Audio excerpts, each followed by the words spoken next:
Pontiff, Danitz jumped in fright, nearly unable to believe the revelation he had received. If it wasn't for the fact that this order directly came from Mr. Fool, he would have definitely cursed. Of course, if the person opposite him was Gairman Sparrow, he would suck it up. Lord Oracle, is there anything else? The intel supervisor of the Church of the Sea God saw that Lord Danitz's expression was rather odd. This left him a little afraid. Danitz retracted his thoughts and forced a smile. Pay close attention to the development at the Cathedral of Waves. Yes, Lord Oracle. The intel supervisor heaved a sigh of relief and hurriedly bowed to bid farewell. Danitz turned his head and looked at Alger Wilson as he said with a brilliant smile, Mr. Fool has already issued a revelation. Alger didn't hesitate. He immediately stood up and pressed his right palm against his left chest. Danitz straightened his back and solemnly said, God said that from this day forth, Alger shall wear a mask and become the pontiff of the Church of the Sea God. Mr. Fool's will is my will. Alger couldn't hide his smile as he bowed. Half of his smile was for Danitz to see, showing his humility, while the other half was from the bottom of his heart. This was because the revelation meant two things. Mr. Fool and the Lord of Storms had reached a certain agreement. With a tacit understanding, his betrayal would no longer be pursued. Of course, he had to wear masks and use a fake name to prevent humiliation to the Church of Storms. Becoming the pontiff of the Church of the Sea God was a critical step to reaching the throne of Sea God. From Alger's point of view, this meant that he had officially become Mr. Fool's subordinate. In the future, be it the exchange for the identity of Sea God or being the leader of the Church of the Fool, there would be plenty of opportunities. As for Mr. Fool, he was a great existence that was at the same level as a true god, or even higher. How could his proxy not be an angel? After the bow, Alger waited patiently for Oracle Danitz to bring him a silver-black mask. He received the mask and wore it solemnly. While wearing a red glove, Leonard strolled along the shores of Midseashire, enjoying the Rue 0026 are earned from closing a supernatural case. As for the mysterious opening of doors and windows last night, he had already received the orders from the Holy Cathedral not to pursue it through investigations or learn more about the matter. Regarding this order, Leonard couldn't do anything about it because he had long learned the general truth from Old Man Palaz Zoroast. Mr. Dor had returned to the real world, and Angel of Time Amon took the opportunity to steal his apotheosis ritual and advance to sequence 0 error. Almost at the same time, Mr. Fool awakened further. Through Sapphira Castle, he had briefly and weakly connected to Beyonders of the Seer, Apprentice, and Marauder pathways.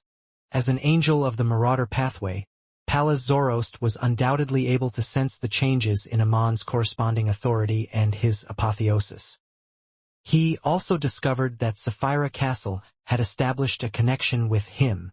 Old man, Amon has already advanced to sequence 0. You shouldn't be of much use to him now. Why do you still want to parasitize my body? Leonard took in the fresh morning air as he suppressed his voice and asked with a hint of concern and confusion. In his mind, Palaz Zoroast scoffed. Naive. Do you think that you don't need my guidance anymore after becoming a saint and having mastered a lot of mysticism knowledge? You can choose to teach me face to face, Leonard said after some deliberation. To him, having an angel parasitizing his body was both a boon and bane for him.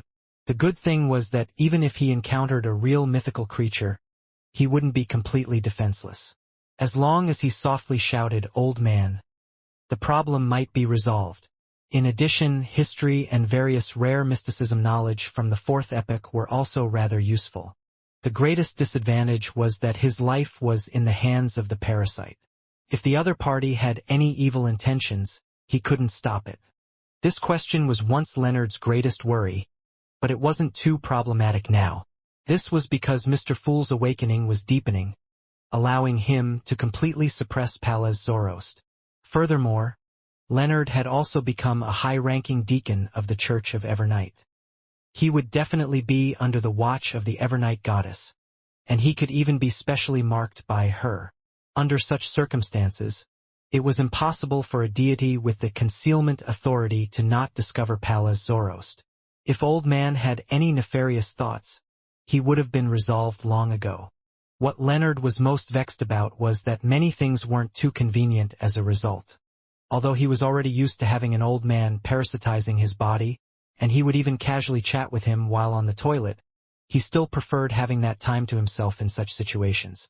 Therefore, he felt that having Old Man leave his body, and letting him live in his house like an elder would be a better way of getting along with him. When he needed to deal with more dangerous matters, he could get Old Man to temporarily parasitize him.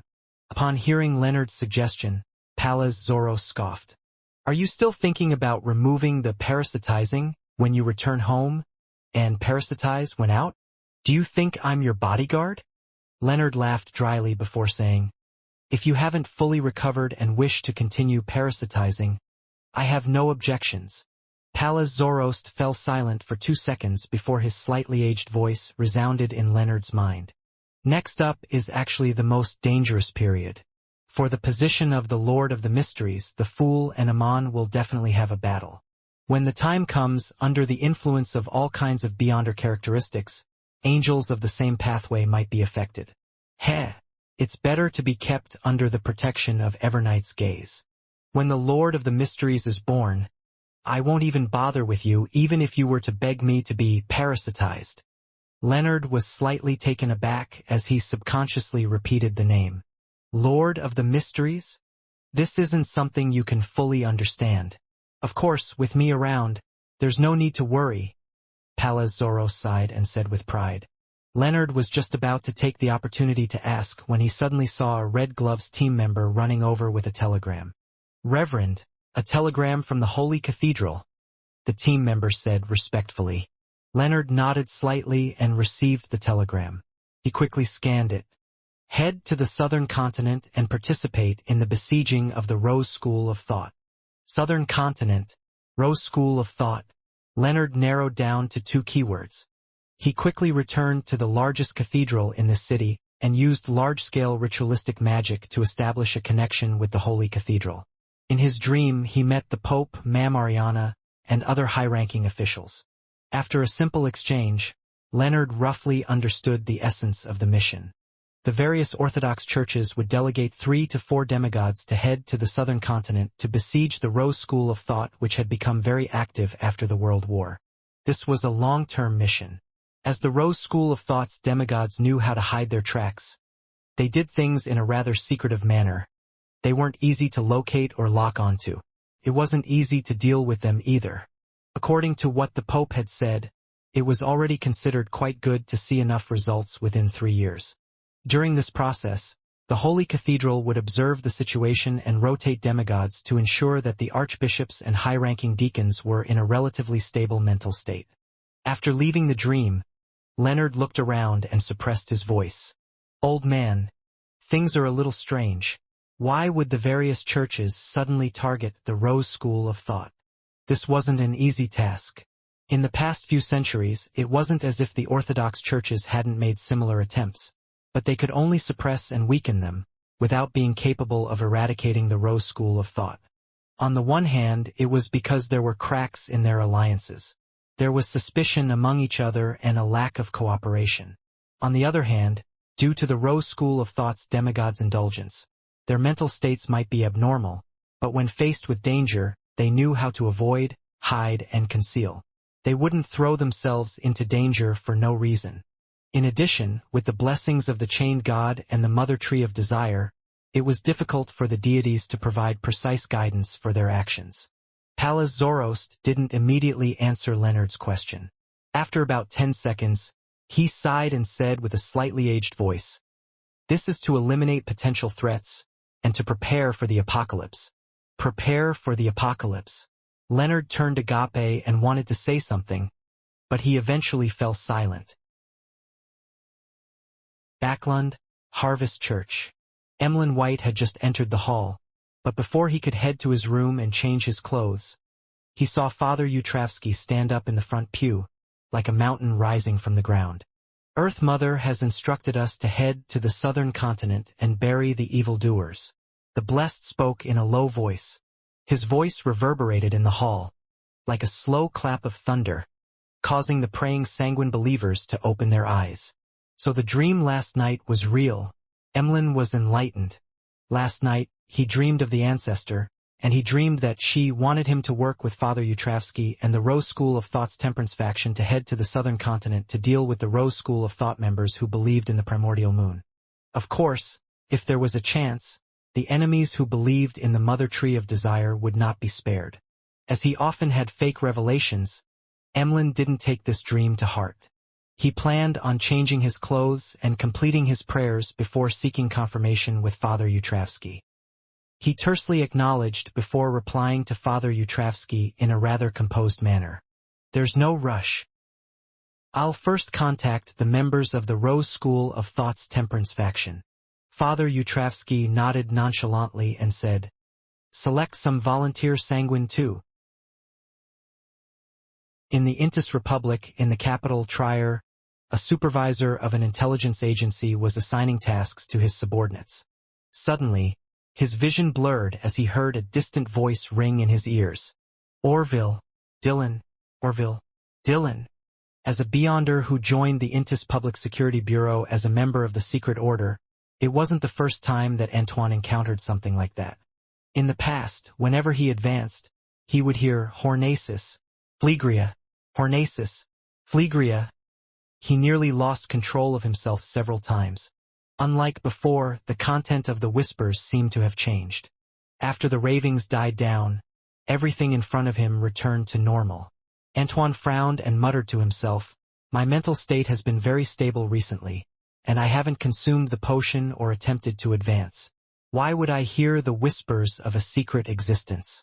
This doesn't seem to be the same as before. What does Orville mean? I lack enough information. I can't understand it at all." Dylan, yes, the brass of the Order have mentioned that our mysterious and terrifying leader once hid an ancient castle called Dylan. TSK. Once I recall that existence, I can't help but shiver. Although he has returned to normal in the past 2 years, the terrifying legends and physical destruction that he left behind is enough to give people a lifetime of nightmares. Antoine calmed himself down and suppressed his puzzlement. He continued to assign missions to his subordinates. In front of a tombstone, Klein, who had just put down the white flowers, turned his head slightly, as though he was listening to something. Although he didn't hear anything, as a king of angels who wielded control over a portion of his pathway's authority, he could acutely sense that something was amiss. Some secret information was being transmitted to specific targets. Zeradol isn't completely dead yet? Klein retracted his gaze and muttered to himself.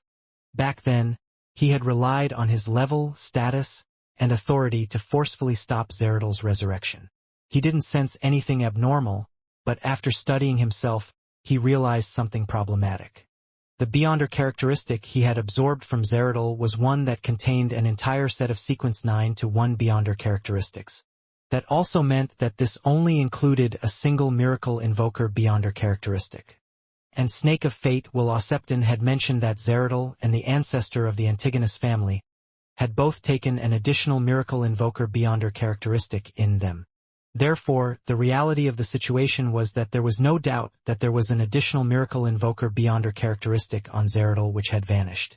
As for whether there were any additional Beyonder characteristics like Scholar of Urin Bizarro Sorcerer, Klein had no way of guessing due to his lack of understanding of Zeradol. Based on this situation, Klein had long suspected that Zeradol wasn't completely dead. Of course, if the other party wanted to revive, it wouldn't be that simple. This was because using too simple a method would result in a lack of concealment. It would definitely be discovered by the higher sequence Beyonders of the same pathway, and thus an effective prevention method would be set up. When Zeradol was able to separate a sequence 2 Beyonder characteristic from himself, he was undoubtedly a sequence 1 attendant of mysteries. There weren't many enemies that could restrain him, ones that had to be dealt with using the most cautious of attitudes. Therefore, Klein believed that he had used the portion of the Beyonder characteristics that he had dissociated from himself to seize an opportunity. However, it wasn't to directly use it to revive. Instead, it was a way to make plenty of preparations. He needed an opportunity or some mediums to make the preparations play out. From the looks of it, he hid that portion of the Beyonder characteristic that contained the Miracle Invoker Beyonder characteristic in a particular manner and concealed it carefully. Otherwise, when I advanced to Attendant of Mysteries, I should have been able to use Sapphira Castle to directly see it. Yes, the next step should be to use some concealed method to guide or entice a specific target to revive him. He hasn't accommodated a uniqueness, so he can't broadcast on all channels. Besides, he has to be sure that the advanced me or Amon doesn't hear the corresponding content and spoil his plans. Therefore, the number of targets he can entice is rather limited, all members of the secret order or a portion of the members. Klein, who was genuflecting, nodded in thought. He exhaled and grumbled without hiding anything. Why are high-sequence Beyonders of the Seer pathway so difficult to kill? There were all sorts of preparations and trump cards. This made him truly understand why the goddess didn't directly kill the ancestor of the Antigonus family. For the half-fool, death might mean a new lease of life. However, an intricate and complicated setup often means that the ability to take risks is inferior. Who knows if Zeradal's resurrection plan will benefit some lucky secret order member? The possibility of this happening might even be higher than him returning from the fog of history. Also, there's a chance of being interfered, influenced, or exploited by the outer deities. Klein sneered inwardly as he slowly stood up. He temporarily didn't have any thoughts of finding the Miracle Invoker Beyonder characteristic. This was because, under the immense pressure brought by Error Amon, he had no choice but to seize the opportunity to strengthen his humanity and stabilize his mental state. He had to head to Calderon City in the spirit world to retrieve the river water of the River of Eternal Darkness, so as to accommodate the fool's uniqueness. He had no time to waste on non-urgent matters. By the time he successfully advanced and restored a new balance for the situation he was in, he didn't mind heading to Intis and dealing with the members of the secret order in search of the hidden treasure vault that Zeradal had hidden. This would completely put the angel who had lived since the fourth epoch to eternal rest. He reined in his thoughts and lowered his head to look at the tombstone in front of him. Klein slowly retreated, inserted his hand into his pocket, and turned to the side to enter the spirit world. In recent times, he was like a tourist in mysticism. Occasionally, he would return to where he used to be, and occasionally, under the guidance of fate, he would casually travel around the spirit world, heading to different realities to witness different scenes. As a result, his self-awareness and self-consciousness gradually recovered and solidified. He was now able to use his anchors to suppress the awakening will of the celestial worthy to a certain extent. This made his mind a lot more stable than when he met the Evernight goddess. In the spirit world, the saturated layers that resembled an abstract oil painting, Klein wandered aimlessly as he walked a few steps in a direction that wasn't in the usual meaning of the word direction. Following the guidance of fate and spirituality, he left this place and returned to the real world. The first thing that appeared before him was a small square and a cathedral belonging to the Evernight goddess. At this moment, many people were entering the cathedral, looking delighted. "I'm back in Backlund?" Klein looked up at the sun that penetrated the thin clouds and followed the crowd to the cathedral's door. The moment he passed the entrance, his gaze suddenly froze. He saw Benson Moretti. The black-haired, brown-eyed man's face looked somewhat similar to Klein's. However, the slightly older-looking man had his hair combed neatly backward, revealing his broad forehead. He stood beside the altar, wearing a well-ironed suit, looking a little nervous. Klein stared for 2 seconds before quickly looking away. Following that, he swept his gaze across the front pew and saw Melissa in a white, conservative dress. Compared to before, the young lady's face no longer had that adolescent look on it. There was more meat to her face, making her no longer look so skinny. She kept chatting with the people around her, skillfully handling all kinds of matters and socializing. She still dresses in such an old-fashioned manner. Thankfully, she didn't wear black. The corners of Klein's lips curled up as he mumbled. He walked to a corner of the cathedral and found a seat to sit down. About 10 minutes later, Melissa finished her work and sat in her seat. The joyous music started to play as it gradually turned solemn. A lady wearing a clean, white wedding gown held her father's arm in one hand and held her mother's arm with her other. She walked down the aisle towards the altar. Benson, who was standing near the altar, gulped a mouthful of saliva and couldn't help but smile. This was his wedding. Klein, who was in the corner, saw this scene and leaned back a little. He lowered his head slightly and muttered, "He smiles like a curly-haired baboon." After the bride was brought to the front of the altar by her parents, she bowed to Benson before facing the sacred emblem and the priest. Benson bowed and turned around. After the bride's parents sat down, the priest said, "Dear friends and family, we are gathered here today to witness and celebrate the union of this couple in marriage under the auspices of the benevolent goddess. Praise the Lady." All the guests present raised their right hands as long as they were believers of the Evernight goddess before drawing 4 points in a clockwise fashion, drawing out a star. This included Klein. When everyone settled down, the priest turned his head and said to the bride, "Do you, Lucy Brooke, take Benson Moretti to be your lawfully wedded husband, promising to love and cherish, through joy and sorrow, sickness and health, and whatever challenges you may face, for as long as you both shall live?" The lady named Lucy looked at the Evernight goddess's sacred emblem and nodded solemnly. "I do." Benson's smile reappeared. The priest turned to look at him and said, "Do you, Benson Moretti, take Lucy Brooke to be your lawfully wedded wife, promising to love and cherish, through joy and sorrow, sickness and health, and whatever challenges you may face, for as long as you both shall live?" Benson immediately nodded and said, "I do." Upon seeing this and hearing him, Melissa's vision turned blurry. Her heart winced along with joy. After going through all sorts of ups and downs, their family was finally welcoming a new member. Suddenly, she turned her head subconsciously to the corner and saw an empty seat. There was no one there. Melissa immediately pursed her lips and shook her head slightly. After scanning the area for several seconds, she slowly retracted her gaze and looked back at the altar. It wasn't until the priest announced that Benson and Lucy were man and wife did Melissa smile again. In the Hall family manor in Eastchester County, Klein walked out of the void. He had stabilized his mind and could now seek treatment from his psychiatrist. At the same time, he needed to solve a problem. On the veranda covered by the autumn sun, Audrey wore a refreshing vacation straw hat and sat on a lawn chair as she leisurely flipped through a fashion magazine. There were exquisite pastries and a cup of black tea made from tea leaves from her family's manor on the round table beside her. Suddenly, she looked up to the edge of the veranda and saw Gairman Sparrow walking over in a black trench coat and silk top hat.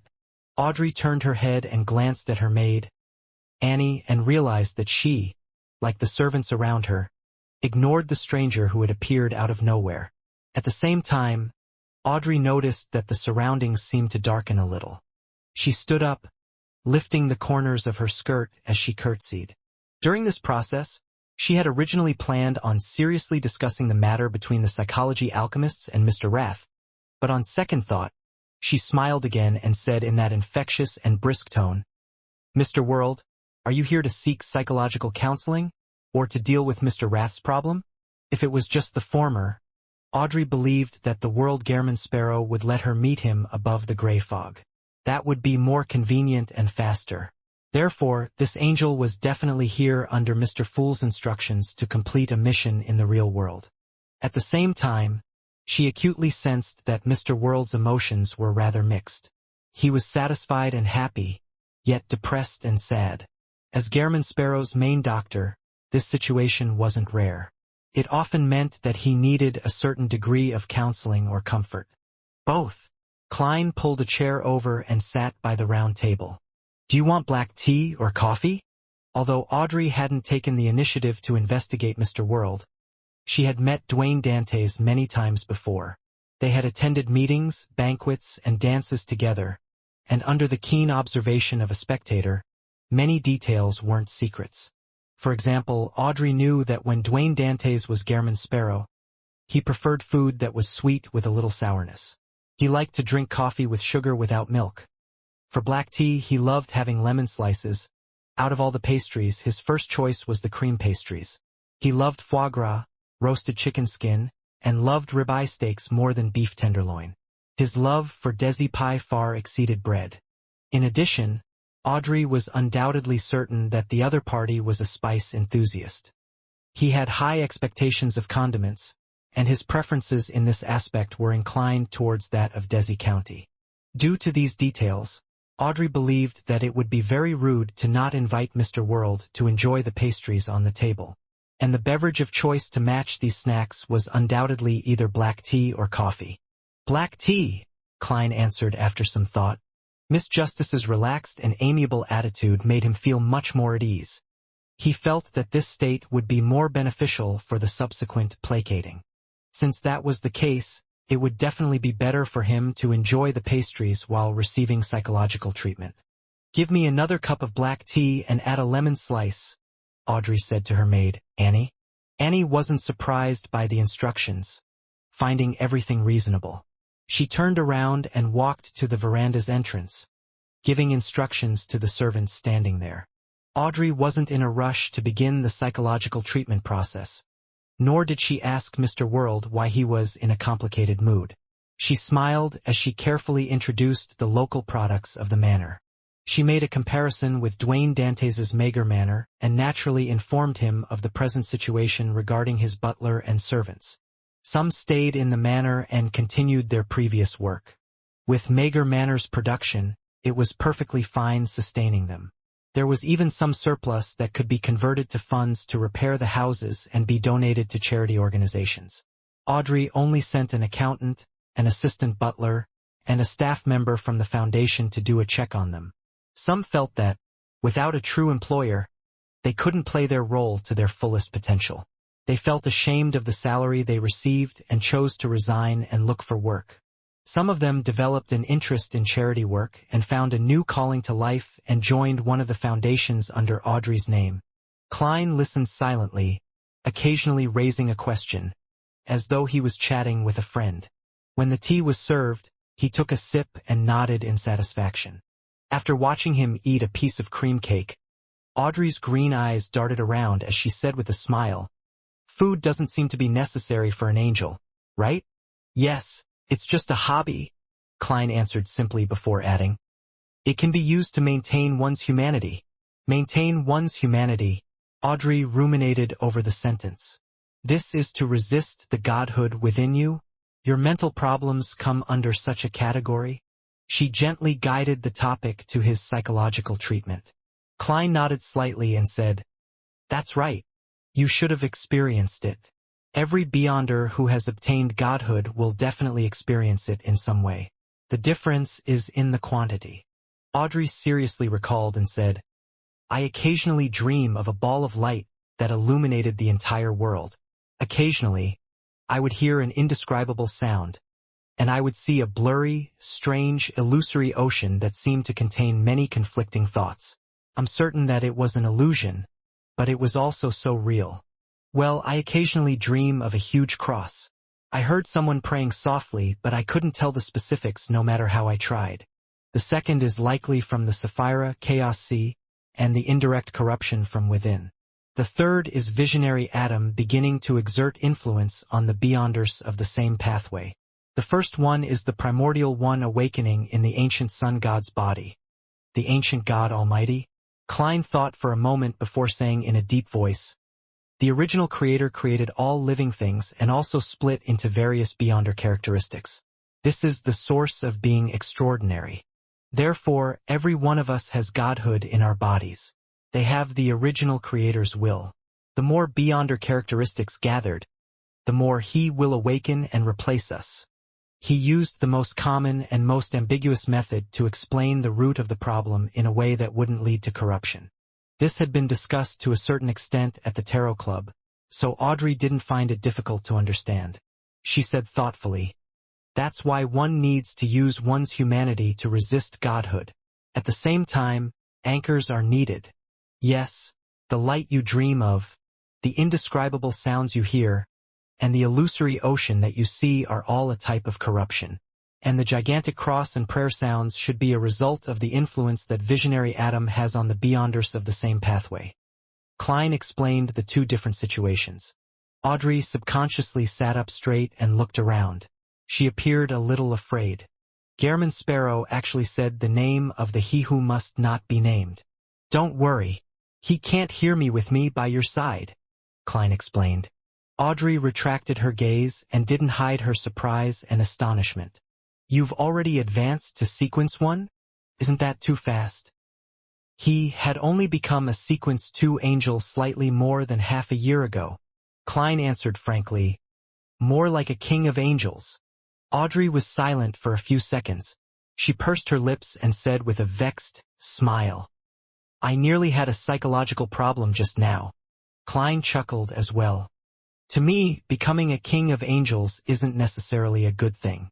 Yes, high-sequence beyonders of the spectator pathway have to pay particular attention to their mental state. To other pathways, the enhancement of godhood and the worsening corruption is rather obvious. But this isn't the case for a spectator. You have to constantly inspect and check yourself. Any tiny changes to one's personality and their understanding of things should be traced back to the source. It must be confirmed that there are no problems and that the difference can be considered a normal change. Otherwise, you'll unknowingly become another person who can coldly kill those who you originally wanted to protect. It's not easy for beyonders of the spectator pathway to go crazy, but it's also the easiest for them to go crazy." Audrey replied in shock. "I understand." She continued the topic and began asking, "Your mental state is unstable, and you have a psychological problem. Is it because you became a king of angels in such a short period of time that it exceeded your expectations?" "Yes." Klein drank a mouthful of black tea and said, "The will that doesn't belong to me within me has mostly awakened. I can only barely suppress it and maintain some basic level of mental stability."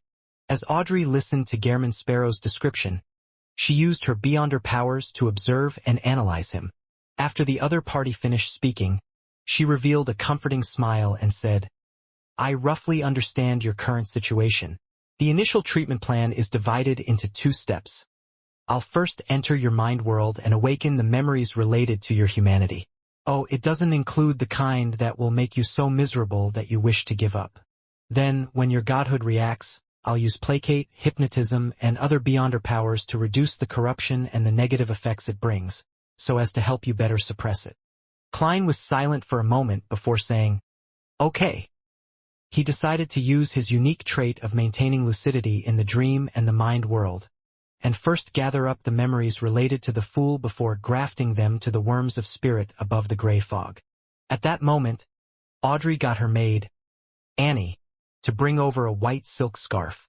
Then, she used the thin scarf to cover her eyes and ears. Klein watched this scene in puzzlement as he waited for Miss Justice to explain. After tying the scarf, Audrey smiled and said, "This is a hypnotism that allows me to seal my spirit body's perception.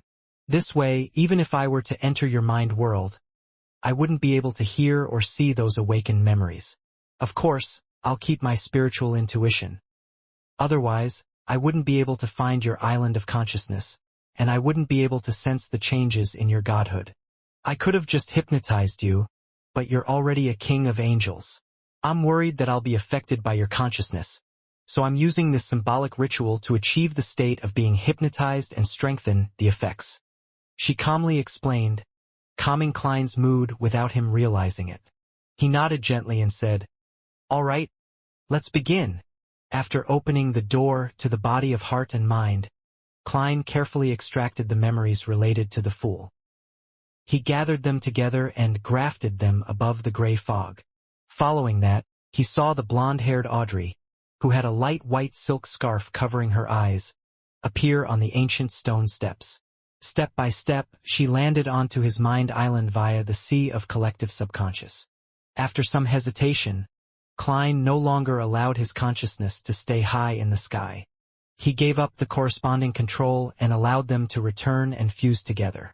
If he didn't do that, he would maintain absolute rationality in the subsequent treatment, making him unable to be moved by all kinds of memories and lose the possibility of strengthening his humanity.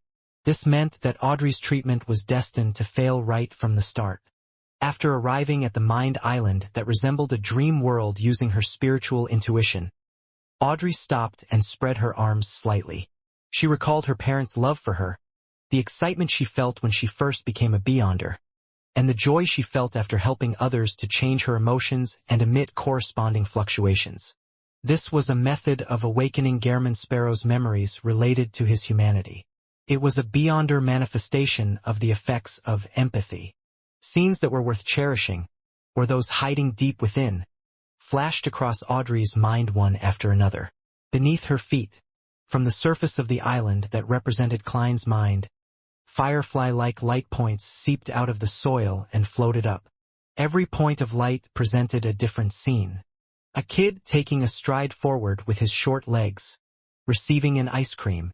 A student secretly reading novels and comics under the cover of a textbook. A teenager sitting in front of his computer and playing games with full focus. Hearing the sound of a key suddenly being inserted into a keyhole, he jumped up and performed a forced shutdown on his computer. Rushing back to his room, happy that his actions weren't discovered, he had a bounce in his step. Going to the living room, he asked his mother for pocket money, before appearing beside his father to casually ask questions about his studies. A young adult and his companions pushing a bashful friend to the corridor, right up to the person he had a crush on.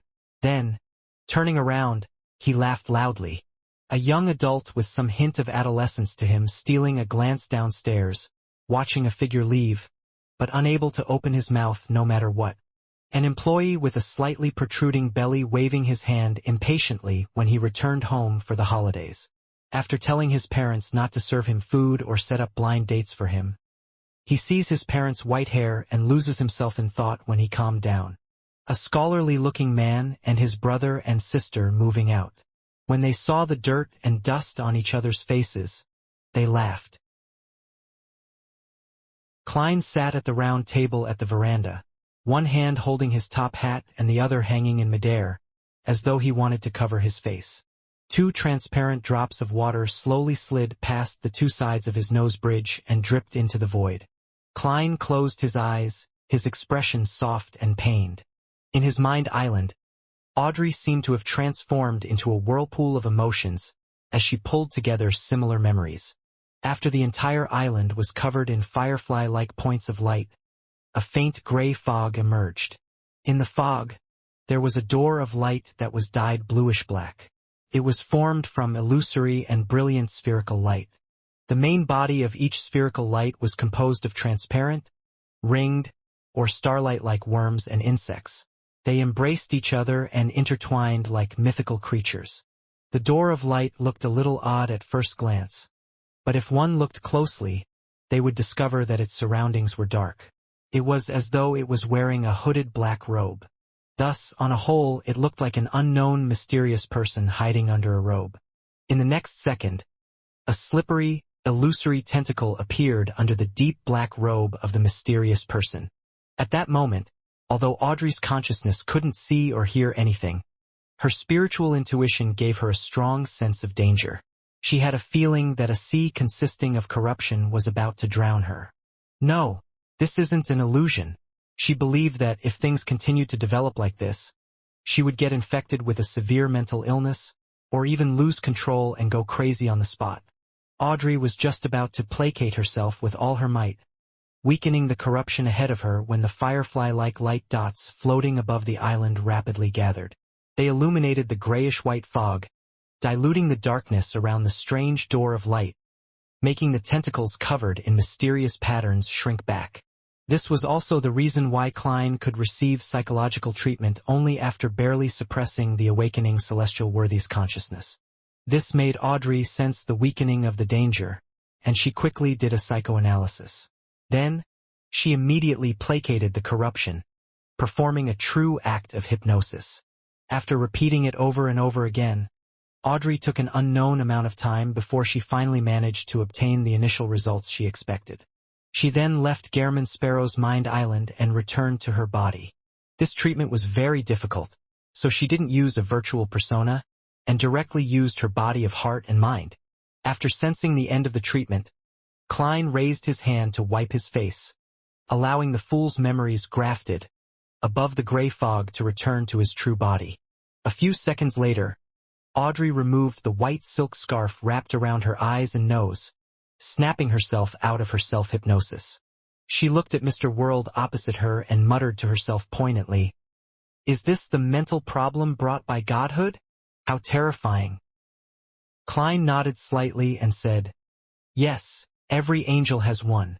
The only difference is whether it's serious or very serious. Saints have it too. Even low and mid-sequence beyonders who aren't demigods will have it, too," Audrey added with Gairman Sparrow's former explanation. To a low or mid-sequence beyonder, the remnant mental imprint of the former owner of the characteristic is relatively more dangerous. Klein picked up the gold-lined cup and took a sip.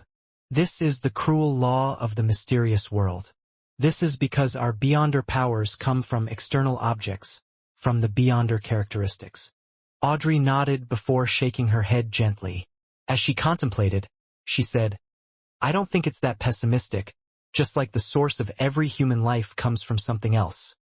Air, bread, meat, water, etc. When we absorb them, we will also absorb their negative effects, accumulating all kinds of problems that eventually make us fall sick. However, this doesn't mean that we have to completely resist them and treat them as external objects.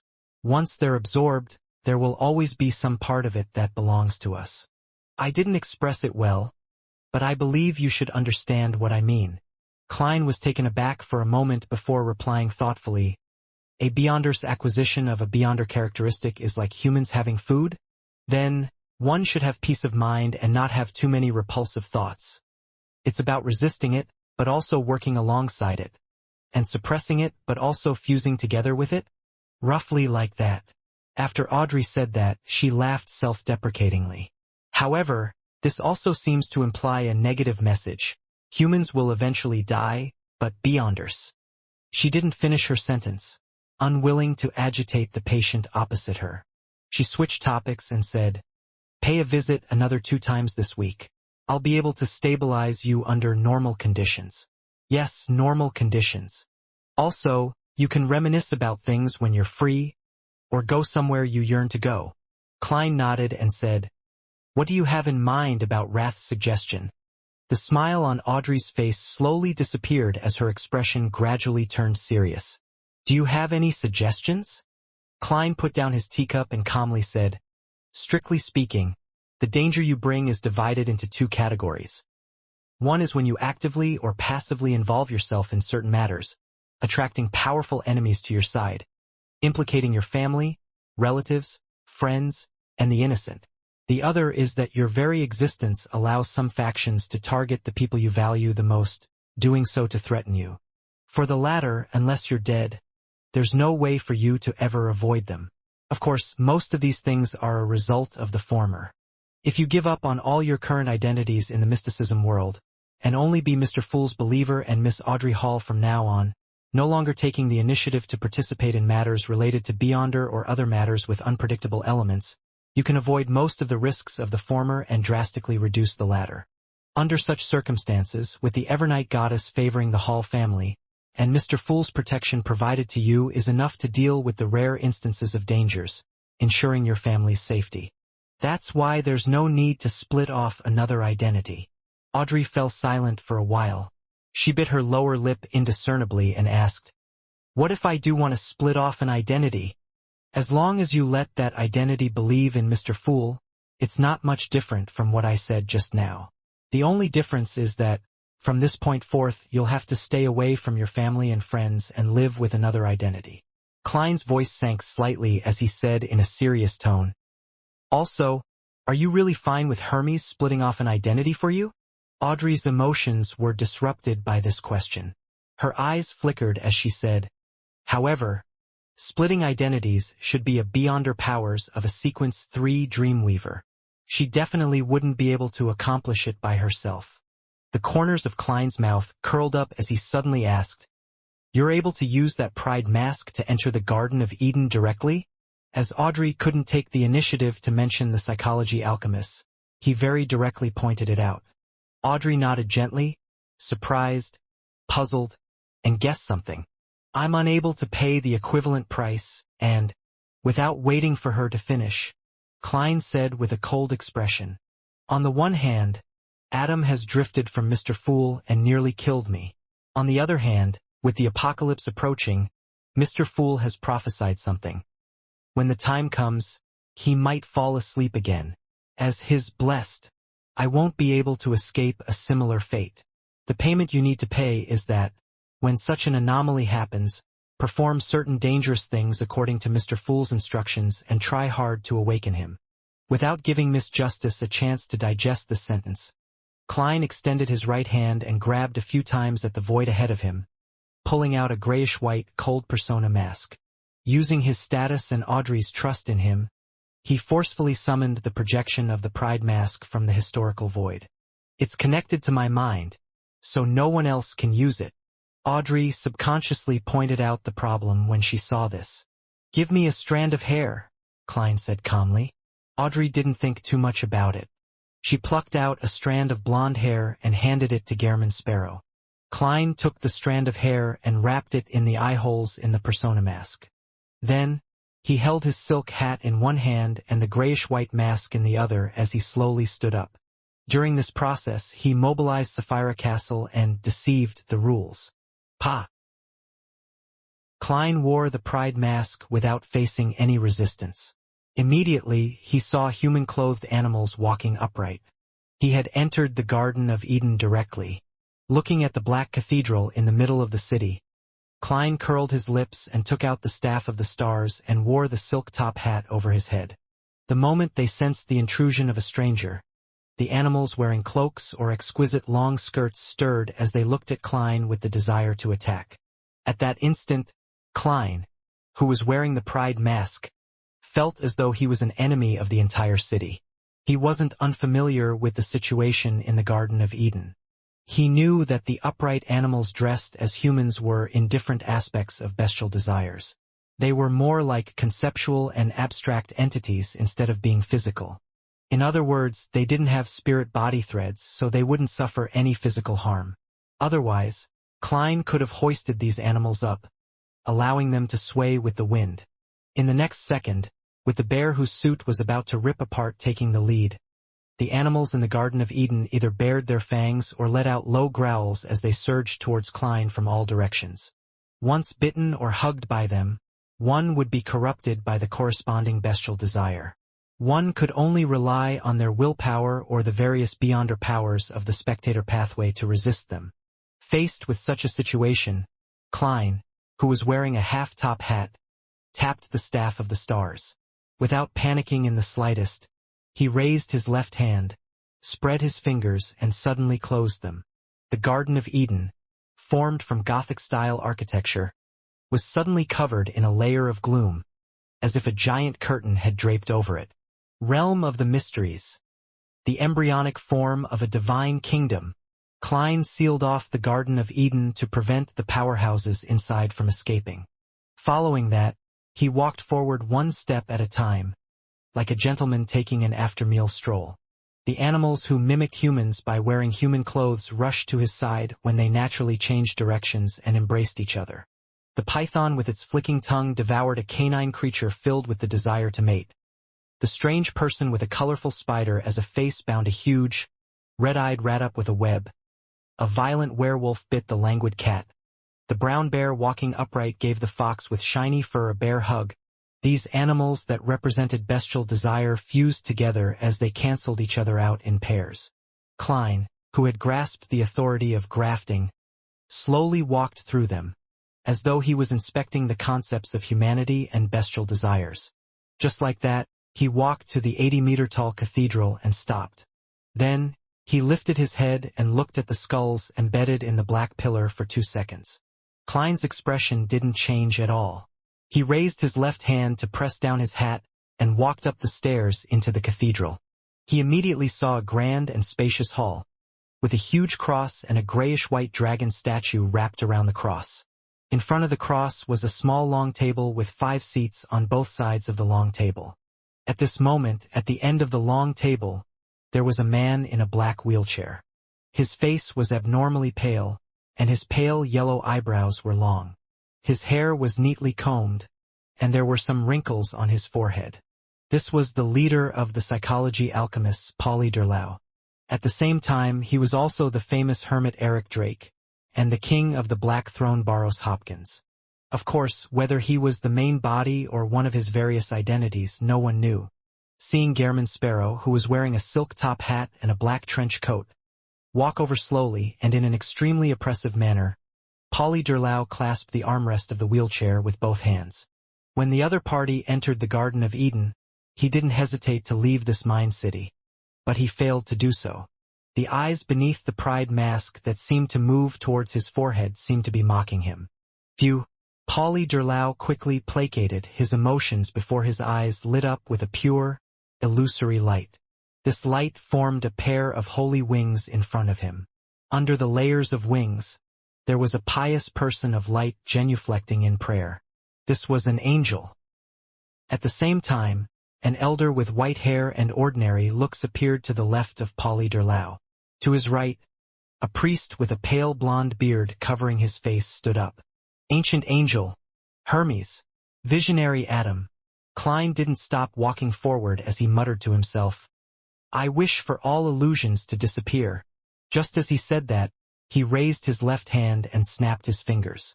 The Angel of Light, Hermes, and Visionary Adam instantly dissipated and vanished, leaving behind a single Polly Durlau sitting in the black wheelchair. He had just used the beyonder powers of a dreamweaver to weave a few almost realistic images. Once the enemy believed that they were real, they would become real. Although the damage they caused didn't have any physical manifestations, it would make the target die for unknown reasons. Polly Durlau has made countless targets die from fright in such nightmares. Unfortunately, he had encountered Klein, a king of angels who could maintain his lucidity in dreams and also possessed true vision. He used the wish's power of a miracle invoker to easily crack the illusion. Seeing this, Polly Durlau's eyelids twitched. Without any hesitation, he pushed himself up from the black wheelchair. During this process, his body rapidly expanded as he transformed into a huge grayish-white dragon. Dragon transformation, an incomplete mythical creature form. Compared to a Sequence 4 manipulator, the incomplete mythical creature form that Polly Durlau exhibited was even larger. Furthermore, there was a certain change to his head, making it closer to a lizard and not a human. It had golden vertical pupils and scales that were intertwined with mysterious patterns, making it cold and warped.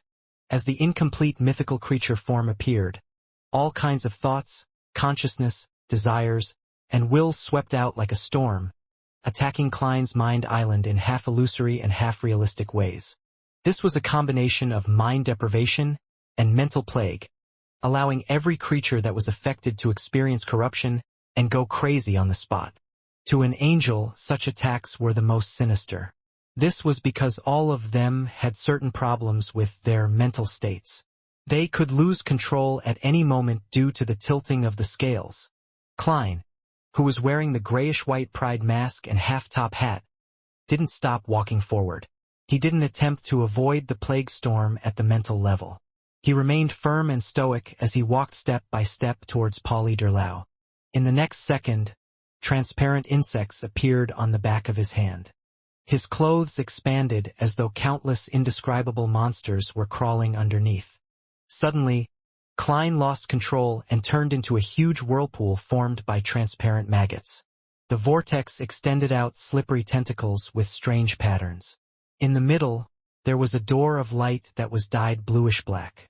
Upon seeing this scene, even in his incomplete mythical creature form, Polly Durlau found it difficult to stop his thoughts from coming to a halt as he stood rooted to the ground. The massive grayish-white dragon seemed to have become a puppet. Its head was filled with mush and its joints were all rusted. He had stared straight at a great existence that he shouldn't look at. Above the gray fog, Klein, who was sitting at the fool's seat, immediately dispersed the out-of-control historical projection.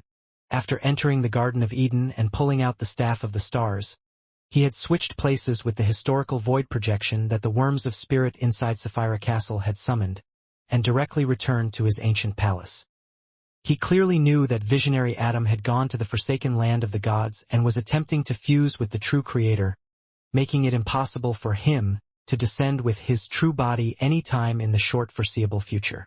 At most, he would send out one of his other identities, but it would be useless against the King of Kings of Angels.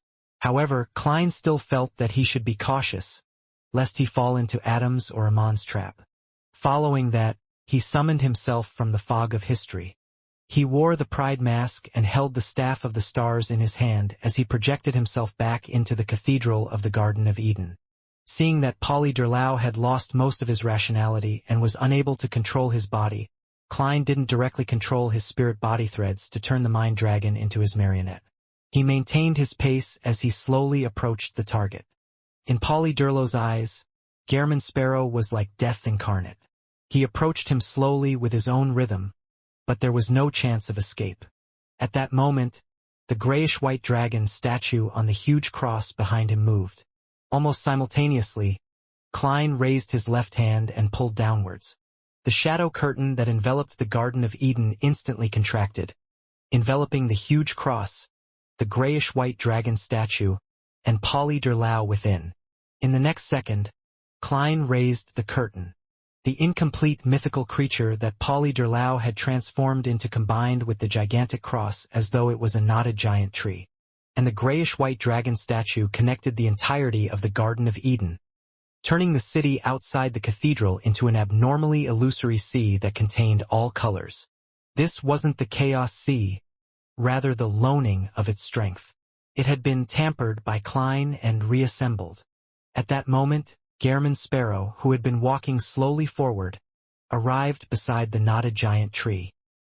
He raised his right hand, and under the vacant yet slightly fearful gaze of Polly Durlau, he lashed out with the staff of the stars.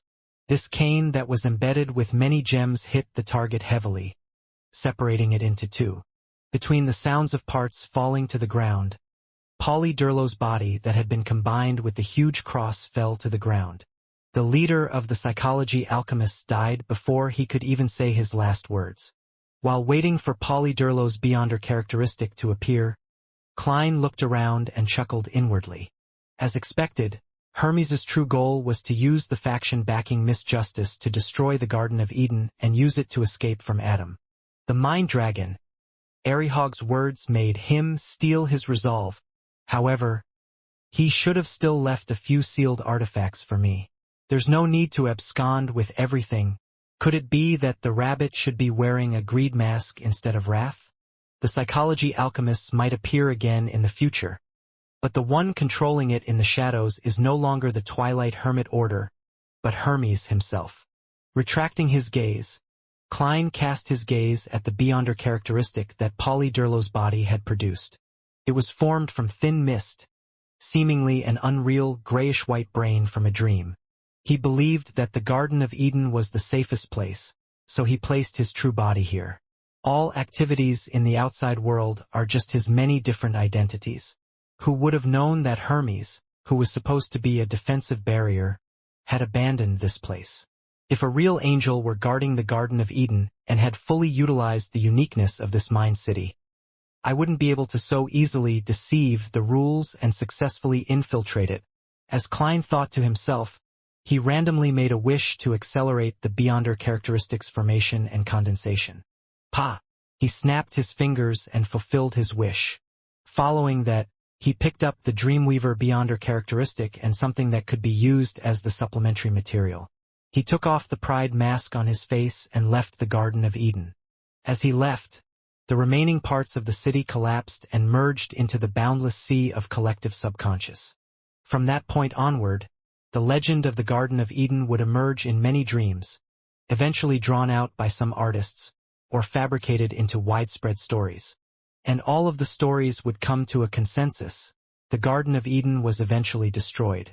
Returning to the Hall family manor's veranda, Klein looked at Miss Justice, who had already composed herself, and handed over the Dreamweaver Beyonder characteristics, the corresponding ingredients, and the potion formula he had seen from the second blasphemy slate. Before Audrey could say anything, he said in a deep voice, "You can go back on your word before officially advancing. Audrey received Mr. World's gift and nodded silently, indicating that she would seriously consider it. Wearing the exquisite straw hat, she watched Gairman Sparrow turn around and walk to the edge of the veranda, disappearing step by step. After removing his traces and concealing the clues, Klein cleverly used grafting and the uniqueness of Sapphira Castle to return to Backlund, appearing in front of Judgment Zio, who was on holiday. The MI9 colonel, who was munching on an apple, immediately put down the food in her hands. As she wiped her mouth with a tissue, she stood up. What's the matter? She cautiously didn't address him as Mr. World, nor did she call him Gairman Sparrow. Klein nodded slightly and said, Mr. Fool got me to ask you if you wish to obtain the potion formula, Beyonder characteristic, and supplementary ingredients for Sequence 4 Imperative Mage? Zio frowned slightly, not feeling any joy. She asked solemnly, Then, what's the price? Klein nodded approvingly. The apocalypse is coming. Many changes are beginning to happen, and Mr. Fool has prophesied some matters. When the time comes, it's very likely that he will enter a period of slumber again. And as his left-hand man, I'm unable to escape the same fate.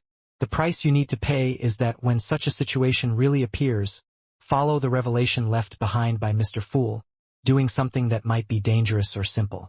It might be an attempt that will take a long while, or just a short moment, so as to awaken Mr. Fool. As a king of Angel Seer, the owner of Sapphira Castle, Klein had long been able to make certain levels of prophecies. Recently, he had seen some blurry visions and inspiration. Therefore, without any solid plan, he consciously started putting in place various arrangements. Right now, I'm a real charlatan, he lampooned himself in thought. Before Zio could speak, he added, You can choose to decline. You are not the only person chosen. Zio believed that Mr. World wouldn't use sarcasm when it came to such matters. She didn't immediately answer as she seriously considered the matter. Without the pending apocalypse, she felt that she would have rejected the offer. Although a demigod was powerful and terrifying, being able to rule a battlefield and control the fates of others, and was a creature that truly possessed godhood, becoming a Sequence 4 wasn't a matter that was urgent for her. As a Sequence 5 disciplinary paladin, she was able to ensure that she completed most of the missions as a colonel of MI9 with her own capabilities. With her salary and additional income, she could maintain a very decent life for her family. Even if she were to encounter danger, she could obtain sufficient aid from the official factions. Furthermore, she could make preparations by getting Lamino's travels in advance and ask her friend, Furs, to protect her in secret. In addition, she had investigated the cause of her father's death and fulfilled her wish to restore his honor. Therefore, no matter what, she didn't have to pay the huge price to become a Sequence 4 Beyonder. Besides, it wasn't impossible for her to get an opportunity from MI9. Of course, Zio had no idea how much longer until this would happen in the future. Be it Mr. Fool's warning, or the various prophecies I deliberately gathered using my job, it clearly or vaguely points out that the apocalypse is coming. There are only 16 years left. Zio subconsciously turned her body to look at the second floor. Under my present living conditions, Mom will definitely be able to live for another 16 years. At that time, she wouldn't be too old. Furthermore, Mr. Moon has provided all kinds of medicine to maintain her health. 16 years later, Rio will be a young man in his prime, at the peak of his career. Furs might already become a Sequence 3 Beyonder. And in order to deal with the apocalypse and seek hope, she would be busy running around, but I wouldn't be of much help. Zio slowly retracted her gaze as she fell silent. Then, she looked at the world Gairman Sparrow and nodded solemnly. Okay.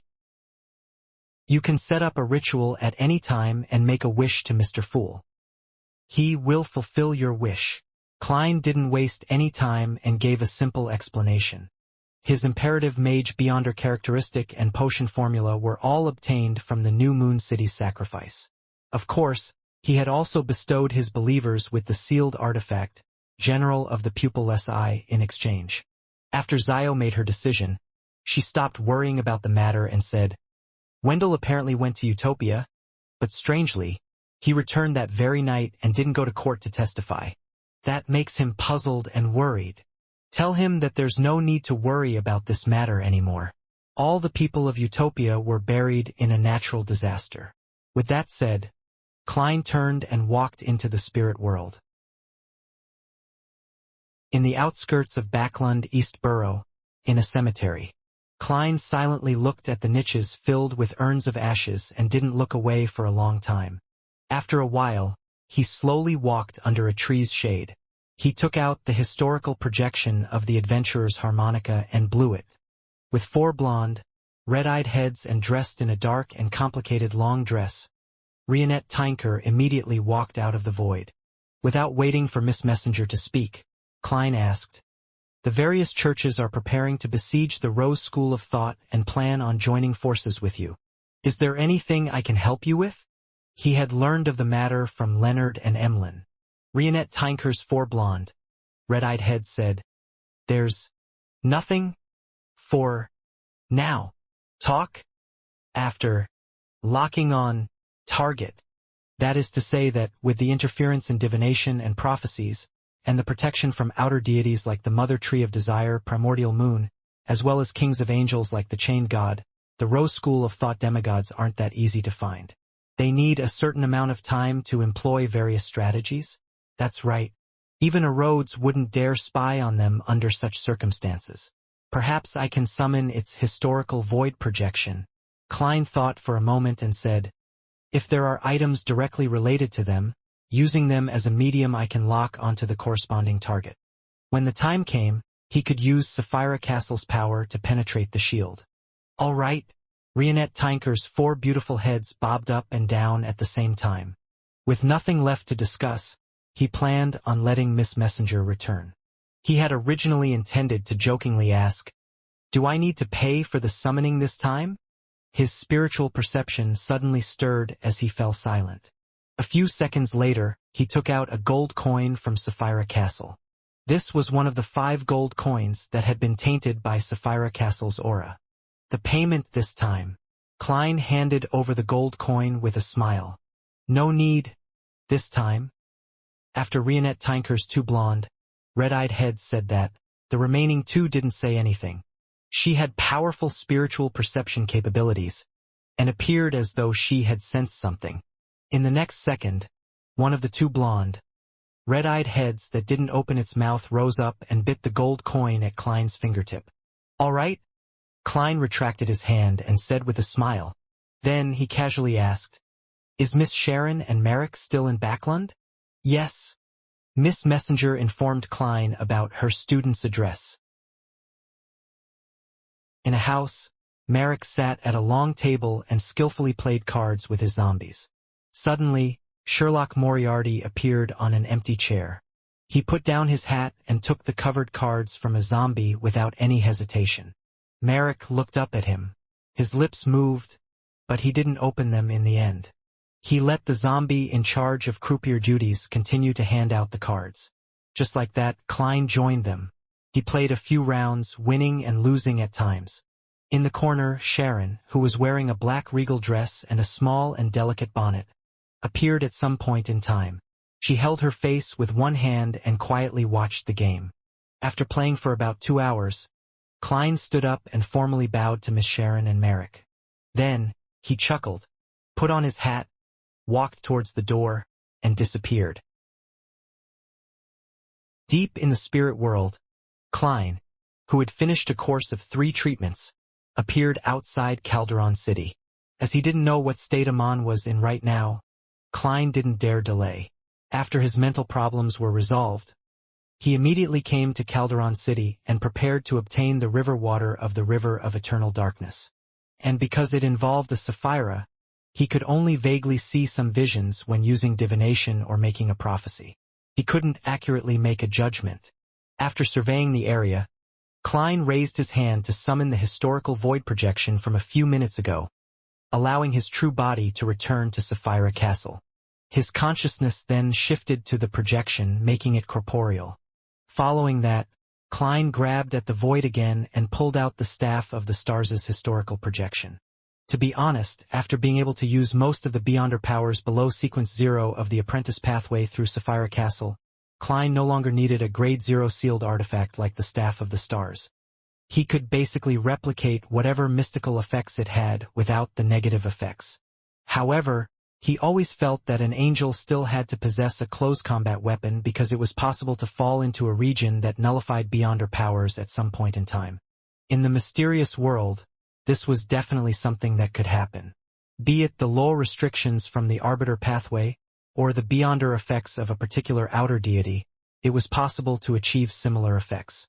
Under such circumstances, if he picked up a hard staff that came with passive effects and directly smashed it in the enemy's head, it would prove to be rather effective. As a king of angels of the seer pathway, making preparations in all aspects was an instinct. After weighing the Staff of the Stars and pressing down on his top hat, Klein took out the golden bird-shaped accessory from Sapphire Castle and placed it in his left breast pocket. Then, he took a step and entered Calderon City, the divine kingdom of ancient death, Phoenix ancestor Greggrace. The first thing that entered his vision was a huge bottomless pit. All sorts of strange buildings circled the deep pit and extended downwards in circles, forming a grand city that was beyond the understanding of ordinary people. Some of the buildings were standalone houses that stood atop pale white stone pillars, while others were huge rectangular coffins. There were no windows and the doors were on the roofs. Some of them were just tombs with gravestones at the entrance, while others were constructed from all kinds of bones, making them seem rather messy. The closer to the bottom of the pit, the more intact the buildings were. The closer they got to the top, the more they collapsed, filled with the decay and ruin of time. With just a glance, Klein made a faint grayish-white fog appear around him. He directly used Sapphire Castle status to resist the laws of Calderon City, which turned all living beings into the dead. To him, becoming a dead person wasn't a negative effect, but he didn't like that cold and indifferent feeling. The grayish-white tide that rose previously has receded. Klein, who was wearing a top hat and trench coat while carrying the staff, nodded in thought. With one step, he stepped deep into Calderon City, which could be seen with the naked eye. This time, he used the Marauder pathway's Beyonder powers to steal the distance of his perception, so as to avoid being entangled with the various dangerous monsters that were active in this mysterious city. This wasn't something he was afraid of. The ones who should be afraid were the monsters. If it wasn't for the fact that he didn't wish to waste time, he wouldn't have minded taking the opportunity to gather a batch of marionettes to make up for the losses caused by the destruction of Utopia. Apart from this reason, Klein was still cautious about something else. Calderon City was a city of the dead. It was very likely that in the deepest depths of the city flowed the river of eternal darkness. And in essence, marionettes were already dead, so once they approached anywhere close to the bottom, there was a possibility of a mutation. Venturing deeper one step at a time, Klein realized that he had thought too much. None of the monsters hidden in this strange city dared to appear. The aura of Sapphire Castle allowed their instinctual desire to live to overcome their inclinations of madness and their habits of hunting. The deeper he went, the quieter his surroundings became. The strange buildings remained intact, but they seemed to be dead for years. Even their auras were cold, gloomy, and decadent. It's the same as looking at a black and white film. If I didn't hear my breathing and heartbeat, I would have suspected that I was deaf. Klein coughed lightly and used his grumbling to resist the silence of death. His intuition told him that once he got used to this environment, his body and mind would become still and silent. Then, he would truly die in the full meaning of the word. The closer he got to the ground, the stronger this feeling became. As he kept stealing the distance, Klein proceeded forward for a long time before finally seeing the bottom of the pit. No, this wasn't the true base of the pit. It was just a huge, black palace that stood in the way. The palace was propped up by columns. There were all kinds of bones and different corpse pieces embedded in them. Some parts of the palace were even covered in blood. They belonged to different races. Klein stared at it for a few seconds. Without any hesitation, he carried the Staff of the Stars and entered the palace through the open door. On both sides of the hall were different types of coffins in different colors. They sat there silently, as if they had already been weathered by death. As Klein entered, there was a sudden noise coming from inside the coffins. It sounded like a rusted joint opening. The grayish-white fog around Klein thickened again as all the coffins suddenly quietened down. Ignoring them, Klein walked to the depths of the hall. There was a grayish-white stone staircase descending with a huge stone monument erected at the entrance. At the top of the stone monument stood a long and slender statue that resembled a giant bird made of bronze. Its wings had all kinds of pale white symbols. Under the bronze bird-shaped statue, the surface of the stone monument was written in text that originated from the language of the dead. Their shapes were all different, looking like simplified birds or coiled snakes that looked different. They formed a few indistinct words. Even deities cannot escape. Imprisonment even in death. Is this a warning to all living beings who come to Calderon City to not go down the stairs? It directly leads to the river of eternal darkness. Klein's thoughts raced as he carefully read the words on the stone monument. From his point of view, this meant that, even if a sequence 0 true deity were to approach the river of eternal darkness, they would be trapped there and unable to escape. And even if they were to die, they would still be imprisoned by this abstract river, this Sapphira. Although they wouldn't dissipate, they wouldn't be able to escape. From the looks of it, it's just like the Chaos Sea. Without any spheroid protection, merely approaching the river of eternal darkness will result in a terrifying mutation. Klein retracted his gaze and tidied up the golden bird-shaped accessory attached to his breast pocket. He walked past the bronze statue's stone monument and walked down the grayish-white staircase. He didn't steal the distance again, to prevent himself from slamming headfirst into danger. In the dark, silent, and cold environment, the golden bird-shaped accessory in front of Klein's chest released a pale white glow, illuminating a small area. It was like a tiny lifeboat struggling in the waves of death. After descending for an unknown period of time, the aura of Sapphira Castle around him expanded out of reflex and became extremely thick, like a grayish-white cocoon. At the same time, Klein turned his head slightly and heard a faint, illusory whooshing sound. This seemed to indicate that a dark river was slowly flowing deep underground not far from him. In the next second, Klein looked down at his feet. At some point in time, there was a dark stream of incorporeal water surging out from somewhere. Even light couldn't exist on its surface. This is different from what I saw last time. Klein frowned slightly. Back when he came to Calderon City to hunt the spirit world plunderer, he had caused a certain change, causing large amounts of grayish-white illusory tidal water to surge up the bottom of the pit. The colors that he saw the two times were completely different. Just as Klein's thoughts raced, at the bottom of the stone staircase, where the dark tide surged over, a thin grayish-white fog spread up.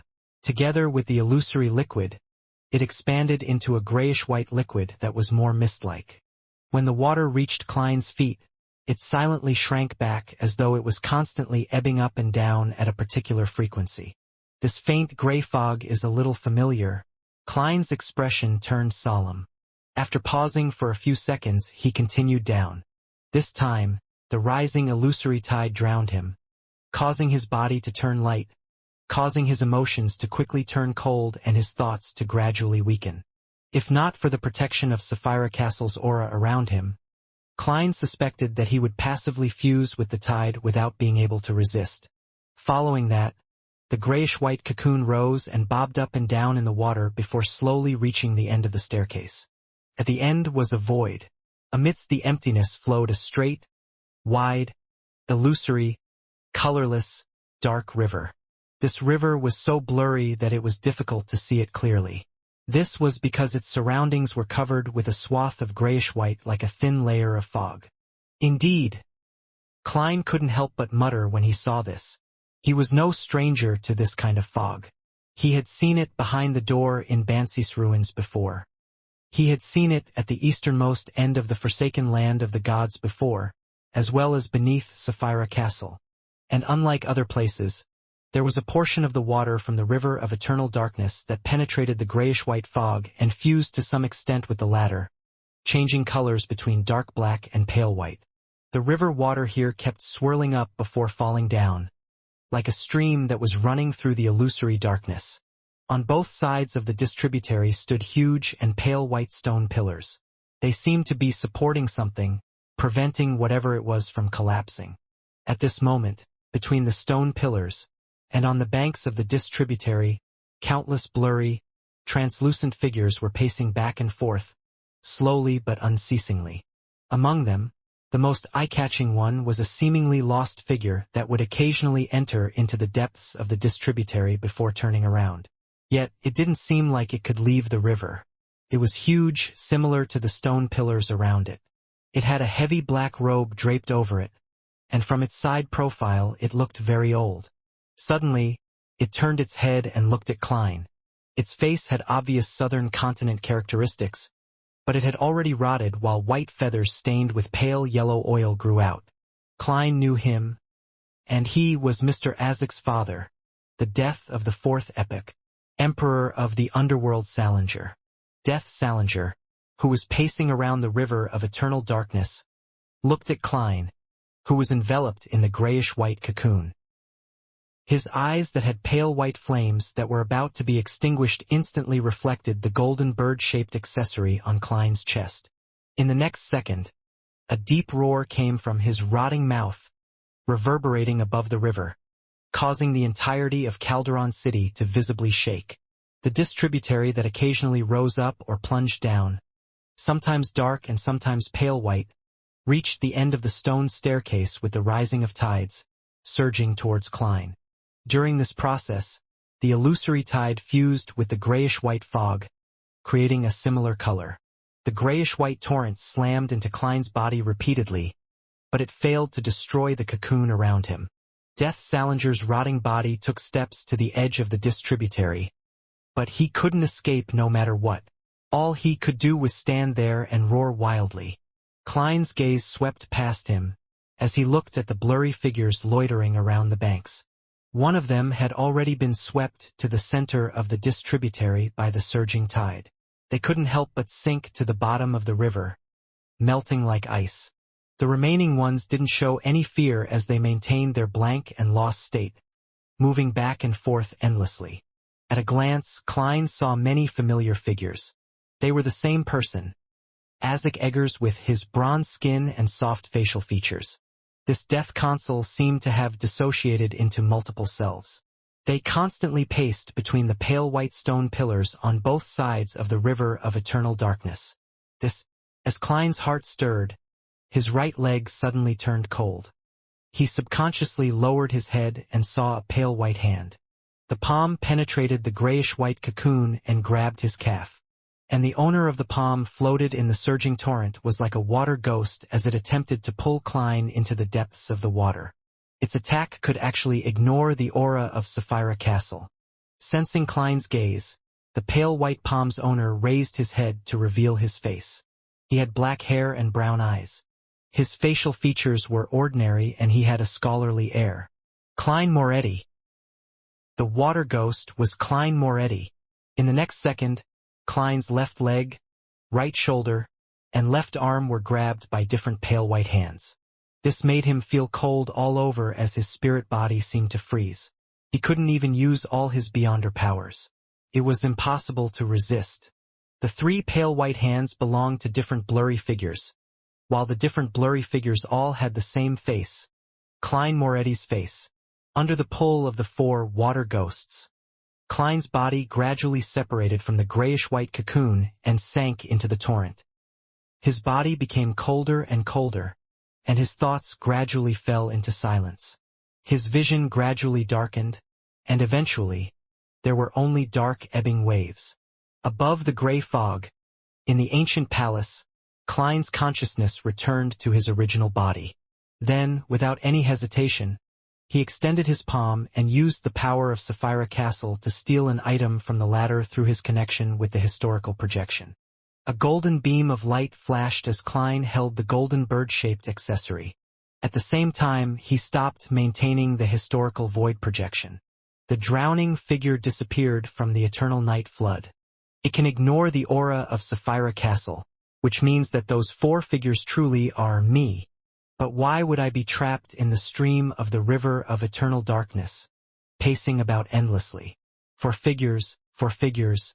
Klein's expression was solemn as he gently tapped the edge of the long mottled table. He gained some inspiration amidst the tapping. The words for souls and death corresponded to the reality that he had died 4 times and had revived 4 times. Of course, after becoming an attendant of mysteries, the 4 resurrection opportunities had been reset again. Every time I die, regardless of whether I successfully revive or not, I will leave an imprint in the river of eternal darkness. I died 4 times, so there are 4 figures wandering the banks of the river of eternal darkness? Klein roughly grasped the crux of it before he sighed inwardly. The river of eternal darkness is indeed a sapphira. As expected of the symbol of death, repose, destination, endpoint, and darkness. This is what the goddess meant when she pointed out that I'll encounter a different kind of danger? When the historical projection was drowned, I suffered some mental damage. If my mental state was unstable, I might have suffered some terrible consequences by now.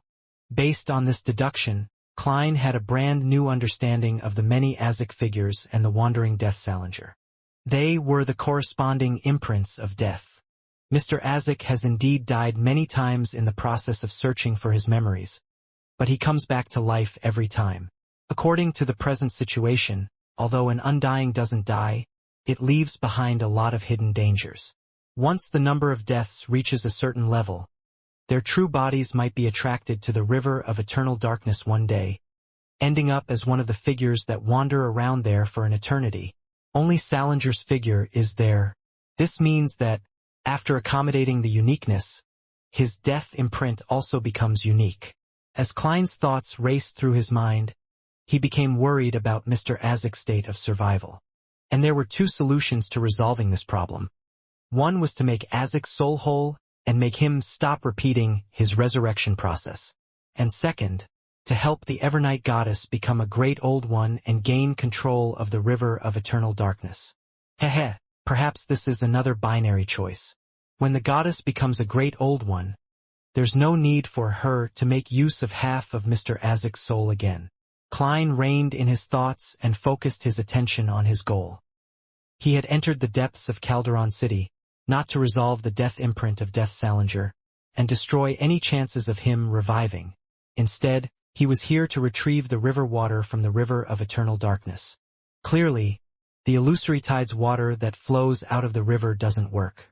It's only an aura that flows out, not the river water itself.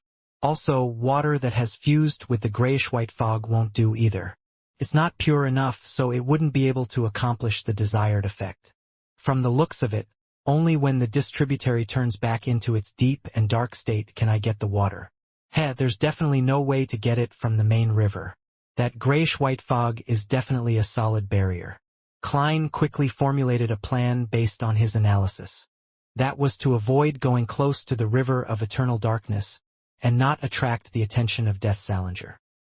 He would wait for the distributary's water to recede and turn dark before he headed over before allowing his 4 death imprints to drag his historical projection to the bottom of the river.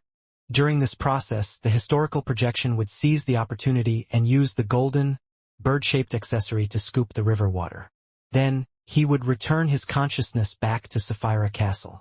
Using the powers of theft, as well as the close connection between the 2 items, he could take away the golden, bird-shaped accessory. After considering the finer details to the procedure, Klein returned to Calderon City and summoned his historical void projection. He repeated the previous process and soon returned to the stone tablet next to the giant bronze bird statue. He walked down the grayish-white stone steps, step by step. The aura of Sapphira Castle around him gradually thickened, turning into a thin cocoon. It didn't take long before Klein arrived at the end of the staircase.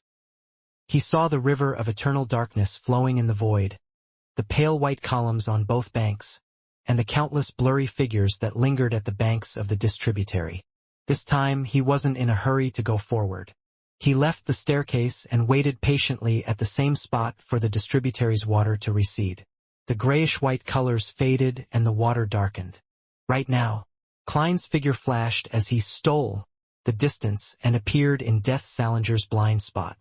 Without any surprise, as his body sank into the river of eternal darkness, the pale white hands immediately penetrated the aura of Sapphira Castle and grabbed his limbs. His 4 death imprints appeared around him, eager to drag him to the bottom of the river.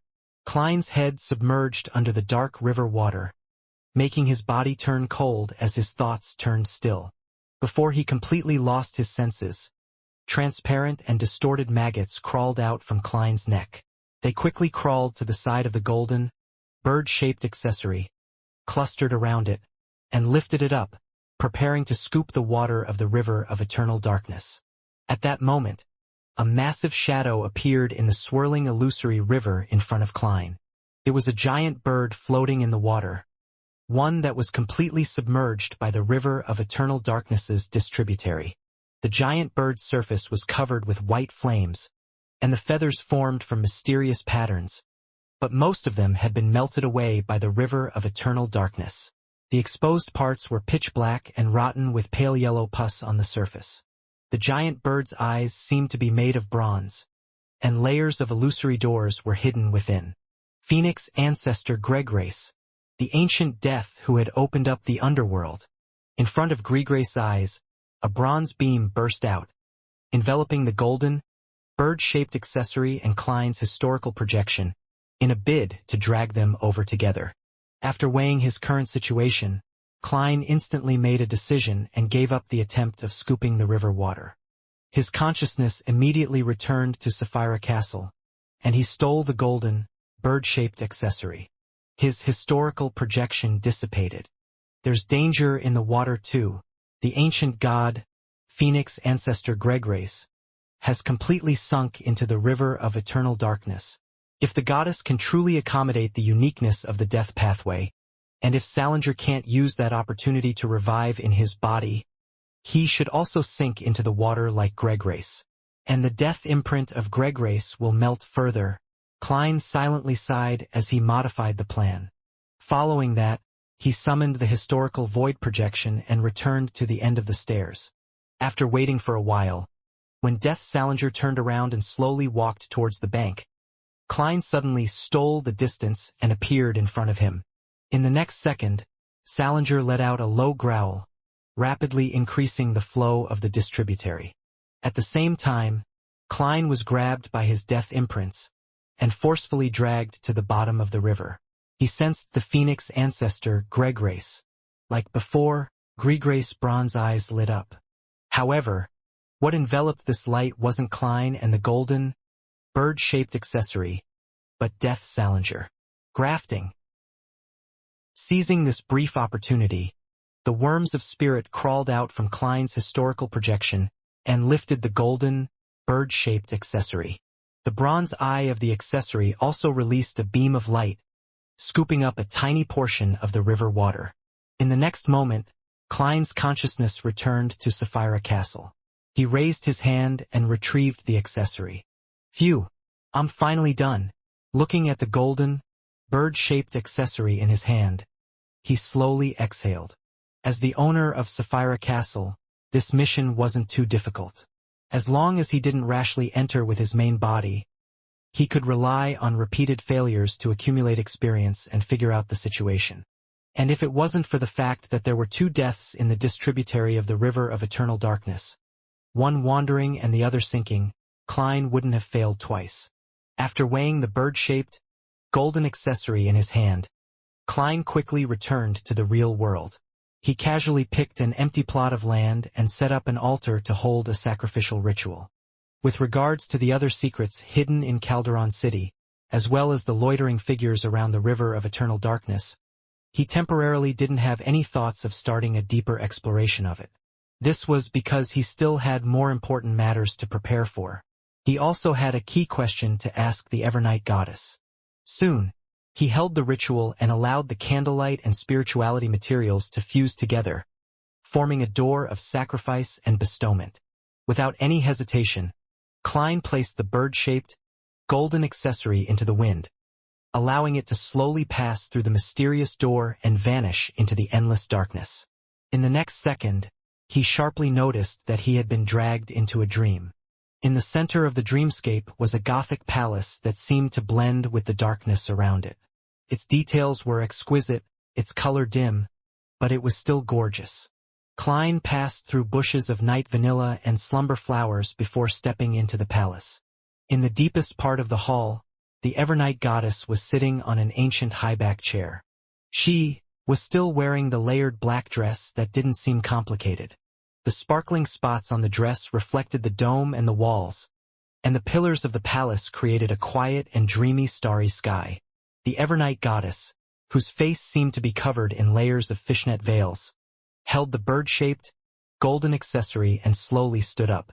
She walked down the stairs to Klein. Her voice sounding like a lullaby. "What do you have to ask?" Klein politely took off his top hat and bowed slightly. "I want to know if the grayish-white fog that envelopes the river of eternal darkness has something to do with that Lord of the Mysteries. That was also the celestial worthy of heaven and earth for blessings." Although he couldn't see the Evernight goddess's face clearly, Klein felt like she was smiling when he looked straight at her. "Yes. Furthermore, not only is the river of eternal darkness enveloped by the grayish-white fog, but the city behind Bansi Harbor, and the entire western continent is enveloped by the same grayish-white fog." Klein hesitated for a moment before saying, "This is a kind of seal?" The Evernight goddess's dream projection nodded. "That's right. Apart from Sapphira Castle and the Chaos Sea, all the other Spherote were sealed in the western continent by that mysterious Lord of the Mysteries. River of eternal darkness, brood hive, city of calamity, tenebrous world, nation of disorder, knowledge more, and key of light have all been sealed in the western continent by the celestial worthy. Isn't this too much? What pomp! It's no wonder that the city behind Bansi Harbor's door is like the former Shanghai. This is the city of calamity affecting that city in the real world, as well as Bansi. Then, to a certain extent, it has caused certain changes?" Klein was enlightened and amazed. Back when he saw the scene behind the door in Bansi, he had suspected that it had something to do with the western continent. Furthermore, according to the clue that Bansi was the headquarters of Red Angel Medici's family, he suspected that behind the door was the reflection of the Sapphira, the city of calamity. After a moment of silence, Klein didn't conceal his feelings. He sighed and said, "The power of that Lord of the Mysteries far exceeds my imagination. How could such a great old one, who is known as one of the pillars of the universe, silently perish?" The Evernight goddess's dream projection shook her head. It wasn't silent. From the clues that were available, he died together with the God Almighty of ancient times. That God Almighty's corpse formed the first blasphemy slate in the Chaos Sea, and beside it was the uniqueness of the Marauder pathway. In other words, in the middle of the first epoch, the Lord of the Mysteries and God Almighty had a battle that was abnormally intense but didn't cause much of a stir. In the end, both perished. This can explain why the ancient sun god had the uniqueness or a grazed uniqueness of the Marauder pathway when he walked out of the Chaos Sea. It was ripped off by the ancient God Almighty from the Lord of the Mysteries. Amidst his thoughts, Klein asked in puzzlement, "Why would they want to kill each other? They are both pillars and aren't from similar pathways. There shouldn't be any life and death conflicts that cannot be resolved." The Evernight goddess's dream projection said gently, "Convergence is an instinct. The higher the level, the stronger the instinct. That Lord of the Mysteries and God Almighty of ancient times were unable to restrain themselves from converging together, becoming the embodiment of the entire universe, which is also the innate instinct of the original creator. The crazier one becomes the stronger they become, and beyond cunning, powerful, terrifying, and filled with wisdom. There's such a side to the celestial worthy of heaven and earth for blessings?" Klein thought for a moment and said, "That Lord of the Mysteries and God Almighty of ancient times are, in essence, different sides of the original creator?" The Evernight goddess's dream projection said in a comforting voice, "Using the same existence but different personas as an analogy will be more accurate. The original creator was the maker of the universe, and also its destroyer. It is both day and also night. It's the light of holiness, and also the decadent abyss. It is an amalgamation of all contradicting concepts and symbolism. That's why he naturally has a tendency to be dissociative in a way that cannot be controlled. Once he splits, there will be a strong trend towards convergence. In a time more ancient than the era we lived in our past lives, the original sleeping creator had naturally split into multiple personas. They were also in a state of slumber, but they began to use the authority and beyonder characteristics they controlled to influence the world, making many preparations for the true dissociation when the original creator awakened. Here, the most powerful and active ones were God Almighty and the Lord of the Mysteries. The latter had another honorific name in the Western continent. In the early mid-stages of the first epoch, they should have used different methods to grasp the additional spherote. This made their inclination to converge more intense, making it impossible for them to control themselves, and began taking actions against each other. According to the ancient sun gods' research, the pillar of support is the highest level of stability one can achieve.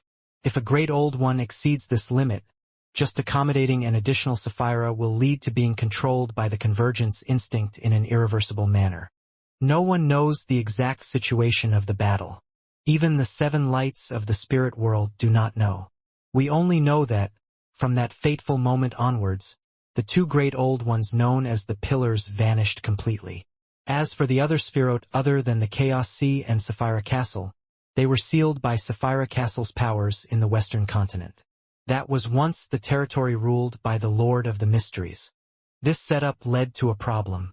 It was that, before the reappearance of the Lord of the Mysteries and God Almighty, and before removal and breaking of the Western continent's seal, no sequence 0 in this world could become a great old one to resist the outer deities. As the apocalypse approaches, this problem will force all the true deities to nurture a Lord of the Mysteries or God Almighty. And the former Lord of the Mysteries and God Almighty are very likely to awaken in their bodies. Therefore, the sealing of the other spherotes was done deliberately by the celestial worthy, preventing the later sequence 0 true deities from deliberately avoiding this pathway, killing the chances of the birth of a new Lord of the Mysteries. And as long as a new Lord of the Mysteries is born, he has a high chance of being revived and completely awakening. Isn't this too sinister? From a certain point of view, there's no need to be afraid of others knowing this arrangement. The more entities that know of it, the more they will be inclined to quickly support the growth of a Lord of the Mysteries, so as to prevent them from only having a few years towards the end to gain control of their corresponding spherote. The more Klein thought about it, the more terrifying the celestial worthy of heaven and earth for blessings appeared. This made him sigh inwardly, as expected of a pillar that can make the genie fall into such a predicament to this day. Klein immediately asked, "Then why didn't you support the growth of a Lord of the Mysteries in the 4th epoch?" He actually knew the answer to this question. As time passed, as the original creator's different personas, the celestial worthy and God Almighty will have their wills constantly weaken. The closer they got to the apocalypse, the weaker the corresponding will became. This made those of the future be able to resist and suppress them, and avoid losing themselves. This could be proven by the fact that Adam had waited until recently to advance to visionary. The Evernight goddess's dream projection revealed a smile. Back then, Ammon and Bethel were unwilling. All of them wished to make all sorts of preparations, hoping to make the attempt when the apocalypse was approaching. As for Salinger, he planned to use the River of Eternal Darkness to fuse with the Red Priest's uniqueness to create a brand new Great Old One path. Then he went mad. He wasn't able to resist the desire for converging the Twilight and Evernight pathway. Death was also forced into such circumstances. On the one hand, the apocalypse was only 1,000 years or so away, and on the other hand, the River of Eternal Darkness had been sealed by the celestial worthy, a pillar. This prevented him from attempting to control it. It's too sinister. Too much. Klein couldn't help but inwardly criticize the celestial worthy. At this moment, the Evernight goddess's dream projection continued. The seal on the Western continent is gradually weakening with time. The spherote will instinctively or consciously use their symbolism to corrode the uniqueness and high sequence beyonder characteristics that land on them to influence the outside world. The first to seep out energy was the river of eternal darkness. In the second epoch, it formed a distributary through Gregrace. After that, in the fourth epoch, traces of more spherote began to appear on the northern and southern continents and the islands over the 5 seas. This is an important factor hidden behind many of the anomalies in the fourth epoch. The spherote had indirectly exacted their influence through the seal in the fourth epoch. It's no wonder Adam said that my understanding of the fourth epoch's history isn't deep enough. From the looks of it, Bansi Harbor retained the elven customs not because it was an elven settlement, but also because of other factors. Klein thought for a few seconds before smiling. I roughly understand. Is that why you've been helping me all this while? The Evernight goddess's dream projection replied with a smile. If it's just to nurture a lord of the mysteries, I should be betting on Amon. At the very least, the chances of him succeeding is much higher than yours. Without waiting for Klein to ask any further, she continued with a voice as ethereal as a dream. The era that was buried in the past is a memory shared between us, and also the critical period in which our humanity was born, sprouted, and nourished. Even if I've had a long life, it still remains my fondest of memories. You have its imprint in you, so I'm more willing to help you. The love for the house extends even to the crows perching on its roof.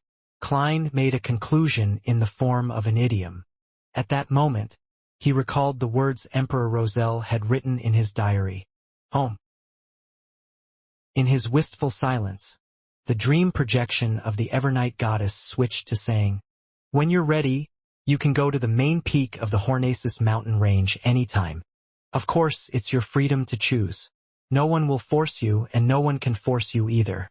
You can choose to stop at a certain stage and not become a great old one, nor allow the Lord of the Mysteries to awaken in your body. Then, at the last moment of the apocalypse, you can bring the people and objects you want to protect and wander to other planets in other solar systems to avoid the attention of the outer deities, and create another civilization." Klein had long thought of this problem. After a moment of silence, he said, "I'm not sure if Roselle had said one thing. You can hide for a moment, but you can't hide forever." He was speaking in Jotun with the Evernight goddess, so it was a little odd when translating the proverb. Escaping was just a temporary strategy. Couldn't be used as a long-term plan. After a pause, Klein continued, "Although the universe is vast and without an end, the outer deities are clearly more familiar with it than we are. They're also stronger, directly representing a certain aspect of the universe. It's very difficult to avoid their pursuit. Besides, even if we succeed, peace will only last for some time. The recreated civilization will be destroyed in less than 1,000 years.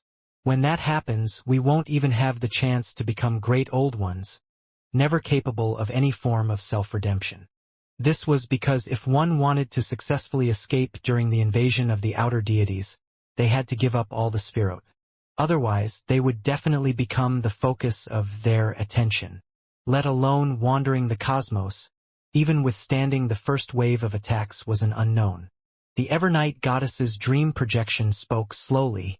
Apart from the items ripped from the outer deities, only taking away the uniquenesses and high sequence beyonder characteristics of the other pathways might not necessarily garner the attention of the outer deities. They wouldn't spend too much time searching. You also said that it's not necessarily the case. The outer deities should still have a certain desire for the uniqueness and high sequence beyonder characteristics of similar pathways. This can help them approach the level of a pillar, Klein replied calmly. We can't place our hopes on their feelings. They aren't benevolent. The Evernight goddess's dream projection nodded and said, "In this aspect, you're more aware than Roselle. Of course, it's because he had learned of the great old ones and the outer deities a little too late." She continued, "You have another choice. Use Pala's method to personally lower your level and let Amon steal Sapphira Castle. This way, you can live well as a Sequence 1 angel. You don't have to constantly worry that the Lord of the Mysteries will awaken in you. It won't be that exhausting." In the Church of Evernight's Bible, there was the division of angels and archangels. Klein had always guessed that the latter referred to Sequence 1, and today he had finally obtained confirmation. Of course, this was only the standard of one church, not necessarily the rest. After hearing the Evernight goddess's words, Klein fell silent for a long time before asking, "Can a mon be trusted?" The Evernight goddess's dream projection said frankly, "I can't give you a definite answer." Klein asked again, "If the Lord of the Mysteries awakens in a mon's body, will he take back all the high-sequence beyonder characteristics of the seer, marauder, and apprentice pathways?" "I don't know." The Evernight goddess's dream projection replied in the same tone. Klein fell silent again. After a while he said, "Personally, I don't wish to become a great old one, but I can't let down and betray those existences who have placed their bets on me. They have more or less helped me. Once Amon becomes the Lord of the Mysteries, he will definitely help the ancient sun god retrieve the uniqueness and sequence one beyonder characteristic from the Lord of Storms and the God of Knowledge and Wisdom, causing their deaths. Besides, Amon is a reckless god." The Evernight goddess's dream projection nodded slightly and said, "Your humanity has been maintained well." After making up his mind, Klein freed himself from his low spirit state. He smiled and said, "If I hadn't maintained my humanity and allowed the godhood to gain an advantage, I would have also made a similar choice. That's because a godhood's instinct is convergence upon oneself." The Evernight goddess's dream projection gently chuckled. "Make your preparations.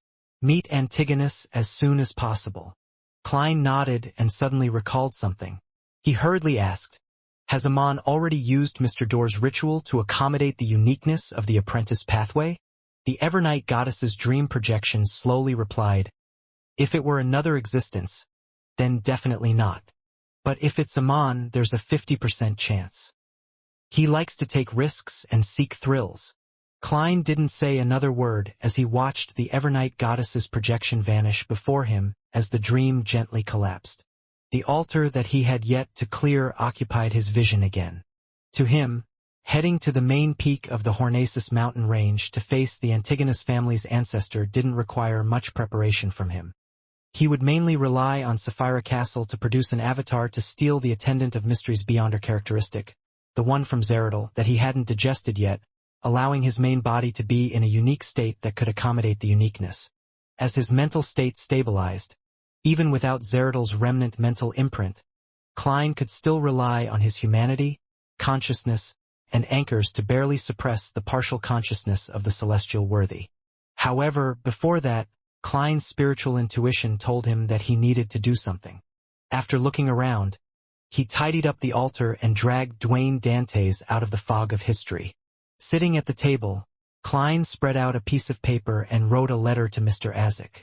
As it hadn't been a while since he wrote the previous letter, there wasn't much content.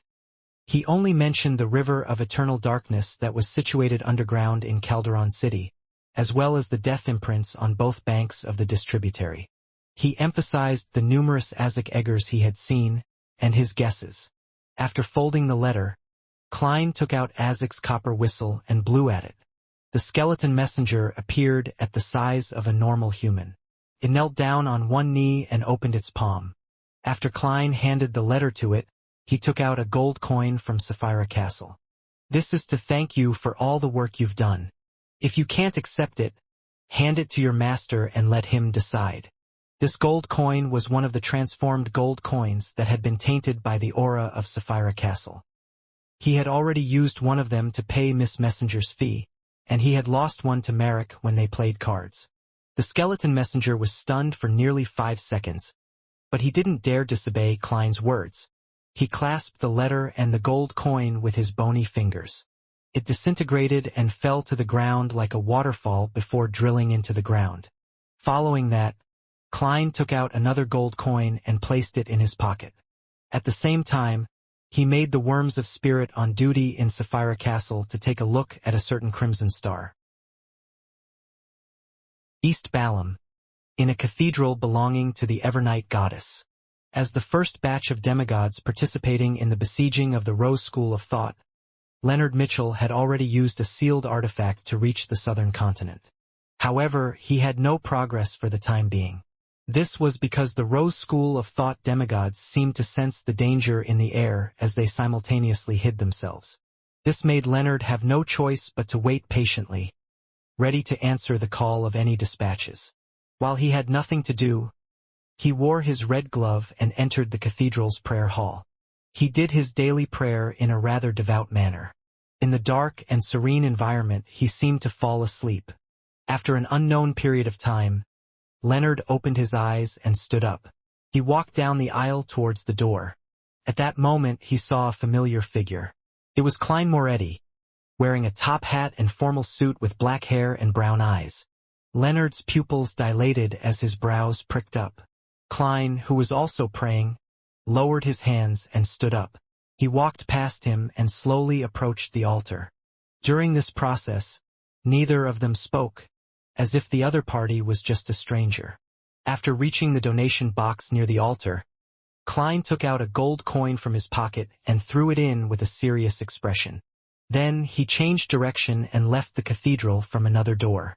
Leonard stood in the middle of the aisle and watched this scene with a puzzled look. He frowned slightly. At this moment, in his mind, Palaz Zorost's slightly aged voice echoed. "Find a chance to get that gold coin." Backlund, in a particular house. Will held a silver spoon and focused on digging at the pale green ice cream in front of him. Suddenly, he extended his left hand to block the side of the food. On the chair beside him, Dwayne Dantes's figure instantly appeared. "I seem to have missed your birthday twice," Klein said with a smile. "This is a belated present." As he spoke, he took out a gold coin and pushed it to Will Osepton. "This is a lucky gold coin for you." Will was stunned for 2 seconds before muttering, "The gift celebrating my birth was a lucky amulet. For a birthday gift, it's a lucky gold coin. You really don't have any creativity." As he spoke, he reached out his chubby hand and quickly took the gold coin. Klein smiled, stood up, and vanished. Byam inside the Church of the Sea God. After the Mass, Alger Wilson returned to his room and saw a figure appear by the window. It was Gehrman Sparrow in a top hat and trench coat. Without waiting for Alger to speak, Klein took 2 steps forward and solemnly said, "I have come under Mr. Fool's orders." He habitually acted as the attendant of mysteries. Alger immediately lowered his head and pressed his right hand to his left chest. "Praise Mr. Fool." Klein nodded slightly and took out an item from the junk pile of Sapphira Castle. Alger's eyes immediately reflected a short scepter made of bones. The tip of the scepter was embedded with tiny blue gems. A small number of them were dyed black, and a small number was covered in the light of dawn. Around it were countless pure points of light, and the sounds of illusory prayers emitted from it, stacked and holy. Alger's eyes widened as he couldn't help but reveal a hint of greed. As a Sequence 4 demigod of the Sailor Pathway, he was extremely certain that the white bone scepter before him was the symbol of the sea god's identity, level, and strength. As he endured the slight dizziness from the prayers, he cast his gaze at the world Gehrman Sparrow, waiting for the deity's attendant to speak. Klein raised the sea god scepter with one hand and said with a solemn expression, "This is Mr. Fool's gift and a sign of trust, as well as a reward for protecting a large number of believers. No matter what happens in the future, you are to keep following Mr. Fool's instructions and do your best to complete the missions he gives." Alger acutely sensed the hidden meaning.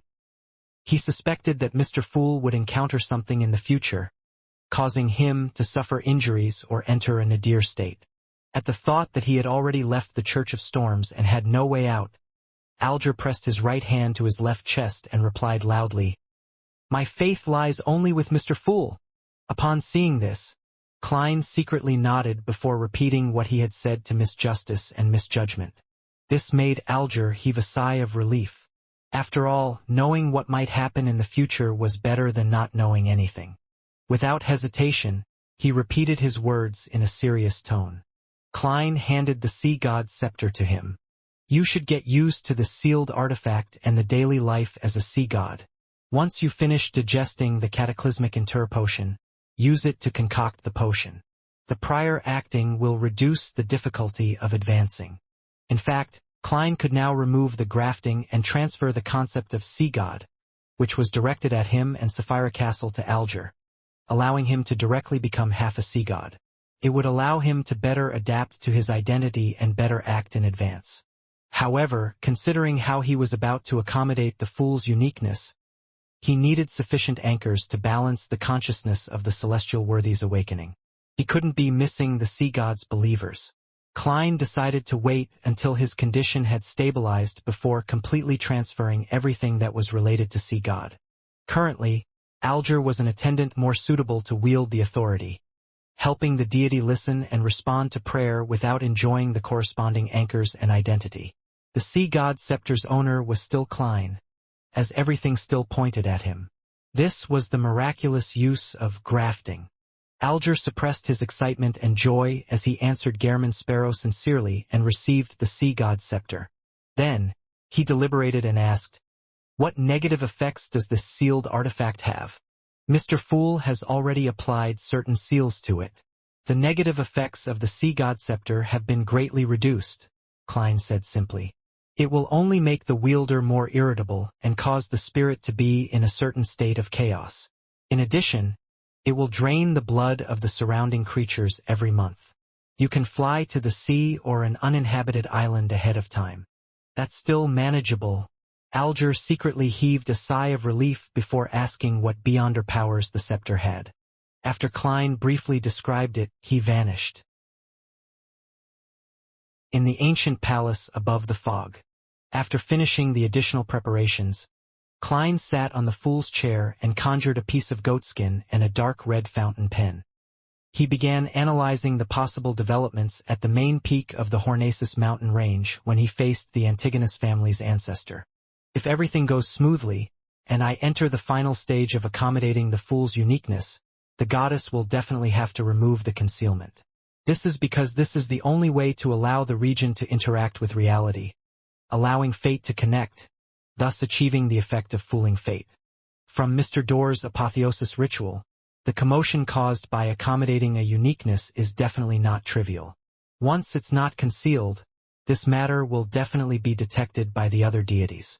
Furthermore, those who are concerned about this matter must have been watching the main peak of the Hornacis mountain range recently.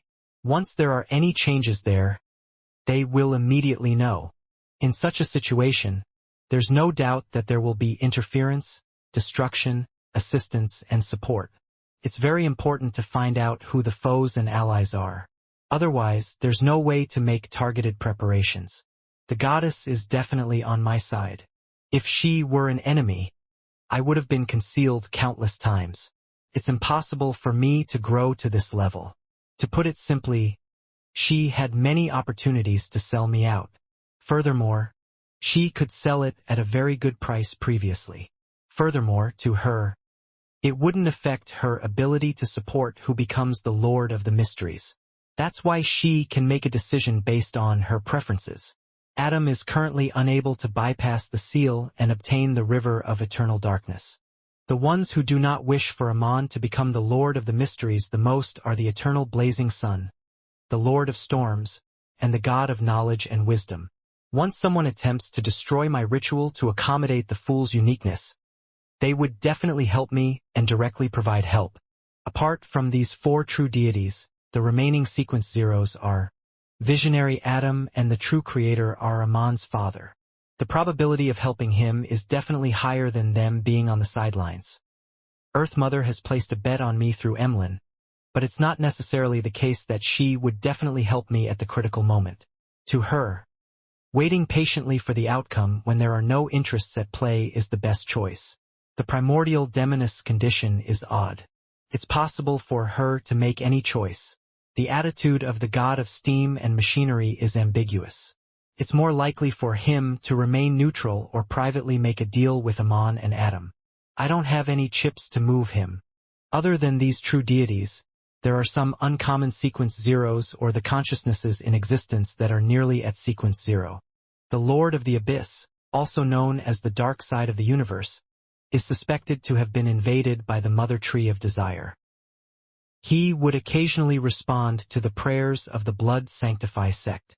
It has been a long time since he exerted any influence on the real world. Likewise, the Chained God is in a similar situation.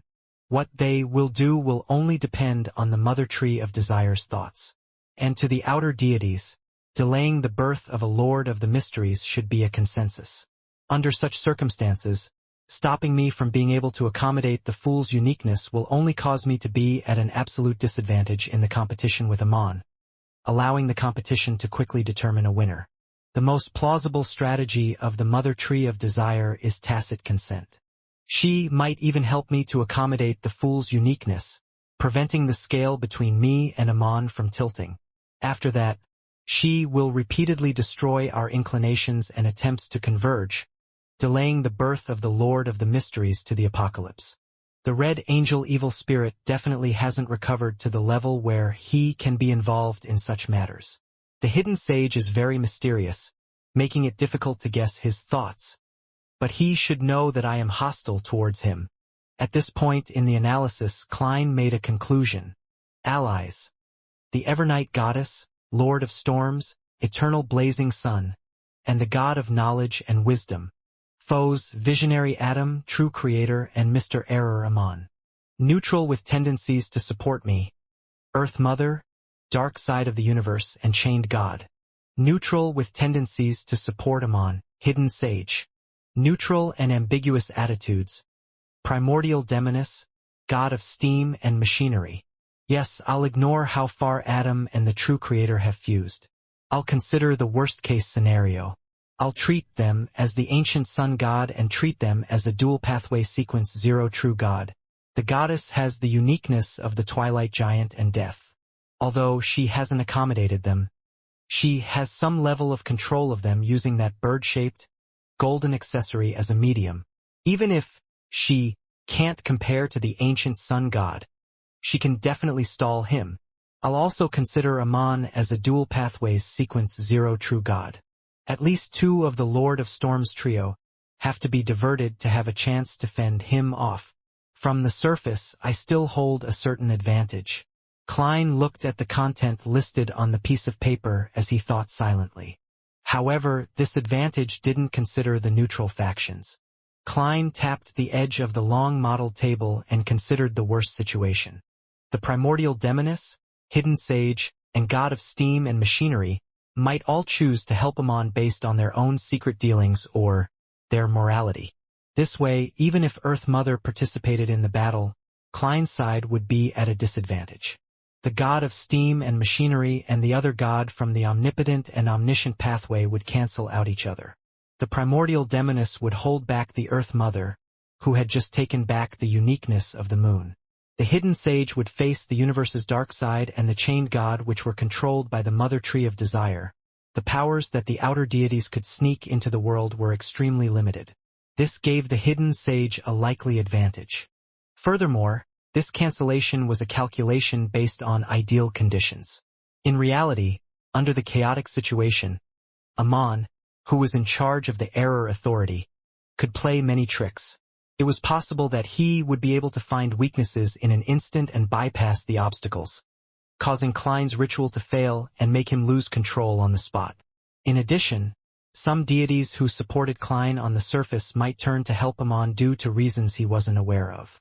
As for the sealed artifacts that could change the power balance between the deities, Klein didn't know much about them and wasn't able to make an analysis. I didn't expect that there would be a day when I fleeced the Mother Tree of Desire. Yes, I have to make some preparations for the worst-case scenario to prevent things from developing in this direction. Klein dispersed the paper and fountain pen in front of him and cast his gaze at a particular prayer light. His figure vanished from Sapphira Castle and appeared on Bernadette's dawn. Queen Mystic Bernadette seemed to have a sense of foreboding when she saw Gairman Sparrow's arrival. Without any surprise, she put down the ancient scroll in her hand and cast her gaze at the visitor at the door. Klein didn't stand on ceremony and said directly, "I wish to borrow the magic wishing lamp for a day."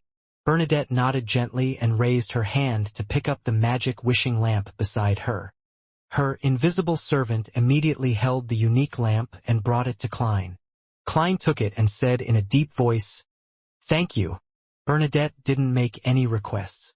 It was as though she wasn't afraid that she would end up having accumulated an additional wish and dying a strange death. She believed that Mr. Fool would be able to resolve this problem because the existence had displayed this ability the last time. In the next second, Klein, who had transformed into Gehrman Sparrow, vanished from the dawn and returned to Sapphira Castle. When he placed the magic wishing lamp on the table in front of him, he immediately saw the candlewick light up, emitting a sticky light that formed a distorted, blurry golden figure. "You haven't fulfilled your promise yet, so I won't fulfill your wishes according to your will again," Genie said with a majestic and dignified voice. "You should know that the current owner of this lamp is Roselle's daughter. The first wish you made was to place her accumulated wishes that could allow her to suffer a backlash at the level above the sequences on you. And this time, I won't permit you to transfer her wishes onto yourself." When Klein had used the magic wishing lamp to escape, he hadn't changed the ownership of this Grade 0 sealed artifact. It still belonged to Bernadette, and its wielder was still Queen Mystic. Therefore, his wish would simultaneously be accumulated on himself and Bernadette. At that time, his first wish was to transfer the 2 wishes that Bernadette had previously made under his name. This cleared Bernadette's accumulated wishes, and he was burdened with 2 wishes. But at the same time, this first wish was also accumulated. Therefore, after it was fulfilled, Bernadette's count became 1, and Klein's was 3. Following that, Klein made a second wish. It would undoubtedly be counted towards both Bernadette and him.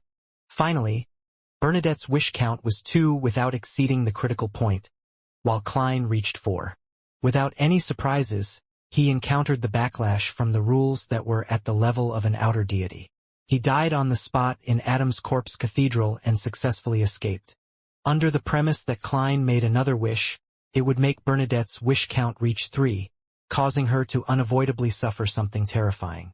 Of course, he could also mimic the first wish he did previously, transferring Bernadette's wish count onto himself and spending 1 chance at revival.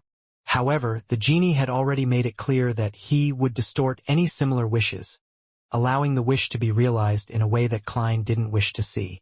It's also because I was in a rush the last time, and Roselle was affected by the primordial moon, so the wish we came up with was definitely flawed. At that time, I should have added a description to make the first wish only count under my name. Or perhaps, I should have added another wish between the first and second wish to transfer the ownership of the magic wishing lamp to me. After all, my death would result in the ownership being cleared, and the magic wishing lamp would return to its wielder. As Klein sighed inwardly, he smiled at Genie. "You should be no stranger to tampering and reassembly. With your level and current state as this lamp, I can now rely on Sapphira Castle to graft its ownership from Bernadette onto me. Or perhaps, we can use a different method and directly use theft." Genie's blurry golden figure fell silent. After a few seconds, he said, "Although you aren't as cunning as him, you're just as shameless. However, this is of no use. After you accumulate your wishes and die, the ownership of this lamp will still return to Roselle's daughter. And I will distort the rules and place your wish count onto her. Also, I said earlier that before you fulfill your promise, I won't fulfill your wish normally again." Klein maintained his smile. "I once heard a story regarding investors. When a company is in trouble, the ones who are more willing to provide aid will definitely be the original investors. Although they have already paid a lot, if they don't continue investing, they might not be able to recoup their investment and end up losing all their money. Of course, if they could use other means to retrieve their own share, or exchange their investment for greater benefits, it would be another story. Which type do you think you are?" Genie stared at Klein, who was sitting in the fool's seat, and laughed. "After you gain a deeper grasp of Sapphira Castle, you also seem to have obtained the eloquence of a swindler. However, unless you help me remove the seal now, it will be difficult for me to affect matters at the level of Sequence 0. At most, you will encounter a backlash from above the sequence's laws and die again. However, this won't be of any help to what you wish to do now. Death means failure. Furthermore, you should know very well that losing control during your advancement will affect all your avatars. It's not something that can be avoided by cutting off all connections." Klein smiled and nodded. "Indeed, I haven't thought of a wish yet. I'm just making preparations. With that said, he looked at the magic wishing lamp. Actually, this lamp has another use that can affect matters at sequence 0. I heard that a true god once attempted to destroy this lamp, but failed in the end. Indeed, how can a lamp that can seal an outer deity be so easily damaged? It definitely has the power of the Lord of the Mysteries or Sapphira Castle. As he spoke, the smile on Klein's face gradually became obvious. It's such a waste not to use something as sturdy as this as a shield. Jeannie fell silent for a long time. After such a friendly exchange, Klein and Jeannie exchanged their views. The fact that both of them were connected by fate had allowed them to come up with a preliminary agreement.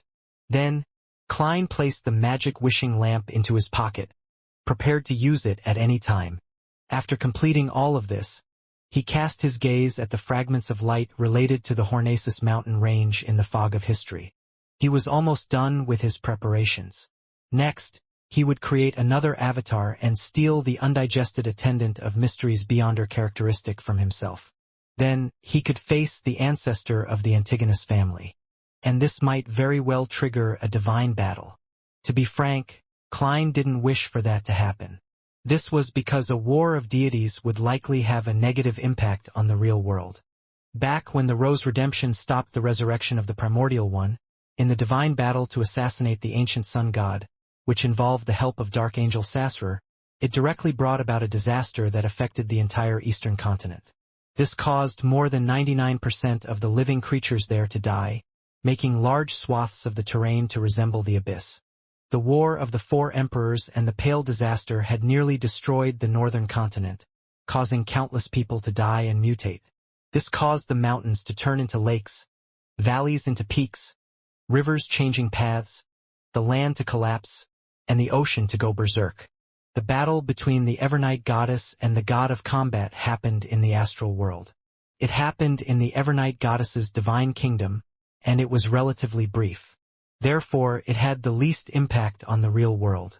However, before that, the world war that exceeded a year had drained the blood and tears of countless people. If it was possible, Klein was actually willing to give up on Sapphira Castle and live on as a Sequence 1 or even a Sequence 2 angel. The matter would then develop in the most peaceful way. However, along the way, there were already too many existences who provided him with kindness, help, and faith.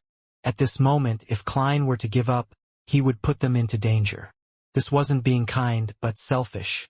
From time immemorial, which successful person didn't bear the fates of many people? If he gave up, what about the rest? The members of the Tarot Club, the full believers of the City of Silver and Moon City, Azek Eggers, Rionette Tynker, Will Ossepton, various faces quickly flashed across Klein's mind. Finally, he let out a long sigh. If Amon could be trusted, it wasn't that Klein couldn't hand over all of this to him. However, this god of deceit had always been reckless. Even his believers were all himself.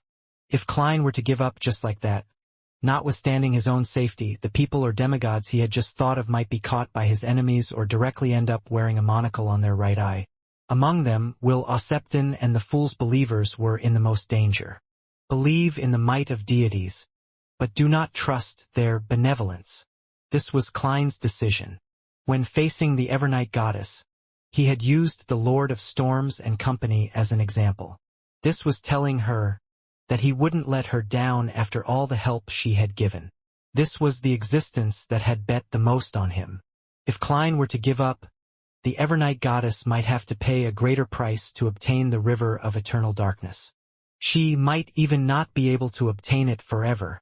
This was because after the appearance of the two pillars, Lord of the Mysteries and God Almighty, it meant that the threat from the outer deities would be reduced to its lowest level. There wouldn't be any need for additional great old ones to appear. I'll later use Sapphira Castle to graft the main peak of the Hornacis mountain range to the astral world. This can prevent the war of deities from bringing any harm to the real world to the greatest extent. It can also allow the deities who are guarding the cracking barrier to unleash their full strength. After all, most of my supporters are orthodox deities. Klein's mind raced as he came up with a solution. He then snapped his fingers and used Sapphira Castle to create an avatar to stand beside him. The avatar Klein created was a blueprint of his present state, and not Dwayne Dante's, Sherlock Moriarty, or Merlin Hermes, so as to avoid any obstacles in his self-awareness. After experiencing the mutation brought by Adam, he became more careful in such aspects. Glancing at his avatar, Klein's thoughts made his face turn blank. The avatar extended its right hand and stirred Sapphira Castle's strength to grab at the main body. Again and again it failed more than 10 times. Finally, it managed to extract bits of dark light from the main body. Finally, Klein sighed and extinguished the thought of trying to execute this attempt during the actual battle. Despite not resisting at all, with his body and mind at ease, his avatar had still spent so much time failing while using Sapphira Castle's level and strength. It was easy to imagine its value in actual combat. As more and more Beyonder characteristics left his body, Klein felt relaxed. He felt like he had finally abandoned a heavy burden after a long walk. Of course, there was a certain fluctuation in his mental state. After losing the lingering mental imprint from Zeradol, the awakening of the celestial worthy's consciousness began to invade his mind. This was within Klein's expectations. Therefore, he wasn't flustered at all.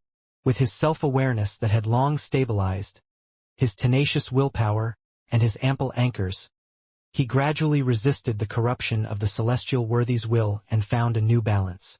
At the same time, when the attendant of mysteries Beyonder characteristic that Klein hadn't fully digested entered his avatar's body, its blank face suddenly twisted, growing out dark, lusterless eyes, and an indistinct white long beard.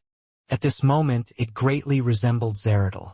However, it was unable to withstand the madness brought about by the attendant of mysteries Beyonder characteristic. Its body rapidly developed towards collapse as transparent. Distorted maggots crawled out and slippery and sinister tentacles extended out.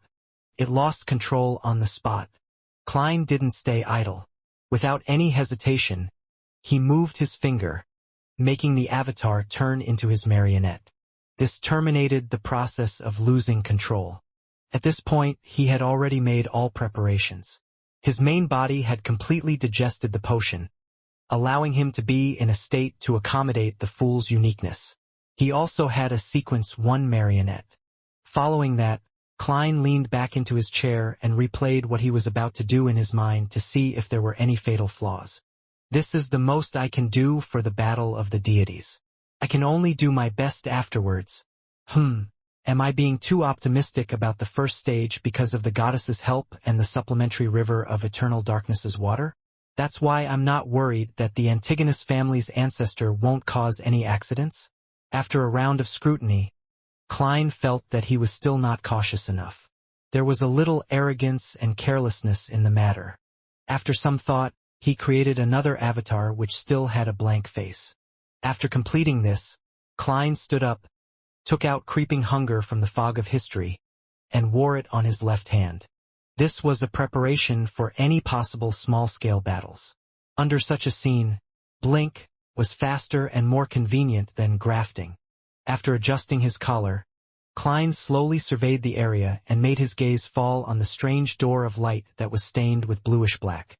It landed on the humans who were hanging there, wrapped in transparent cocoons. As he scanned each and every one of them, his gaze landed on the 3 shattered transparent cocoons. In the next second, Klein's figure vanished and appeared in the grayish-white fog of history. He walked to the time before the first epoch, and he arrived at the stacked metropolis of old. He stood at the top of a dilapidated skyscraper that barely stood erect. He looked down at the pile of wreckage, the public transportation vehicles that had turned into metal pancakes, and numerous overlapping sedans. Amidst the silence, he swept his gaze across the remaining buildings. It seemed to pass through the barriers of history, allowing him to see the electric lamps lit up inside them. The light from the lamps spread out gently, illuminating the glass and skyscrapers, streets, and every corner of Metropolis ruins. After staring at it for a long time, Klein retracted his gaze and took a step back to the real world. Right on the heels of that, he directly teleported to the summit of the Hornacis mountain range. He saw that ancient palace that was shrouded in fog, dilapidated, and overgrown with weeds. His marionette and avatar appeared in front of him, like two guards. Facing the ancient palace, Klein pressed his top hat, raised his right hand, and snapped his fingers. The peak of the Hornacis mountain range instantly turned dark. Illusory stars appeared around them. Klein had grafted this place to the astral world. Without any hesitation, he led his marionette and avatar to the main door of the ancient palace. The marionette that looked almost identical to him was one step ahead. It bent down, stretched out its hands, and slowly pushed the heavy stone door open. The door slowly creaked open, revealing the scene inside. And it was different from the last time Klein sent the Trunsoist brass book over. It was dark inside, making it impossible for anyone to see the numerous corpses hanging above the hall. Nor could he see the cluster of transparent maggots that were sitting on the huge stone chair. Without needing to guess, Klein made use of the intuition of a seer at the King of Angels level to confirm that this was the change caused by the Evernight goddess using the river of eternal darkness's water to allow the ancestor of the Antigonus family to enter a state of eternal slumber. After the marionette and avatar entered, he slowly walked through the door and entered the palace. The darkness swayed and changed. Numerous buildings appeared in the surroundings as figures walked along the streets. Their voices spread out, causing the surroundings to become lively and noisy. The people ignored Klein and his marionette and avatar as they headed for their destinations while chatting with each other. They and the buildings were dark in color, almost close to black and white. They were like old photos that came from deep within history that had suddenly come to life. This made Klein think of black and white holographic projections, the scenes in the historical void, and those in real dreams. He strolled through this town and walked along the elevating streets. And the higher they went, the more magnificent the buildings became. The massive stone pillar supported an exaggerated dome. The people living in this black and white photo were generally tall. They seemed to be learning, working, and resting. The scenes here changed continuously, showing the birth of a baby, the growth of a child, the ignorance of youth, the worries of an adult, the pressure of a middle-aged man, and the sorrow of aging. Of course, they were all interlinked with each other. Only a portion would become the main theme at times. As Klein ventured deeper, he saw the residents of the towns die. Their loved ones weren't overly sad. They carried the dead back home, placed them on the bed with a pillow as if the corpses were still alive. When Klein was about to leave the town's borders, the dead got up from bed, left their family, and walked out of their homes, heading towards the highest point of the street. There was also a city there. It seemed to be the city of the dead, the eventual refuge of life, a kingdom of eternal repose. This was very close to where normal people lived. The latter was distributed by the mountainside to the peak, while the former was on the peak. Others might be surprised by such a state, but Klein instantly understood what this scenery meant. This was because he directly saw spirit body threads on the deceased. The moment they were about to die, their spirit body threads floated towards the peak, controlled by an unknown existence. That also meant that they had become marionettes. Therefore, the deceased could leave their own families and head to the peak after dying for some time. And this was completely in line with the details mentioned in the research of the Hornacis main peak's relics. The nation of the Evernight belonged to the Mother of the Sky from the Evernight pathway. But at the peak, there was a town used by the Antigonus family's ancestor. Therefore, the residents of the nation of the Evernight were respectful and afraid of Evernight. They believed in the Mother of the Sky. At the same time, they believed that death was not the end. They believed that their dead loved ones would bless them from Evernight. Indeed, death wasn't the end. The city of dead was just beside them at the peak. They could reach it just by walking, and the dead would continue living their lives as marionettes. In the eyes of ordinary people, this was undoubtedly the same as still being alive. The nation of the living and the city of dead were like two ends of a road. The distance between life and death was so close that they were like neighbors. This also explained why the nation of the Evernight didn't have tombs, as the deceased didn't need to be buried. They turned into marionettes and headed for the peak. This should be the nation of the Evernight from back then. Klein nodded slightly and proceeded towards the peak in the dark environment. What entered his eyes was indeed a seemingly normal town, but everyone here was a marionette. After passing through the marionettes who dressed and looked different, Klein entered the magnificent palace that seemed to honor a deity. Deep in the palace, on the huge stone chair, a figure propped its elbow on the armrest, its head leaning back against the chair. His face was rather young, but his long hair was half white. Half of it was concealed, the other revealed. His appearance was that of a man, and his eyes were darker than Zeradal's, and they contained an indescribable sense of the vicissitudes of life. His facial features were pretty good, but his cheeks had a thick, black tuft of fur that resembled a wolf fur. He gave off a feeling of both old age and youthfulness, rationality and madness. This was the ancestor of the Antigonus family. This time, he didn't appear in the form of a mythical creature, and instead sat on a huge stone chair in his original appearance. At that moment, his eyes were tightly shut as though he was in a deep sleep, and inside the hall, there were corpses wearing simple or luxurious clothes hanging from the ceiling. They were like inverted forests that swayed gently in the wind. After entering a state of eternal slumber, the ancestor of the Antigonus family finally managed to temporarily free himself from the state of losing control and madness, and returned to how he was before. Klein stood in the middle of the hall, looking at his target as he sighed. The scene he saw of the nation of the Evernight and the city of dead earlier was the dream belonging to Antigonus, a dream that lasted for more than 1,000 years. Looking at the half-fool on the huge stone chair, the scenes from before, as well as the relevant scenes of the nation of the Evernight flashed through Klein's mind. This evoked thoughts in him. He didn't know much about Antigonus. In fact, he had almost lost control because of the ravings of his Hornacis, Phlegria. Therefore, he didn't feel any sympathy at the moment, at best some form of empathy. The lingering memories were undoubtedly one of the best memories of the past.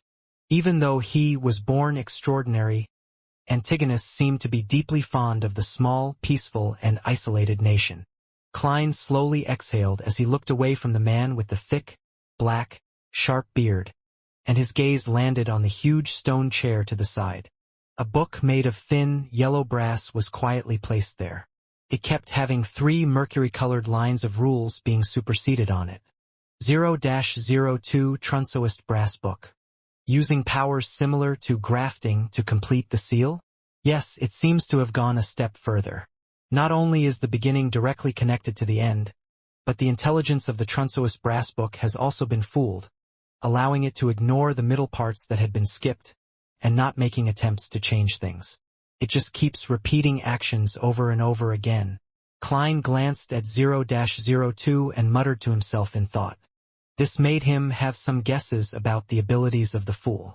Without thinking further, Klein got the attendant of Mystery's marionette to graft the starting point to the end point as he walked to the huge stone chair and picked up the Trunsoist Brass Book. On the one hand, this was to eliminate any possible interference, and on the other hand, he was trying to test out Antigonus's current condition.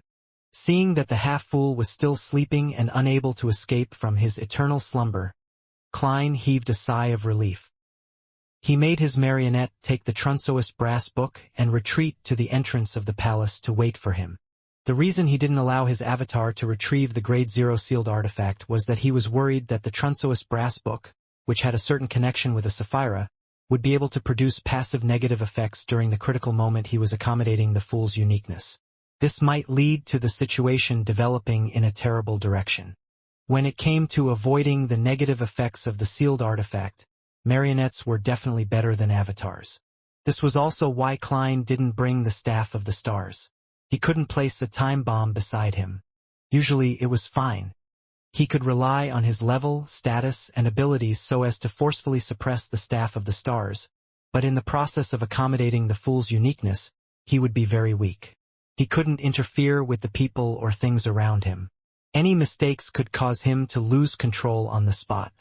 To deal with the situation of Sapphira Castle being sealed, thus causing him to be unable to use its powers, Klein had no choice but to bring a sealed artifact that could provide teleportation powers.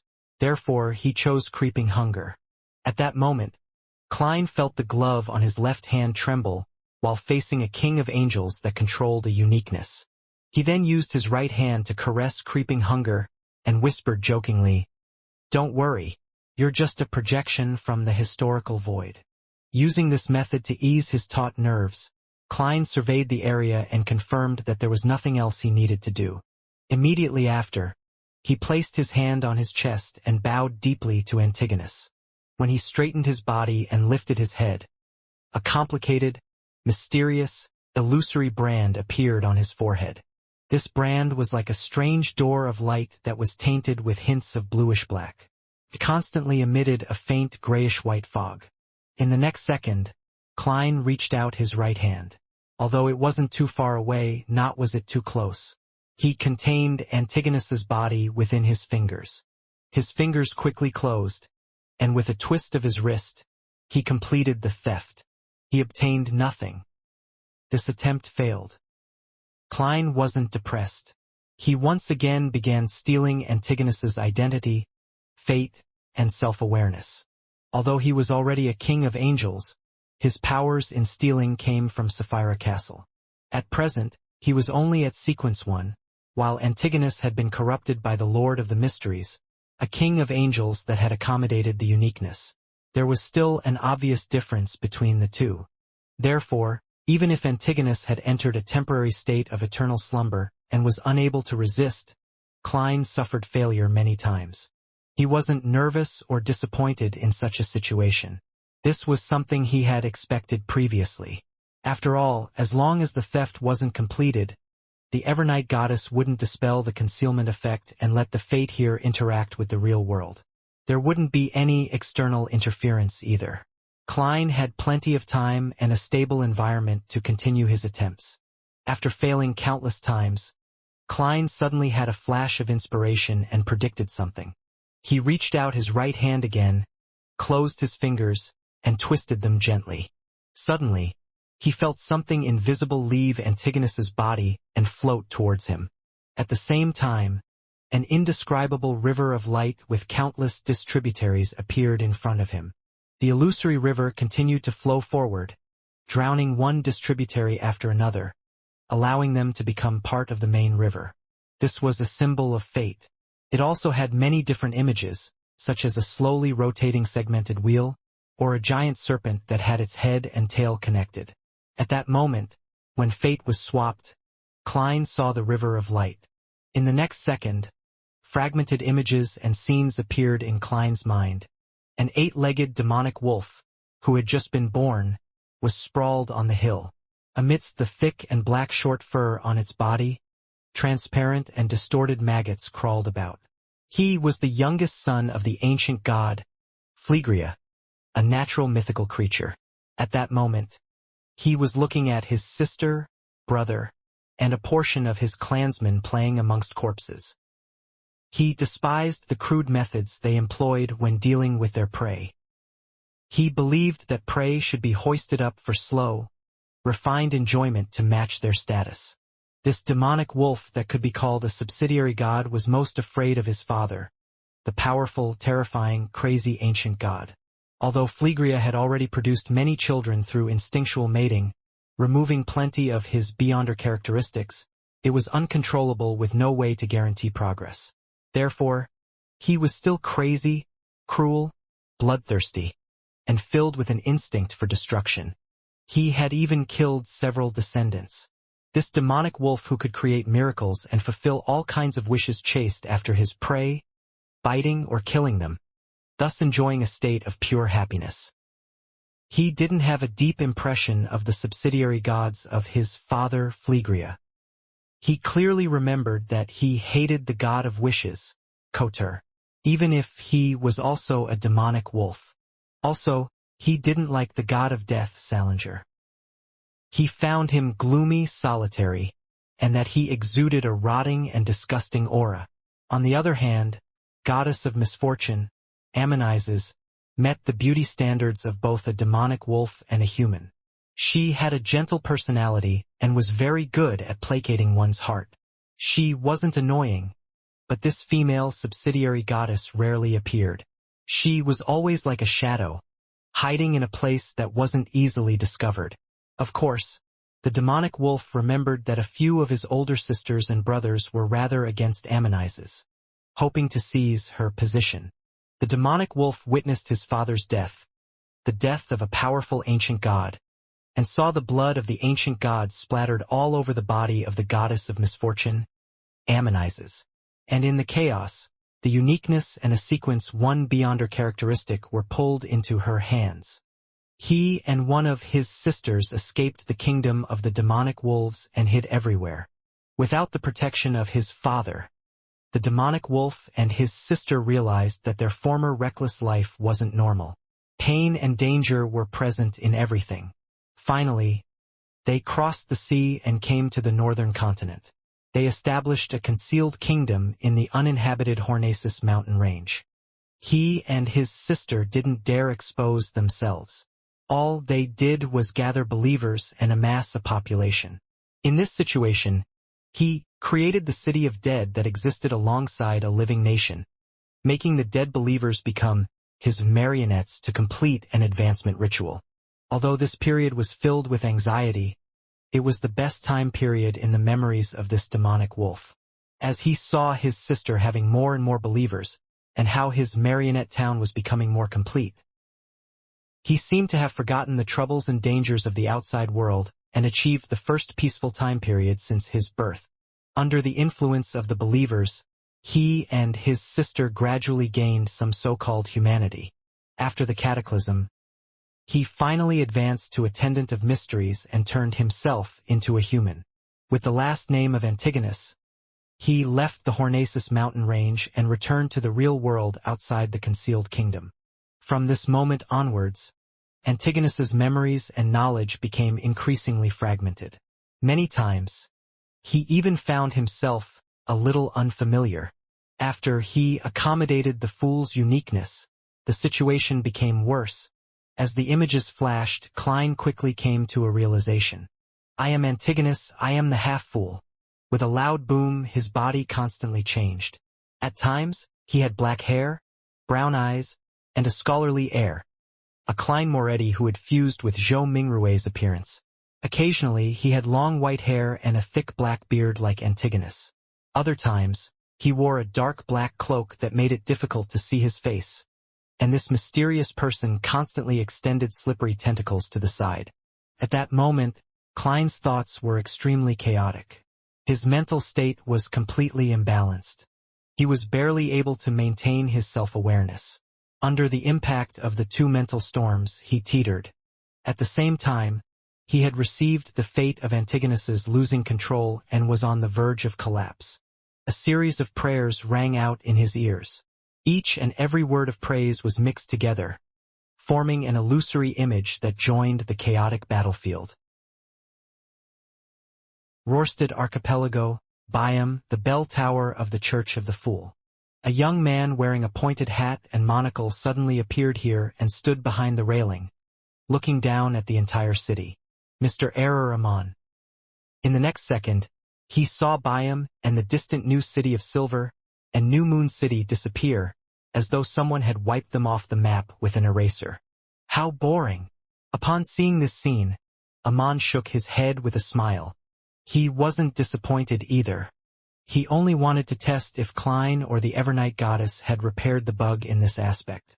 After striking the bell, he could be considered the fool's angel of time to a certain extent. He could use this loophole to directly steal a portion of his anchors. Such theft was of little value, but it was very useful at the critical moment of a ritual. The sudden decrease in anchors would definitely tip the balance, causing Klein to lose control on the spot. Amon then retracted his gaze and raised his hand to straighten the monocle on his right eye. It was as if the light from the stars suddenly lit up in the crystal monocle. Thud! Thud! The doors of Backlund, Trier, Lenberg, and St. Millum opened and closed at the same time without a breeze. Inside a white tower in the headquarters of the god of knowledge and wisdom, Luca, who was on duty underground, sensed that something was amiss and stood up abruptly. As a prophet, he acutely sensed that something was happening. The elder in a brass-threaded, White Robe immediately used a mystical technique and arrived at the entrance of the underground area. He pushed the door open. However, the door that wasn't considered heavy to a demigod didn't budge, as though it was sealed by an invisible force.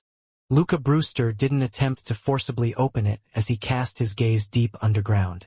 There was silence. There was no sound. This isn't normal. Luca didn't need to rely on his beyonder powers to determine the problem here. Usually, in the deepest part of the ground, there would always be sounds that made people's hair stand on end. But now it was as if it had disappeared, as though it never existed. Others might not know, but as a high-ranking member of the Church of Knowledge, Luca knew that the voice came from an extremely terrifying sealed artifact that even he didn't know the exact details of, so it was impossible for it to be erased out of thin air. The current situation could only mean one thing. Either the sealed artifact had already escaped the restrictions and entered a more bizarre state, or it had been sealed further, preventing it from affecting the outside world. Regardless of the possibility, it meant that there was extreme danger lurking in the surroundings. This was because the sealed artifact's number was 0-01. At the top of Byam's remaining bell tower, the light on Amon's monocle gradually faded, returning to normal. Mr. Error hadn't held back from showcasing his new beyonder powers, doing so to make a statement to all the existences watching him.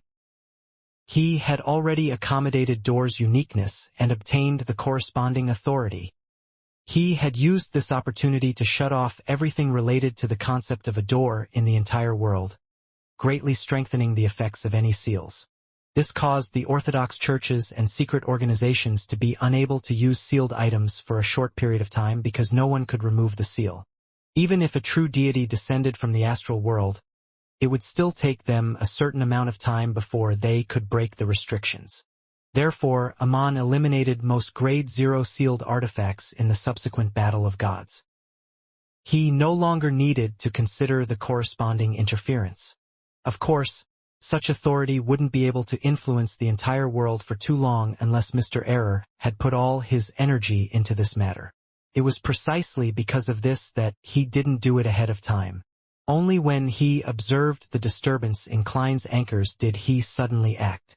The more powerful a Grade 0 sealed artifact was, the more terrifying the negative effects would be. It was even more so for those that could produce effects at the level of a deity. Even a Sequence 0 true deity might not be able to withstand it for too long. Therefore, true deities wouldn't unseal them unless it was necessary. Otherwise, this would bring about an even greater disturbance to them, causing them to suffer a net loss. After doing this, Amon held up his palm and gently leaped up. Without the bearing of a true god, he sat on the railing at the top of the bell tower. As he gazed at the horizon out into the sea, he leisurely waited for the concealment to be removed. That was when Klein's ritual to accommodate the fool's uniqueness officially began. When that happened, he would strike the death knell for him. In the concealed world of the Evernight Goddess, under the repeated impact of the awakening of the celestial worthy of heaven and earth for blessings, and Antigonus's self-awareness and mental imprint, Klein's consciousness was like a sailboat in a storm. It would sometimes be thrown high while being struck down. At times it would suffer corrosion, and at other times be slammed to the side. This made his thoughts turn extremely chaotic. He was about to split into two different personalities, known as Antigonus and the Lord of the Mysteries. At the same time, his avatar also lost its rationality. It was in a state of being about to collapse into a whirlpool of maggots.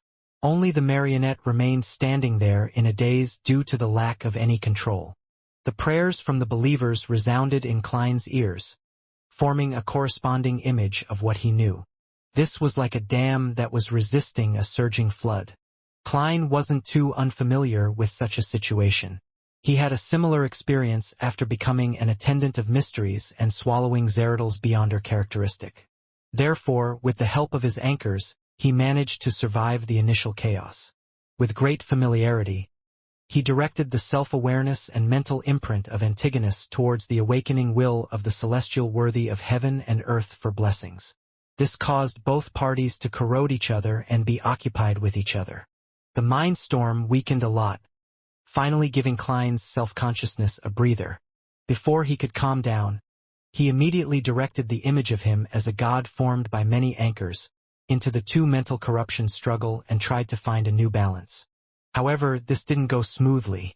Compared to before, the essence of Antigonus's mental imprint, resilience, and madness were clearly stronger than Zeradol's.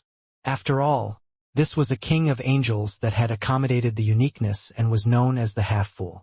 Furthermore, Klein had also stolen the other party's identity and fate. This brought about two other negative effects. His personality was constantly on the edge of dissociating. From time to time, he would think that he was Antigonus, attempting to fuse his mental imprint with his own mind. Having accepted the fate of Antigonus's loss of control, his entire body was collapsing uncontrollably. This brought about even more mental corruption. In addition, Antigonus's mental imprint and the awakened will of the celestial worthy of heaven and earth for blessings wasn't completely incompatible. In some aspects of their battle, they showed signs of fusing together. It was as if they originated from the same existence. This gave Klein preliminary confirmation. As a natural mythical creature, Antigonus was born with some of the celestial worthy's will.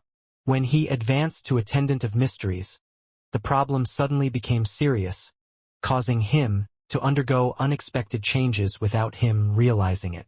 By the time he managed to accommodate the fool's uniqueness, madness had apparently become another side of him. In other words, before completely losing control, Antigonus was already a mentally sutured monster to a certain level.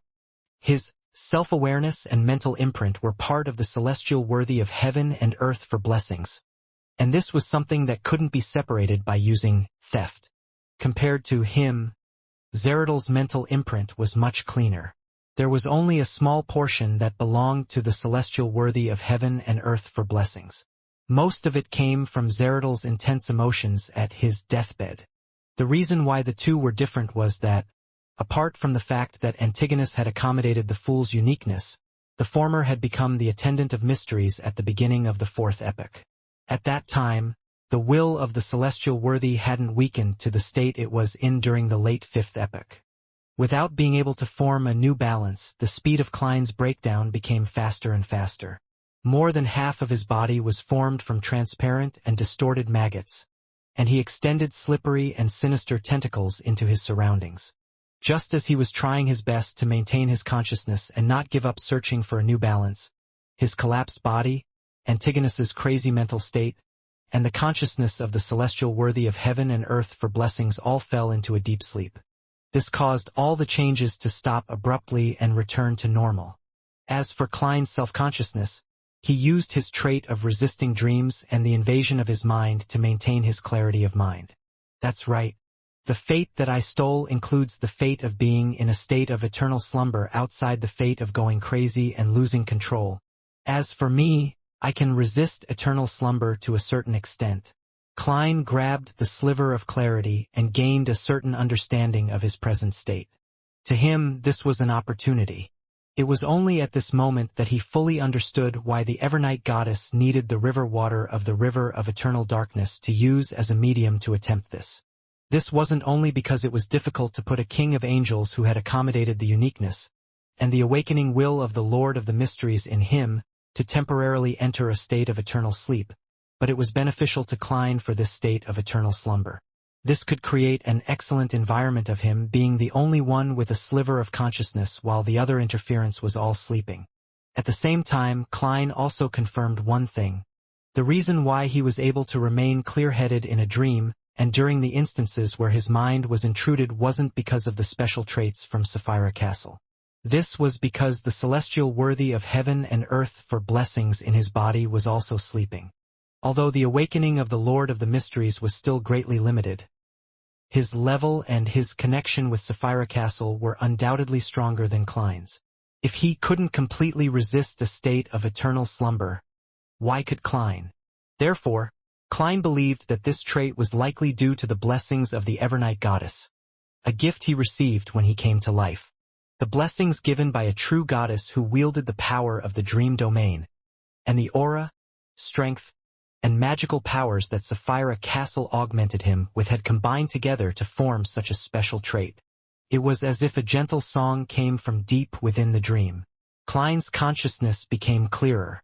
Without any hesitation, he immediately adjusted the sleeping imprint and corruption in his body and found a new balance. Following that, he extended slippery tentacles with strange patterns and used Sapphira Castle's powers to steal the fool's uniqueness inside Antigonus's body.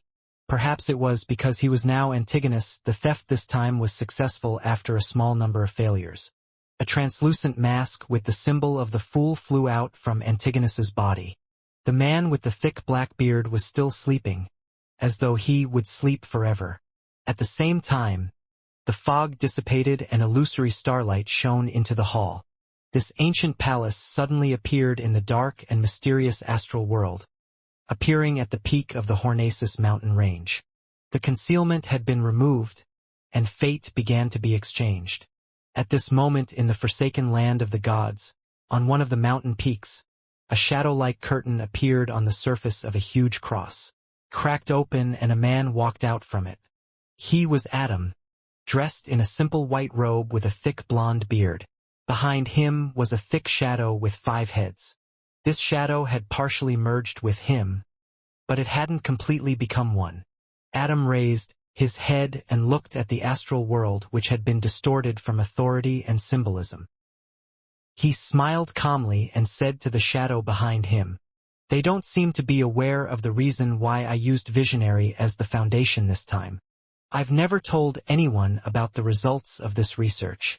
Just as he said that, he proclaimed in a solemn and deep voice, "I am one, and also infinity, the beginning and the end."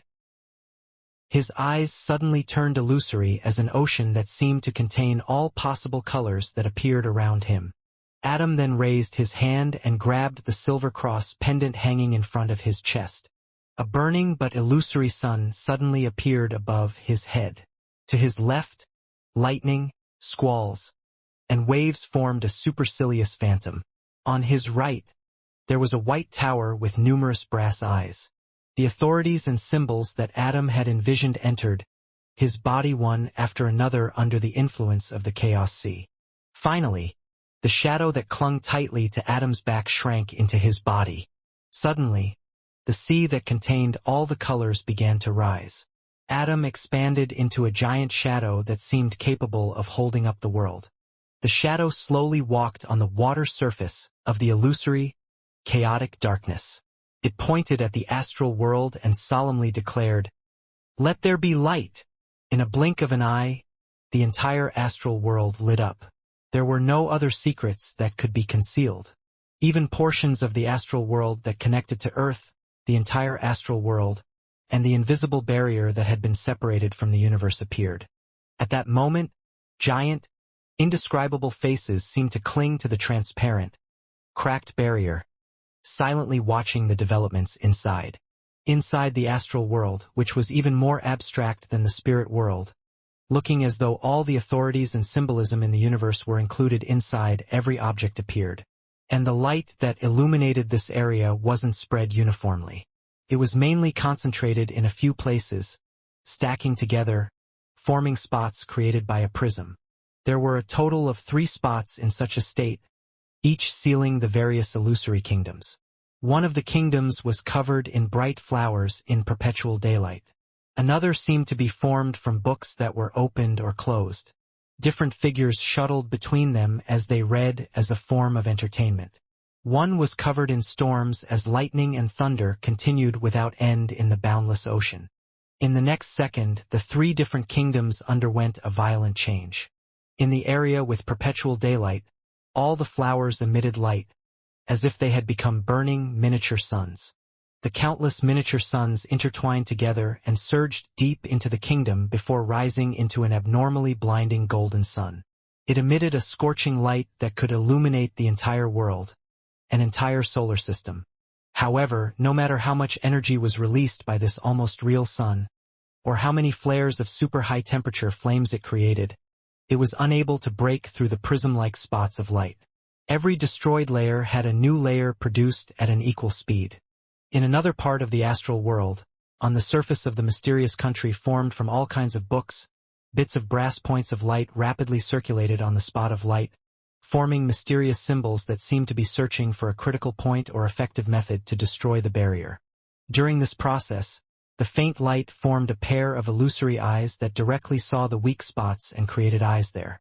Meanwhile, inside the spot of light, there was also faint light swirling in it. It repeatedly took form, changing the critical points of the structure. This made it seem as though both sides were in a contest of their calculative abilities, with neither side clinching victory. In the boundless sea that was enveloped by lightning, wind, and rain, the spot of light suddenly lit up. It brought a portion of matter and approached the limit to speed, creating a violent wave that could destroy a planet. Such a wave and the tiny bits of light constantly struck the prism-like spot of light, turning it into countless falling specks of light. At some point in time, the spot of light began to ripple like an illusory ocean that seemed to contain all colors. It seemed to solidify the surrounding environment, causing the light spots that carried the storm to slow down uncontrollably.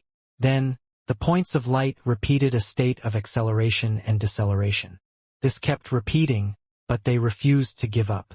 With the chaos sea as a source, Adam used himself, and the true creator as a pillar, envisioned three uniquenesses, and accommodated them into this system.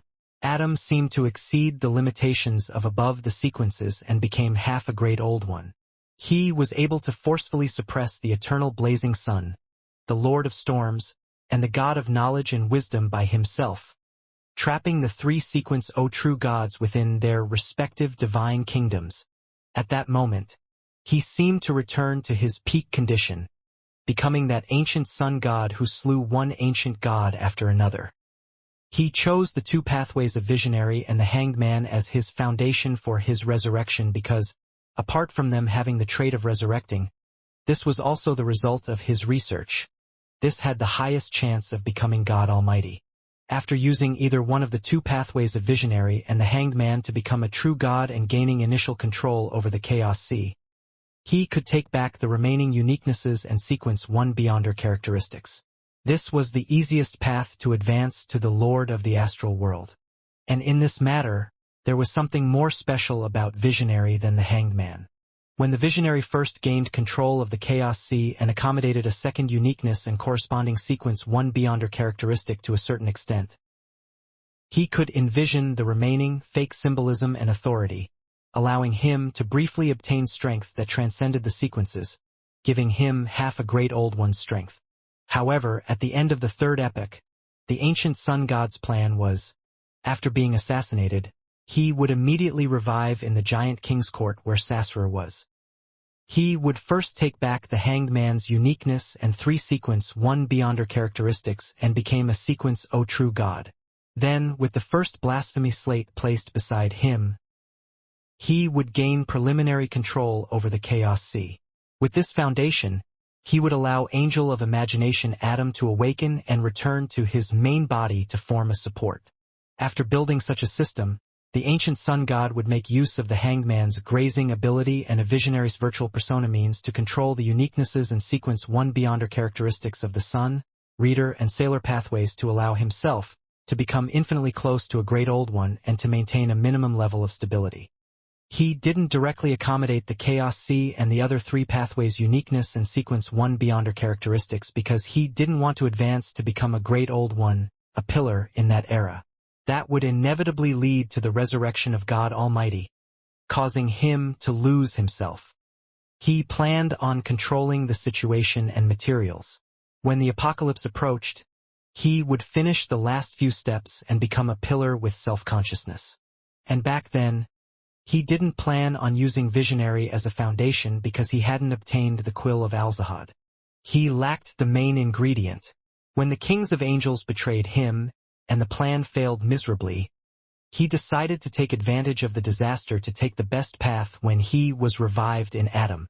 At this moment, Adam, who had transformed into a giant shadow, stood on the water surface of the illusory, chaotic darkness, reflecting the astral world into his eyes, making it difficult for the three true gods to break through the restrictions. Surrounding him were beams of light that constantly fell from high above with blazing tails, illuminating the entire forsaken land of the gods, making both the northern and southern continents experience midday conditions simultaneously. In Biam's remaining bell tower, Amon, who was sitting on the railing, nudged the crystal monocle. With both hands propped up, he suddenly leaped up and entered the astral world. During this process, his left hand had an ancient mottled stone slab appear at some point in time. The first blasphemy slate. Amon had once used it to seal the gap caused by Mr. Door's returning ritual, to prevent the invasion of the mother goddess of depravity. After the return ritual ended, and the door of flesh and blood completely collapsed without a tunnel to maintain anymore, he retrieved the blasphemy slate. At that moment, Amon casually threw the ancient, mottled stone slate down from the astral world and allowed it to land somewhere in the fog sea. It was a mountain that tore out of the boundless black fog. There was no end to its depth. Its surroundings appeared like a continent. After the first blasphemy slate landed, it accurately stabbed into the peak of the mountain, forming an illusory sea that contained all the colors. At the same time, Amon entered the astral world and saw the main peak of the Hornacis mountain range that had been grafted here. He saw the ancient and dilapidated palace on the mountain peak, wearing a pointed hat and a classic black robe. His body rapidly expanded, instantly reaching the scale of a mountain. He opened his mouth, as though he was about to swallow Antigonus's magnificent but dilapidated palace. Suddenly, he saw a blurry figure. This figure was wearing a long, layered black dress that was not complicated, but had countless stars speckled on it. She was as big as the current Amon. A pair of huge arms covered in dark black short hair grew out from both her torso and waist, but there was a beautiful and gentle face that was covered in thin black gauze. Her eyes seemed to compress the starry night sky. It made one feel at peace, but it also made one feel an uncontrollable fear. One of her two hands held a huge scythe, and another pair held a bird-shaped, golden accessory. The remaining pair held nothing, as though she was holding an invisible object. Evernight Goddess. In the next second, Amon, who was wearing a monocle on his right eye, was quickly wiped away by an eraser like he was a sketch. The Evernight Goddess raised her two empty arms as she held up an almost invisible fog. On the surface of the fog, multiple doors of different shapes rapidly opened in different spots, but they were instantly blocked, preventing any loopholes from taking place. The Evernight Goddess floated above the peak of the Hornacis mountain range in the astral world as she focused on controlling the fog world in her hand, preventing Amon's true body from escaping. As more and more doors appeared, the opening of doors became faster and faster. This goddess was unable to deal with it alone. All she could do was raise her other two arms and raise the huge scythe. The dark black scythe rapidly turned into a corporeal coffin made of black fog. The almost invisible fog world was stuffed into the coffin, and all the movements instantly ceased. It was as though death had occurred. However, this silence only lasted for a second. On the surface of the black fog-formed coffin, a series of doors took form and opened again. As the Evernight Goddess sealed the doors, she raised her arm that held a bird-shaped, golden accessory. The orange glow of twilight fell, adding a sense of decay and extinction to the heavy black coffin. The formation and opening of the doors slowed down as both parties entered a tug-of-war. At that moment, at the foot of the Evernight Goddess, the main peak of the Hornacis mountain range collapsed. It was like the apocalypse had arrived early. At the same time, python-like black tentacles extended out from somewhere in the astral world. There was an eye at the end of each tentacle, either opened or closed. Any object that was seen by them would instantly turn into grayish-white rock, and anything touched by the tentacles distorted as limbs and heads stretched out, turning into good-looking women of all sizes. As the grayish-white spread rapidly, the tentacles surged towards the ancient and dilapidated palace, rushing towards Klein, who was about to accommodate the fool's uniqueness. Primordial demoness cheek. Countless demonesses of varying sizes brought with them the destruction of all matter, causing the scene of the entire Hornacis mountain range to develop in the direction of turning into a huge stone sphere. This made the dilapidated walls of the ancient palace collapse rapidly, exposing Klein, who was in the middle of the hall, along with his avatar and marionette out into the middle of the astral world. Just as the python-like black tentacles were about to rush into the palace, a crimson moon rose up like a scene from the apocalypse. In the perimeter of the hall that was bathed in moonlight, a cluster of wheat instantly grew out. There were flowers, mushrooms, and trees. They intertwined with each other, layer by layer, sealing the palace that belonged to Antigonus. At that moment, the hall where Klein was in seemed to be a ruin that had been sealed in history and a forest for thousands of years, as though it had been swallowed up by nature. The python-like black tentacles with eyes on their tips were blocked by plants growing wildly. They rose up as they constantly struck the screen that originated from nature, causing the latter to collapse or peel under layer after layer of petrification effects. However, no matter whether it was the wheat, flowers, mushrooms, trees, or newborns, they quickly returned to Earth Mother's embrace and grew again. Just like that, the barriers of nature were reborn and destroyed, layer by layer, as layer after layer was reborn. This showdown entered a stalemate. Earth Mother, who controlled the moon's uniqueness, fended off primordial Demoness Cheek. At this moment, a light that couldn't be seen by most beyonders landed from high above and crashed into the barrier of nature that used plants as a foundation. The light didn't have a physical body, as though it was formed from a flux of massive and miscellaneous information. In its illusory form, it tore through the gaps between the plants, like a torrent, heading straight for Klein, who was about to retrieve the translucent mask. Hidden Sage. At this moment, a blurry light shot out from the void, revealing picture-like projections around Klein. Some of them recorded the helplessness and misery humans felt when facing supernatural beings. Some of them used an epic-like brush to reenact the scenes of humans using their own bodies as experiments to attempt fusing with Beyonder ingredients to obtain strength and save the race. Some described the unique cultures and traditions due to a black emperor, while others carried various viewpoints, books, and inventions. Some resembled the dawn of the present world, starting from the massive machinery that spewed steam, buildings that rose higher and higher, and clothes that made movement easier. The contents made the seemingly thin painting exude a heaviness. This was because they bore the inspiration and development of civilization, of human society at different stages. Back then, the god of craftsmanship didn't properly digest the sequence 1 civilization enlightener potion before advancing to sequence 0 due to various reasons.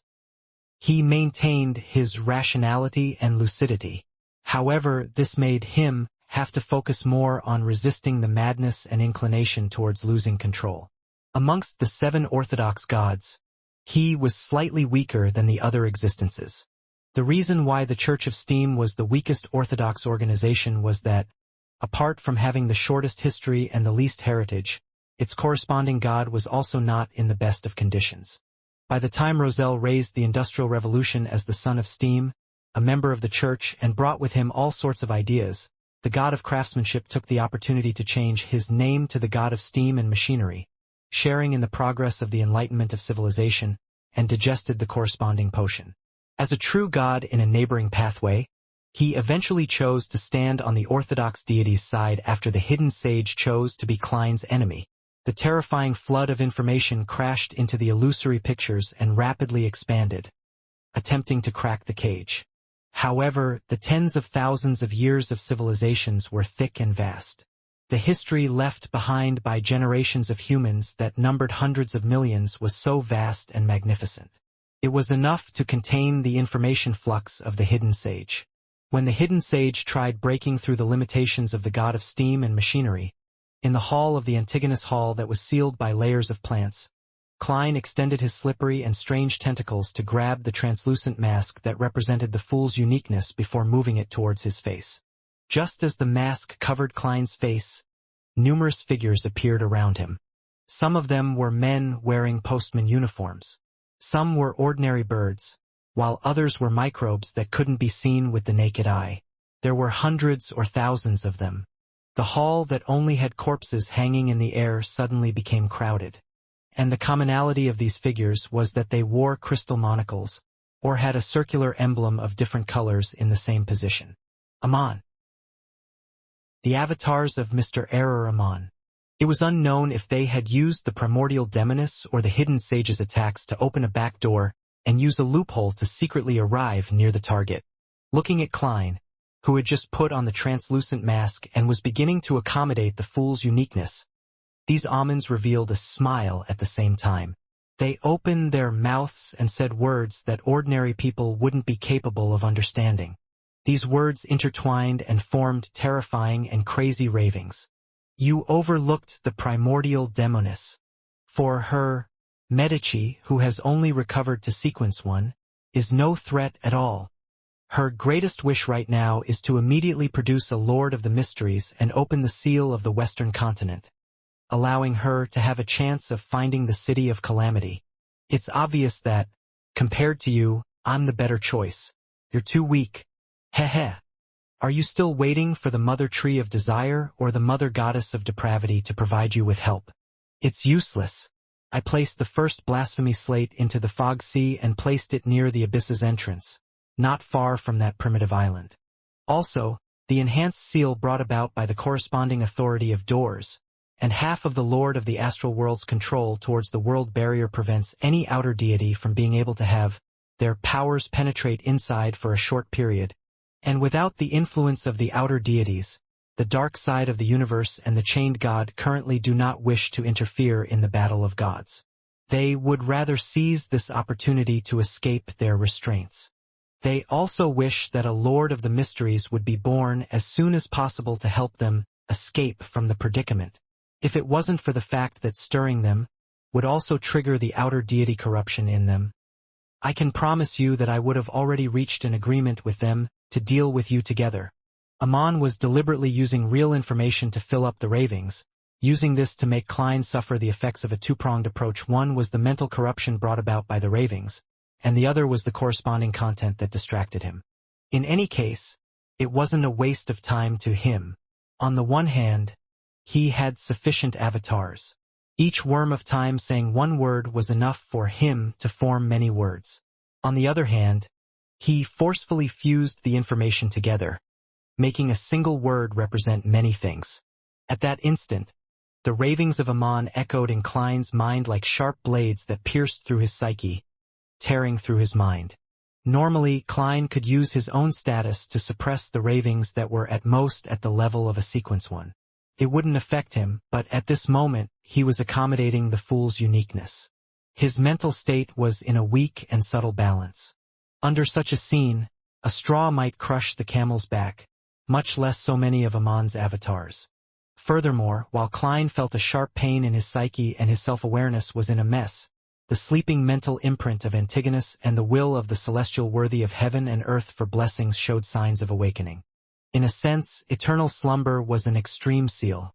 The omens, who had accommodated Door's uniqueness, could undoubtedly be able to weaken the seal, or even make it lose its effectiveness. Also, the translucent mask that Klein had just worn on his face. The fool's uniqueness obtained an even stronger remnant will from the celestial worthy of heaven and earth for blessings. It was also gradually breaking free from the influence of eternal slumber, and it had a certain resonance effect with the same being in Klein's body. Without using any beyonder powers, the omens, who had simply created a few ravings, had thrown Klein into a state of imbalance, and he was on the brink of losing control. Furthermore, all of this seemed irreversible unless there was more river water from the river of eternal darkness that allowed Antigonus's mental imprint and the even more powerful will of the celestial worthy of heaven and earth for blessings to continue sleeping. But at this moment, even if there was still the river water of the river of eternal darkness, the Evernight goddess wasn't able to divert her attention.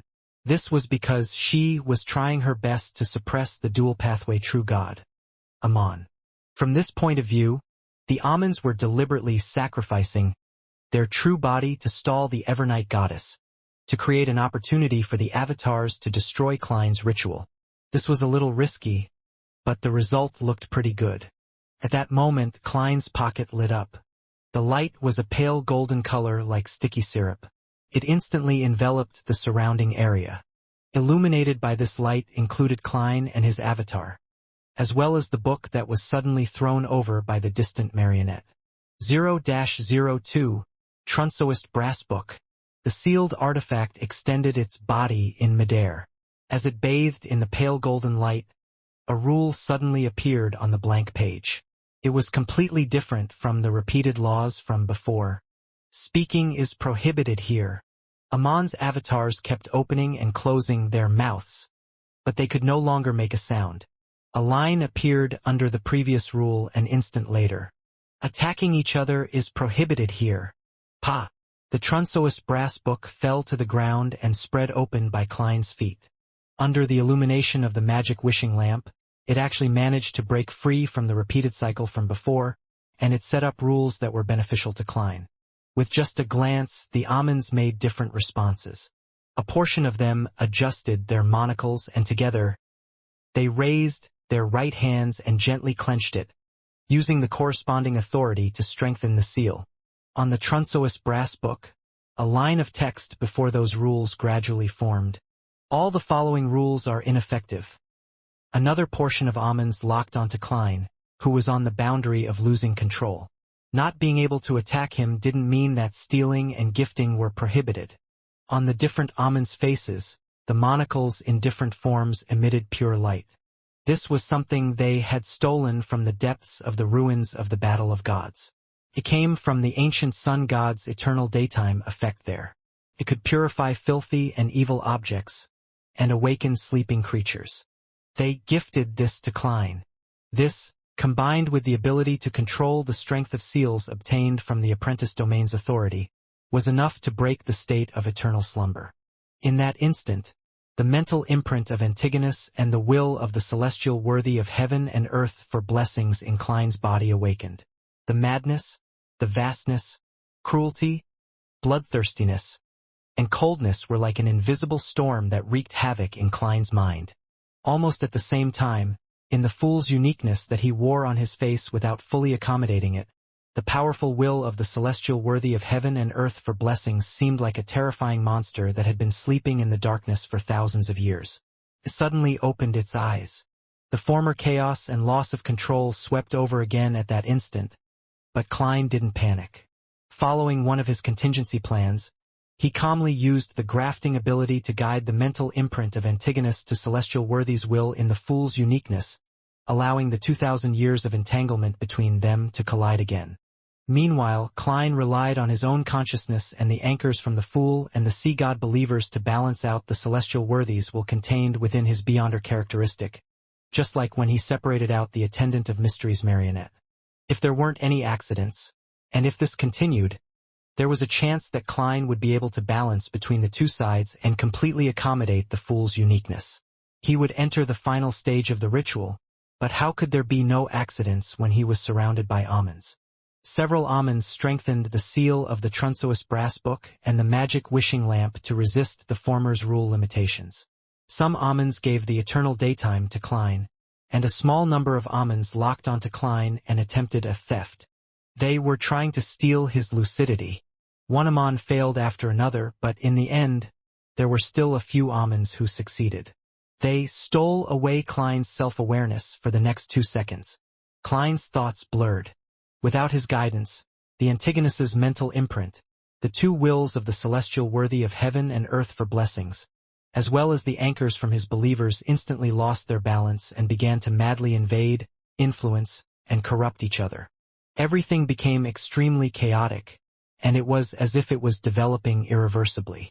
Klein's body collapsed inch by inch, turning into clusters of transparent and distorted maggots as he extended even more slippery and sinister tentacles. And at this moment, the rules on the Trunsoist Brass Book were wiped away and began writing, "Speaking is prohibited here. Attacking each other is prohibited here." Soon after, a familiar text appeared before the two rules. All the following rules are ineffective. After the seal was strengthened, the Trunsoist Brass Book seemed to enter a new cycle, and the influence the genie exerted on it became rather limited. Klein's consciousness quickly regained lucidity, but the situation in his body was completely chaotic and out of control. This made him completely unable to deal with the different influences or have any hope of finding a new sense of balance. In other words, he would run down the path of losing control until he became a monster. Without any time to think, Klein initiated his final contingency plan using his instincts and experience. He instantly gave up on saving his body and no longer focused on this matter.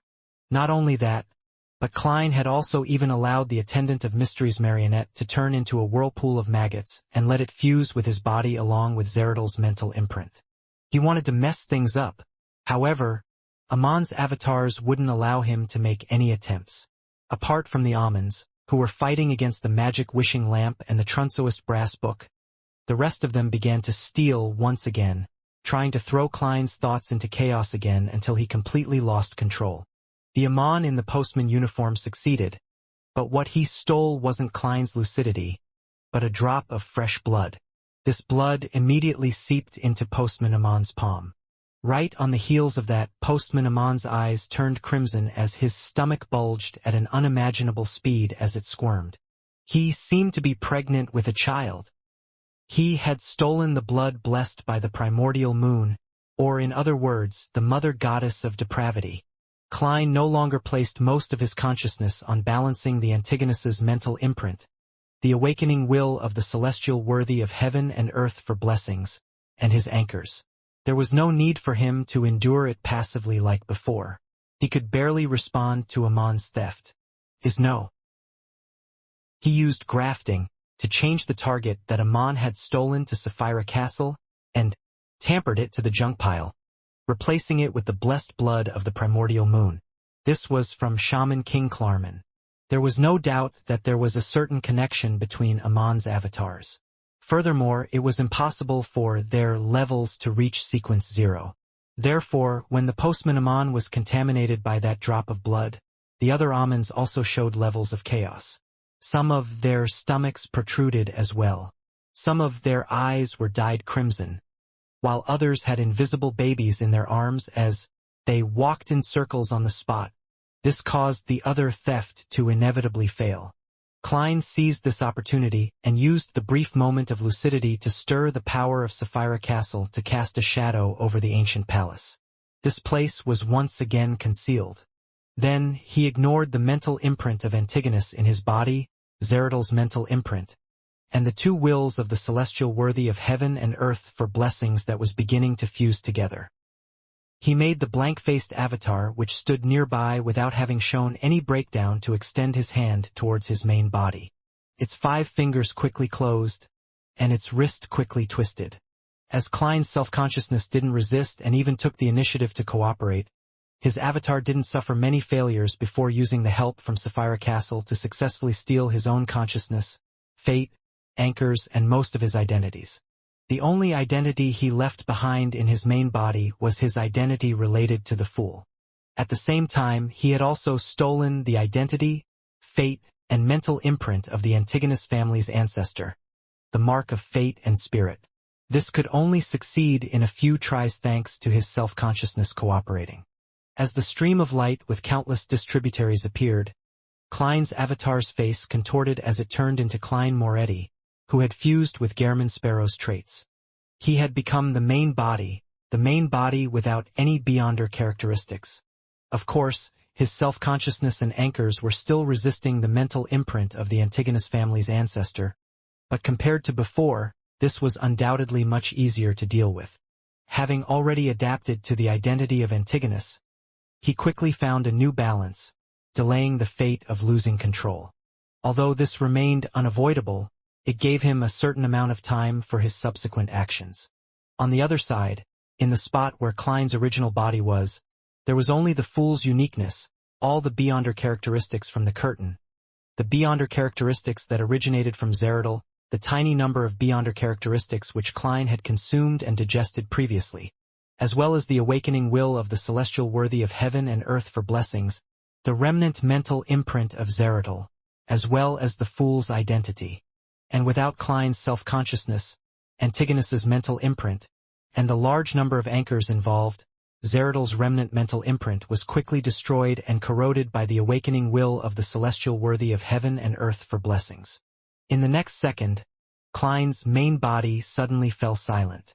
The collapse of his body stopped. He lowered his head and stopped extending the slippery and sinister tentacles around him. He was so quiet that he appeared to have lost his soul.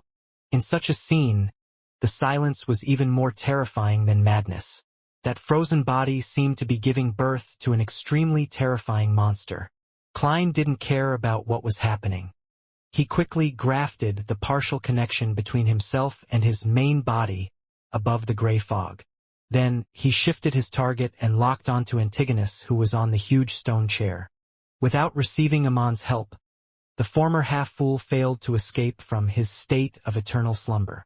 Klein once again reached out his right hand, stealing the remaining Sequence 9 and 1 Beyonder characteristics of the other party. Although he was currently using the identity and fate of Antigonus, it was still difficult for him to complete the theft. Failure was inevitable. At that moment, outside the realm of mysteries created by Sapphira Castle, Amon regained his consciousness from the initial chaos. They raised their hands and adjusted their monocles, causing the redness in their eyes to vanish. Others looked down at their stomachs and reached out to stroke them. A second later, the bulging stomachs split open, and baby after baby with faint crimson colors appeared. These infants didn't cry, nor were they deformed. All of them took out crystal monocles from the void in smooth succession and wore them to their right eye. The number of almonds increased. He had converted the babies which were due, turning them into his avatars so as to prevent the corruption of the primordial moon from interfering with him. At this moment, Earth Mother and God of Steam and Machinery had achieved the upper hand to some extent on their respective battlefields. They could finally make use of this small advantage to interfere with the situation inside the palace. Instantly, a portion of almonds turned into plants as they bloomed or bore fruit, returning to the land. A portion of almonds became knowledge, information, and words, as they ended up imprinted into an illusory book. However, there were still some almonds who had used blink, relied on loopholes, or from using the deception of the rules to successfully avoid the influence of the two true deities. As they continued to strengthen the seal of the magic wishing lamp and the Trunsoist brass book, they opened a door in Klein's realm of mysteries.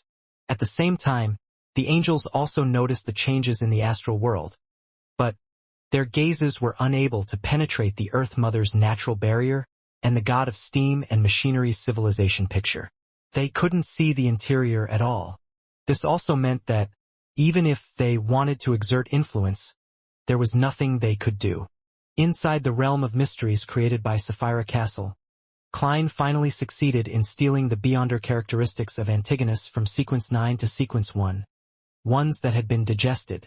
Due to the law of Beyonder characteristic convergence, the latter had attracted many Beyonders of the same pathway over a long span of history.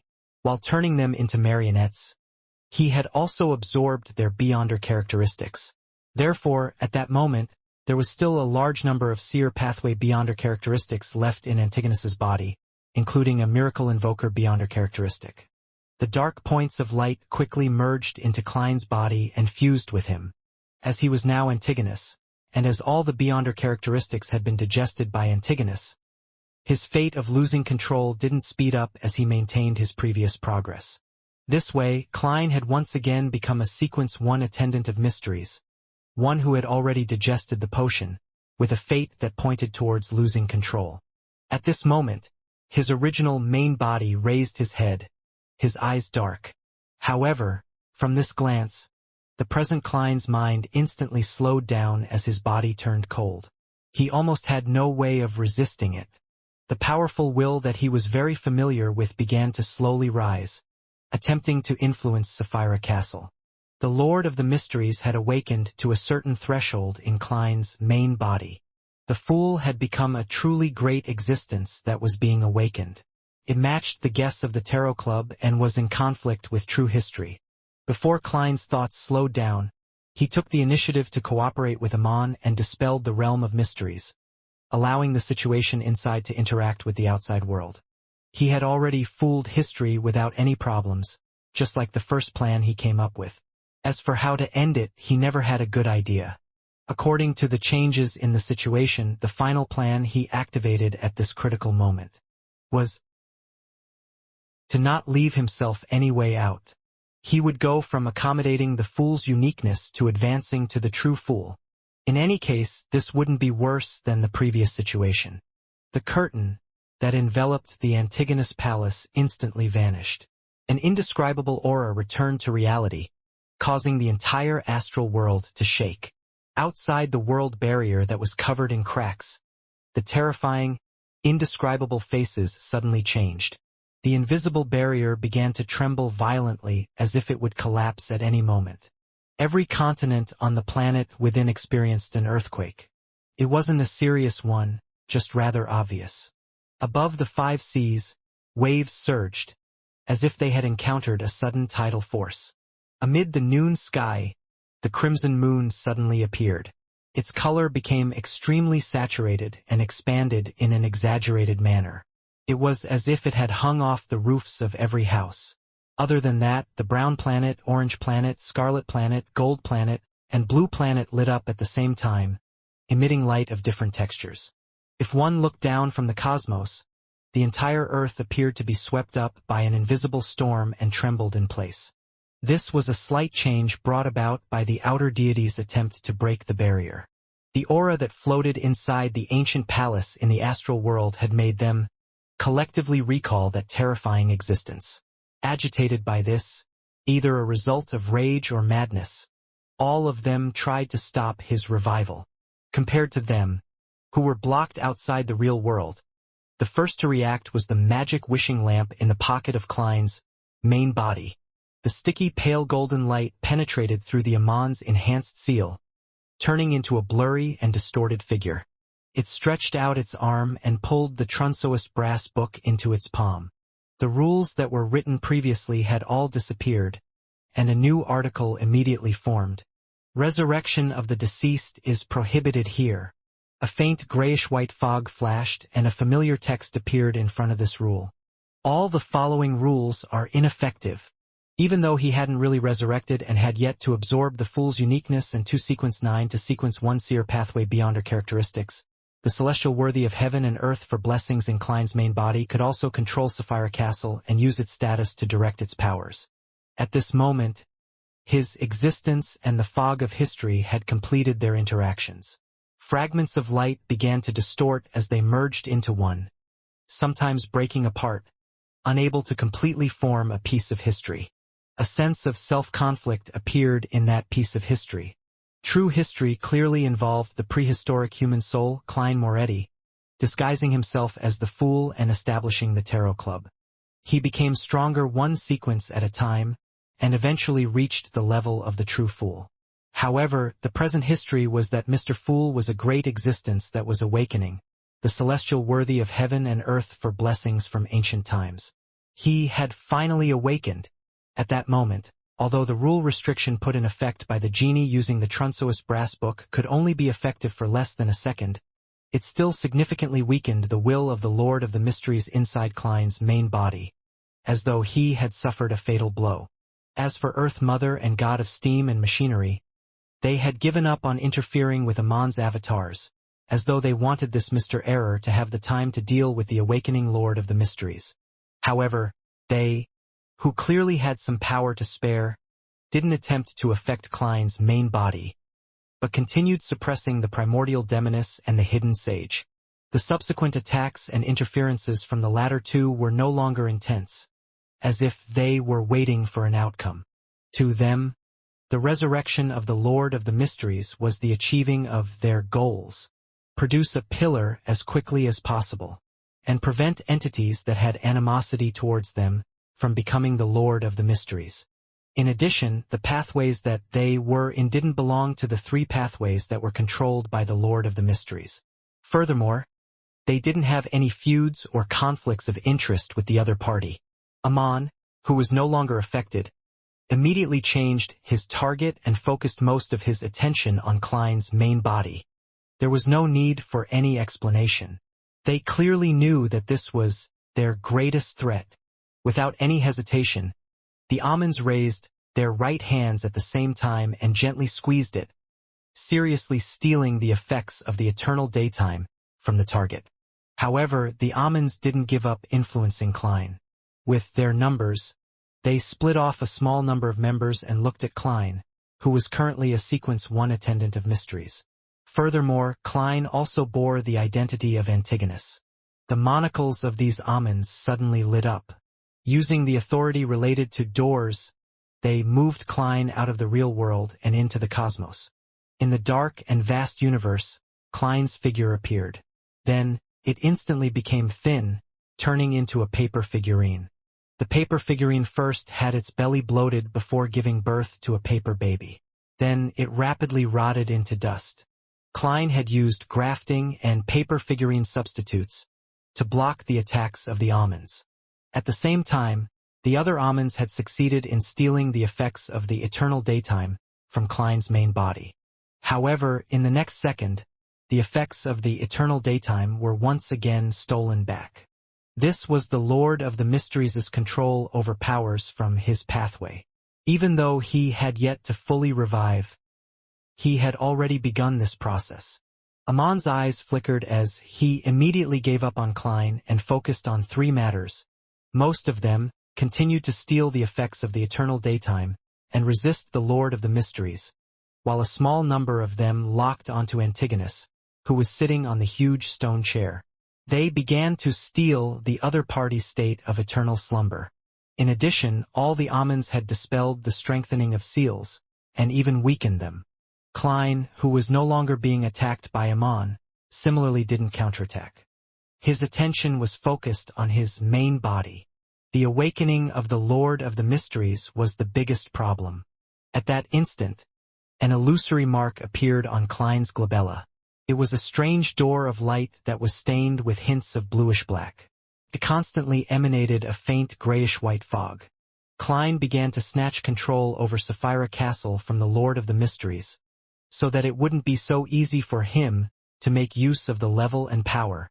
And with the Lord of the Mysteries not fully resurrected and having yet to accommodate the Fool's uniqueness and the corresponding Beyonder characteristics, he could effectively reduce his strength, allowing his failure rate to increase significantly and for the effects to be inferior.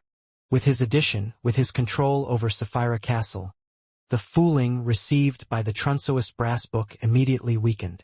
The chances of Amon's theft also increased. In the forsaken land of the gods, at the foot of the giant shadow formed by the ancient sun god, on the surface of the sea that was covered in all colors, words written in the most ancient language quickly appeared. The revival of the Lord of the Mysteries failed due to many interferences.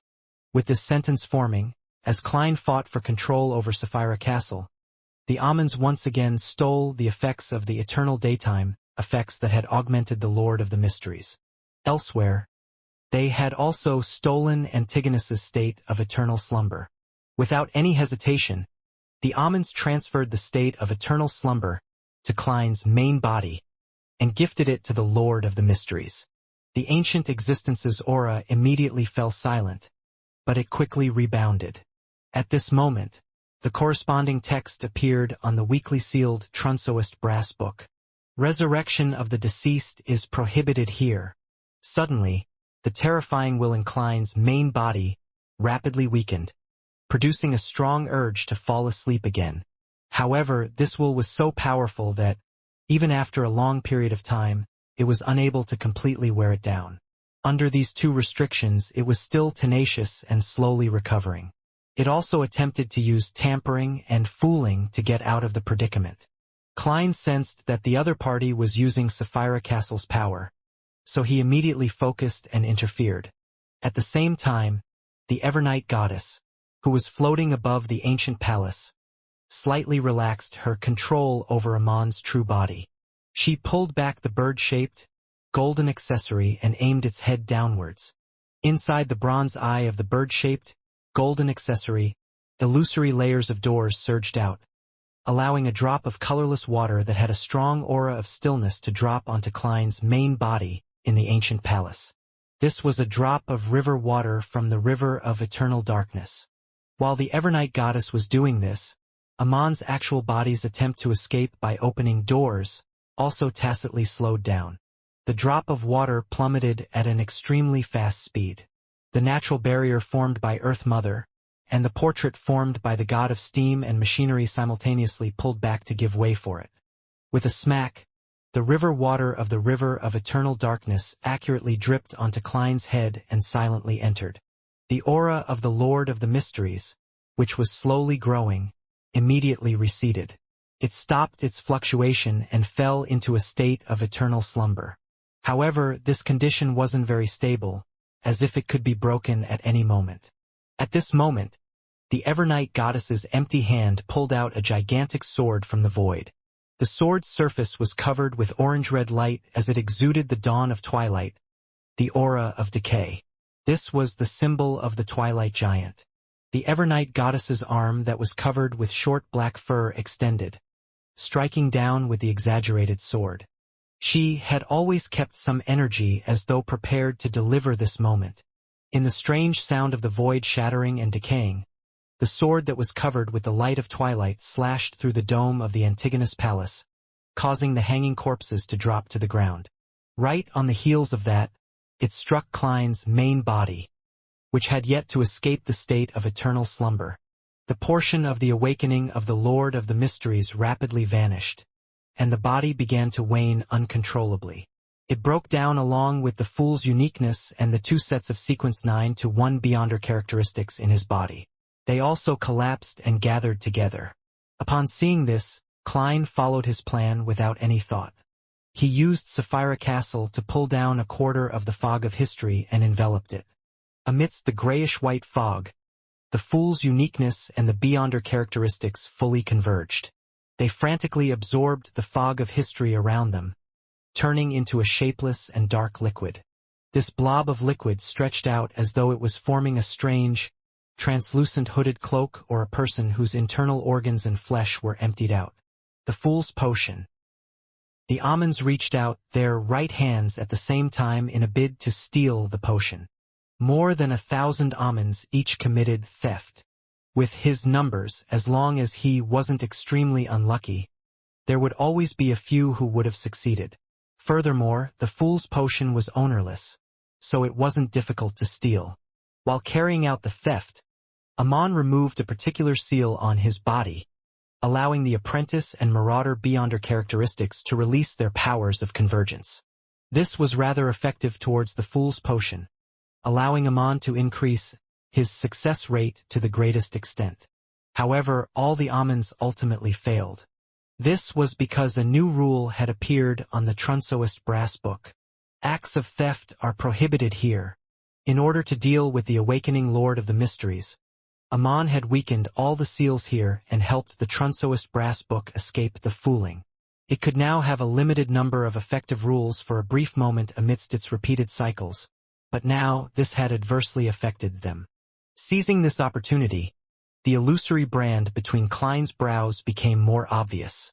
A faint grayish-white fog gathered around him, forming a thin cocoon. He activated Sapphira Castle with all his might. Together with his attendant of mysteries Beyonder characteristic, he created an extremely powerful convergence effect on the Fool's Potion. The black liquid that didn't have a fixed form seemed to be a starving beast that saw food. It immediately pounced onto Klein, kept extending and changing like a translucent skin, wrapping Klein inside.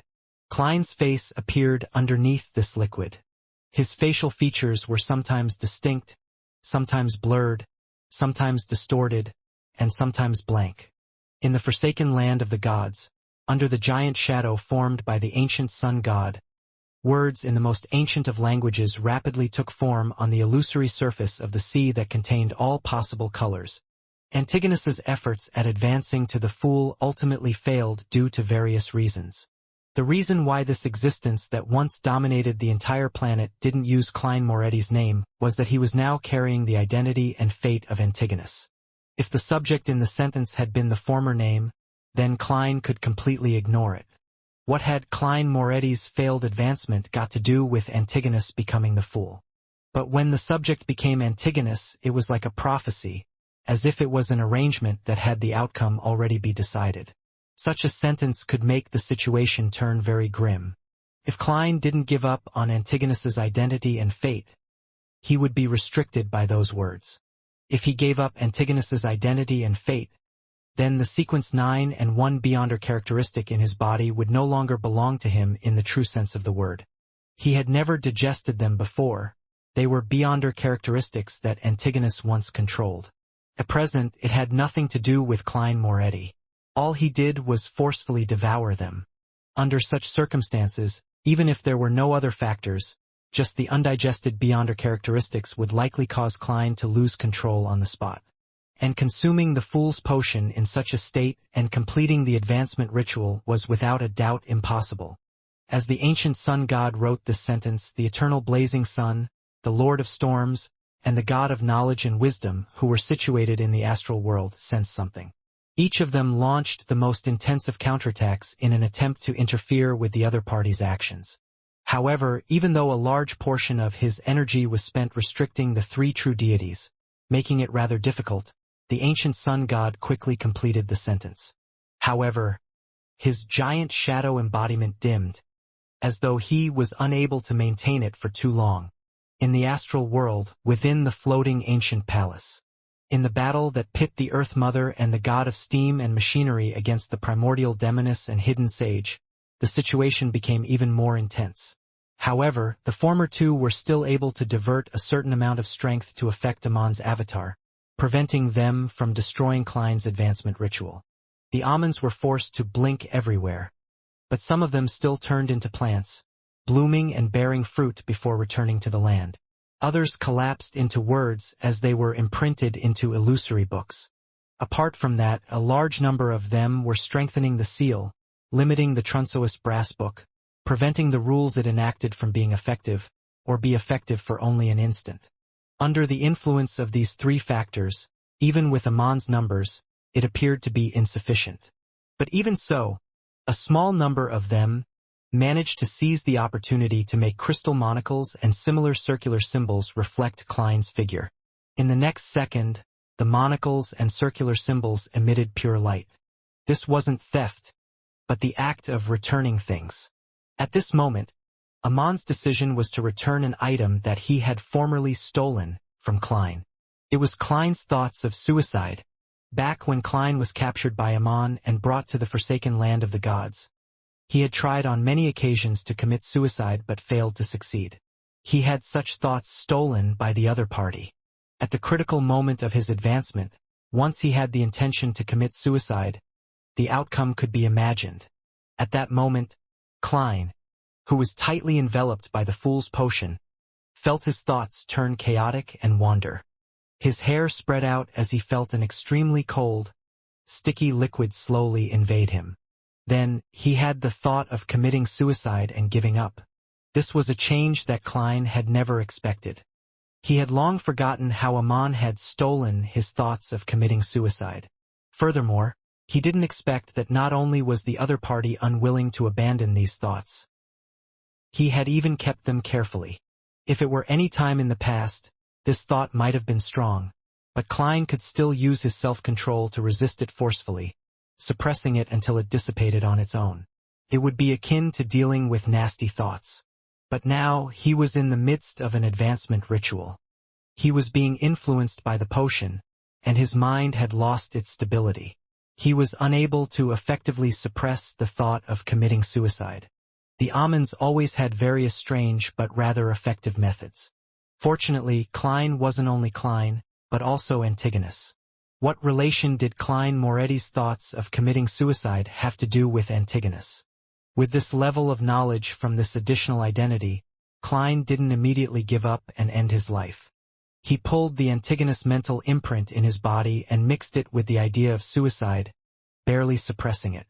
Under such a balance, Klein's mind and body were further corroded by the Fool's Potion. His thoughts were the same as when he advanced to Attendant of Mysteries, completely dispersed. But the difference was that he didn't fuse with the spirit world this time. Instead, he continued to extend, enveloping the entire planet, the entire spirit world, and part of the astral world like a gaseous body. At that moment, Klein felt that he was in the bodies of different believers, in every human's body, in every animal's body, in every living thing. Everything had godhood in them. At the same time, he was still scattered within the fog of history, scattered through fleeting time, and scattered inside the silent flow of a river of light with multiple distributaries. One was also infinity, at the level of godhood. An experience like this made Klein's thoughts were away even further, as though all that was left was a coldness that looked down on everything. Even this coldness was dissipating slowly. It wouldn't be long before Klein completely lost himself and was led by the various mental seals in the Fool's Potion, becoming a true monster. This coincided with Antigonus's crazy fate, allowing the latter to accelerate. At this moment he felt something off. It was unharmonious, unnatural, and abnormal. In the fog of history, there were a small number of light fragments twisting and distorting, unable to take form. It was as if there was a fundamental conflict between them. They gradually separated, breaking out into different branches to record the different content, allowing the twisting to achieve the initial state of recovering. Being imbued into everything, Klein's mind was thrown out due to this tiny disharmonious abnormality. He found some aspect of self-awareness again. With this self-awareness as the core, he quickly gathered his scattered mind and guided the fusion process between the Fool's Potion and his body. But at this moment, the fate of Antigonus losing control thanks to the ancient sun god's prophecy erupted early. Klein's body collapsed once again, unable to withstand the Fool's Potion. Without any hesitation or having the luxury of time to hesitate, Klein immediately removed a portion of the theft effects and returned Antigonus his identity, fate, and self-awareness, allowing the him sitting on the huge stone chair to slowly open his eyes. The dazed Antigonus gradually regained his clarity of mind.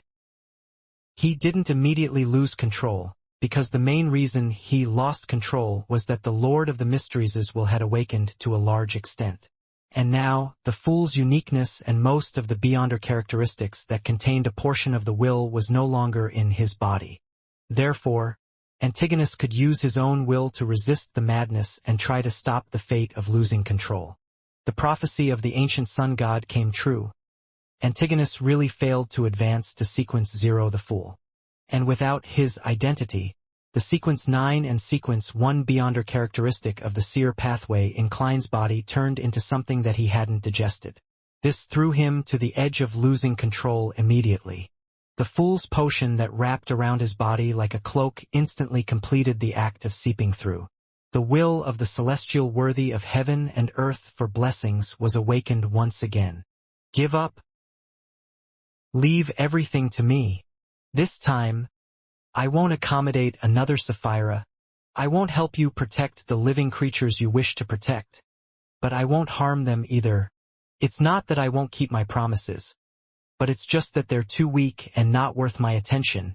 This place is an area that is off-limits to outer deities. The unfamiliar yet weirdly familiar ravings reverberated in Klein's heart, giving him the idea of giving up. And the thought of committing suicide that he had been suppressed by Antigonus's mental imprint previously surfaced again after the balance created by it was lost. The outcome of failing an advancement attempt was about to occur. At this moment, the Evernight goddess, who was originally powerless to slash downwards with the Twilight Sword, suddenly gave up on controlling Amon's true body. As Amon's true body leaped out, and just as the avatars waited for Klein to fail the ritual, the goddess once again dragged the exaggerated sword that was covered in orange light. This time, the target was Klein. A thought flashed through Klein's mind as he took the initiative to be controlled by the thought of committing suicide, not making any attempts to resist. With a poof, he was slashed by the symbolic sword of twilight, shattering into a rotten body of meat that seeped out Beyonder characteristics. Klein died. Before the Amons took any sort of measures against him, he was killed by the Evernight goddess before the ritual failed and before he completely lost control. In the next second, the Evernight goddess wore the bird-shaped, golden accessory on her head as her body expanded and enveloped the ancient palace. She instantly erased Amon's true body, avatars, Earth Mother, primordial demoness, god of steam and machinery, hidden sage, and Antigonus, as though they were erased by an eraser. Concealment.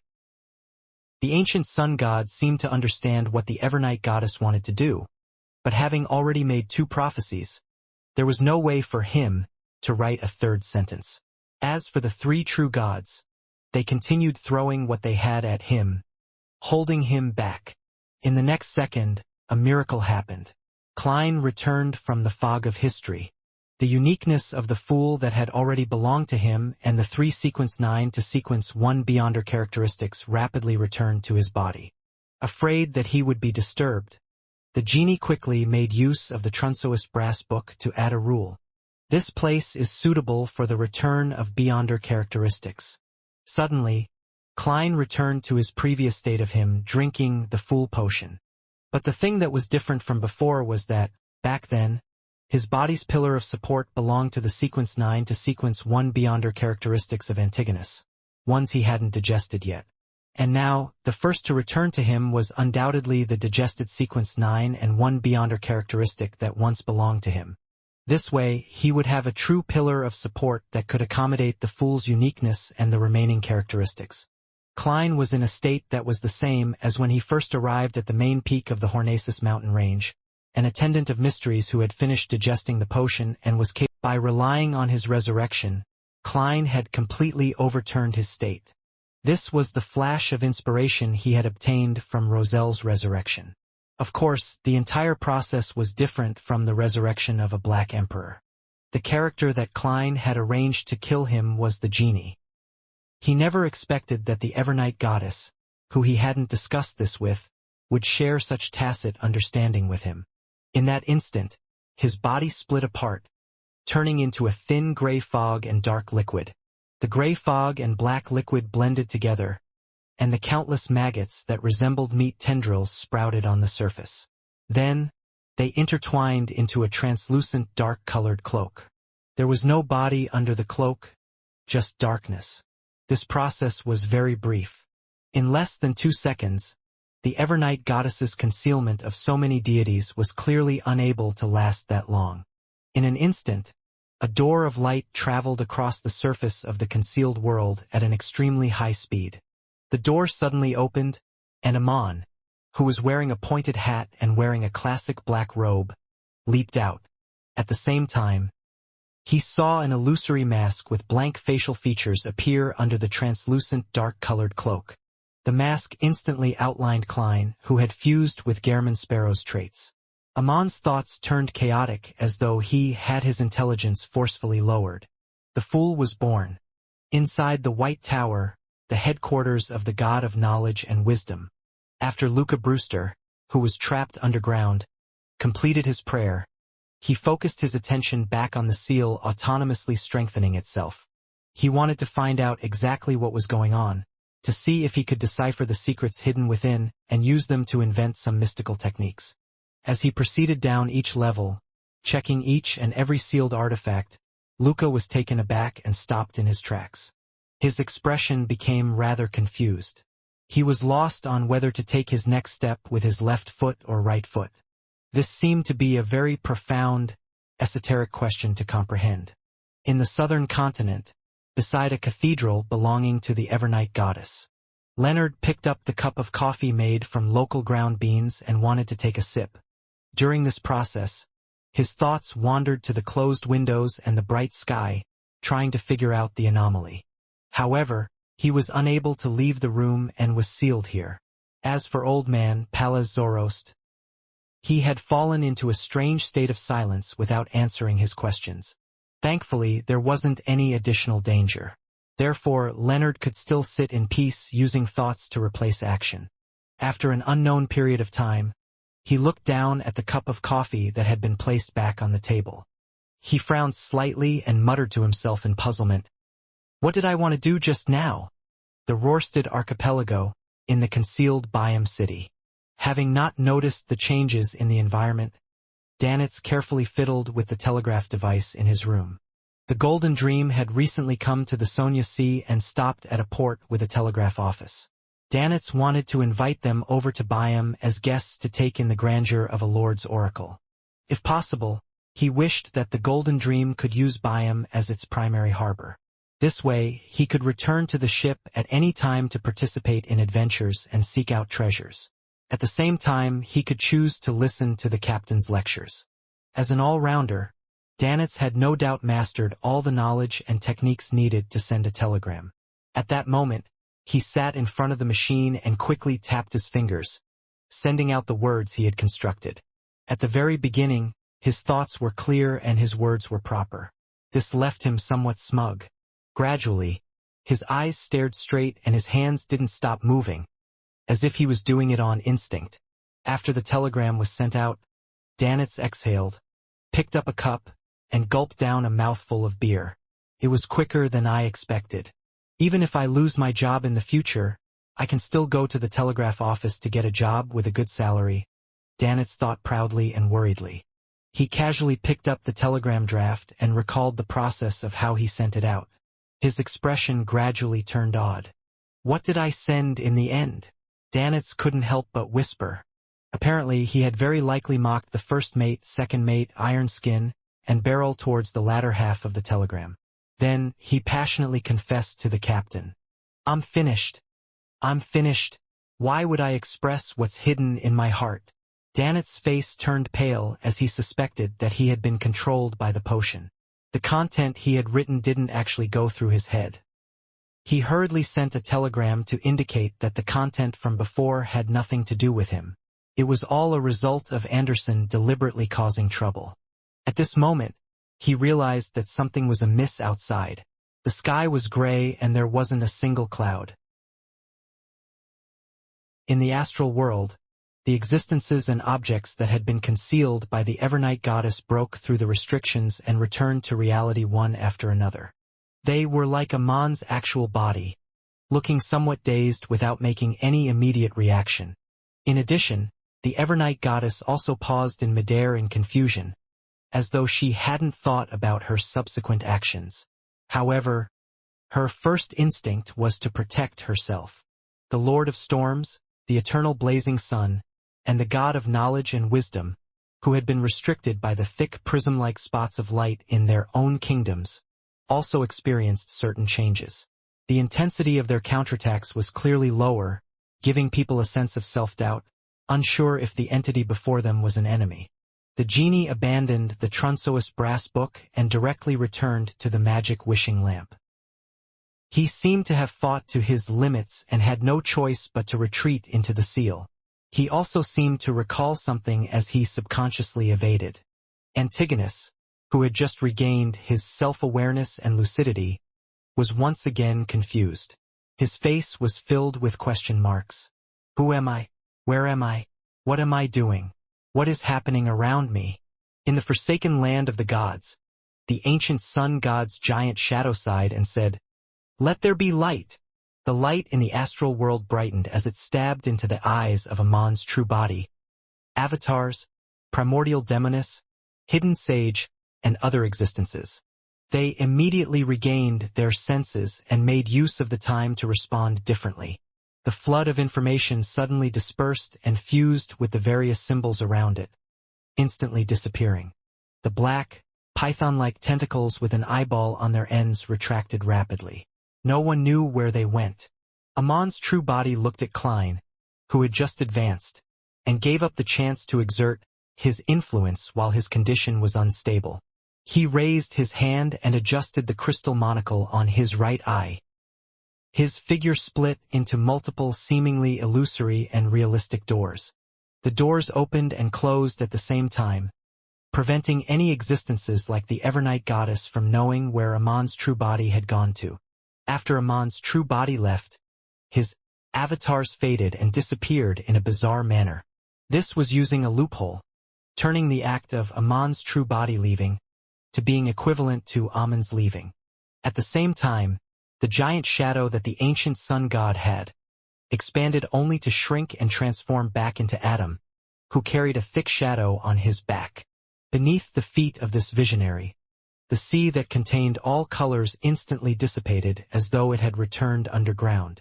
Looking up at the astral world, Adam returned to the back of that shadow screen through a crack. The fusion between him and the true creator had just begun, and it wasn't over yet.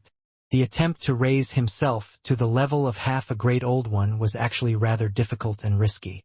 This would make their progress a lot slower in the future.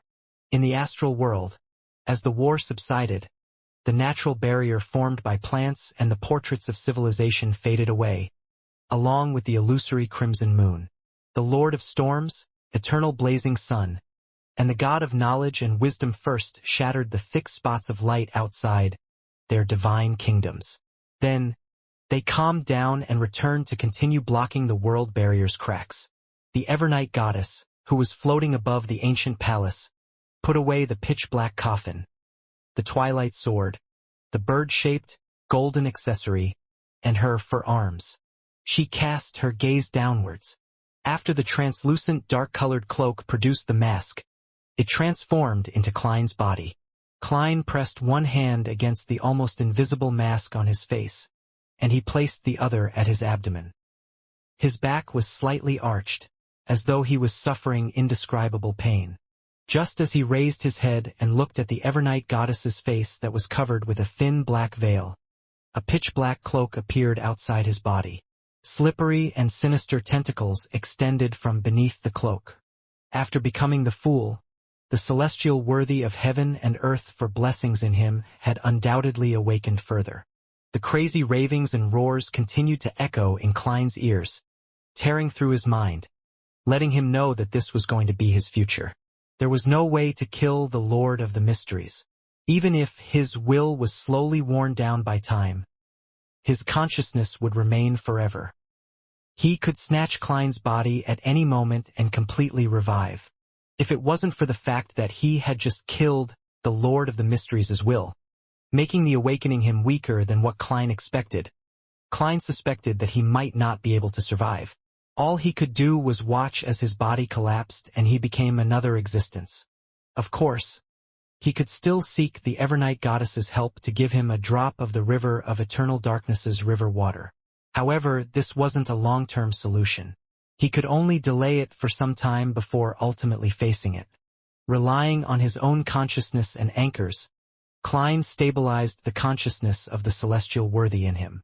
At this moment he was unable to speak. The Evernight goddess above nodded gently and said, "What you need now is stability." With that said, her figure was wiped inch by inch as she returned to the divine kingdom in the astral world. Klein turned his head to look at the slightly dazed Antigonus. With a thought, he returned to Sapphira Castle. Sitting in the half-collapsed palace, Antigonus sat on a huge stone chair. He felt as though he had just been through a very, very long dream. Inside Sapphira Castle, Klein sat at the fool's seat and focused on stabilizing his mental state. Just like before he achieved an initial level of stability, he had no way of seeking treatment from a psychiatrist. Unless he paid a visit to Adam, it was very likely that he would go even crazier. With some stability, Klein quickly checked the authorities he obtained. It was called fooling. Not only did it contain history, time, fate, change, and concealment, but it also included the mind domains of blind stupidity. The simplest application was to lower an enemy's intelligence. Just as Klein was about to research them further, his spiritual perception was triggered. Someone had invaded Sapphira Castle, and only when the enemy successfully invaded did Klein obtain a notification. Klein suddenly looked up and saw that the grayish-white fog had formed a door at the other end of the long mottled table. A figure wearing a pointed hat, a classic black robe, and a monocle walked out. Amon. There was a tinge of darkness in Mr. Error's eyes as his smile appeared somewhat crazy. He leisurely looked around and nudged his monocle. He said with a smile, "Are you pleasantly surprised?"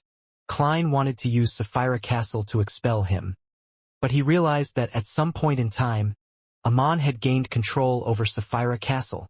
Amon cast his gaze at him, pulled out a chair and sat down, chuckling. "I released the suppression of the Lord of the Mysteries in my body. Him being the owner of Sapphira Castle makes me equivalent to being the owner of Sapphira Castle. Of course, I can enter. This is very risky. Even in the past, I didn't dare to try it before, but since you've grown to this extent, I can only take the risk. This is very exciting. I'm quite pleased with the effects.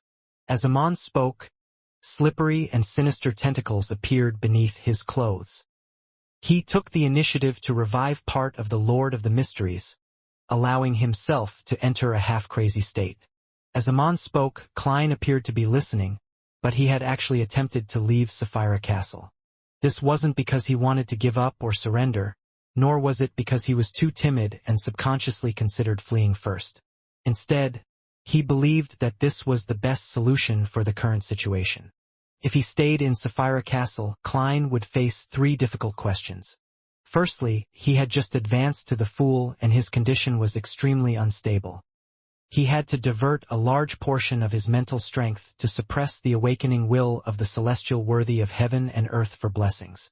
Secondly, there was no way for him to obtain the help of his allies. He could only fight alone.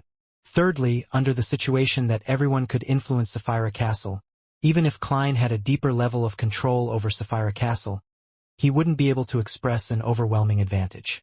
He might even be disrupted in his use of Sapphira Castle because his opponent was good at making use of loopholes and creating bugs, making it difficult for him to reach the same level as him. This way, when a sequence 0 the Fool faced a half-crazed dual pathway error and door, even if he wasn't in a scenario of facing a 100% failure rate, the chances of winning were extremely minute. And by taking the opportunity to escape Sapphira Castle, Klein could immediately obtain the help of his allies to reverse the situation between the two.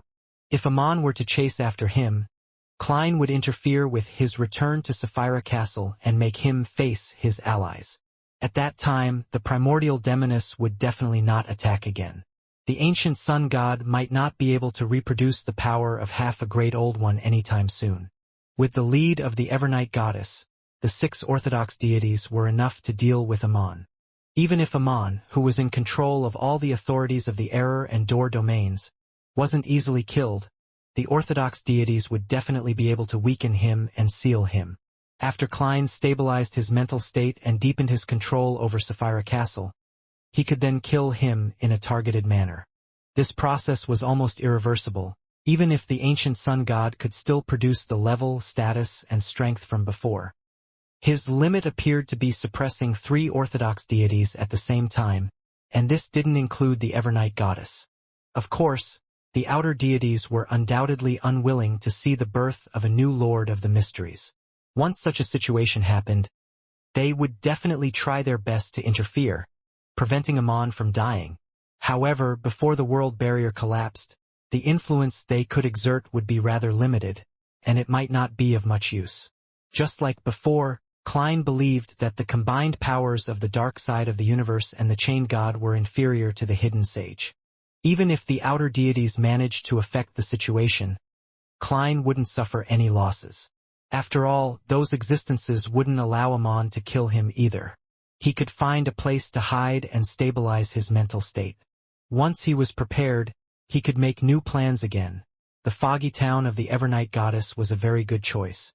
If Amon didn't chase after him and remained inside Sapphira Castle, Klein could use his identity as the owner of Sapphira Castle to influence the control of all kinds of matters within at any moment, preventing Amon from doing anything in Sapphira Castle.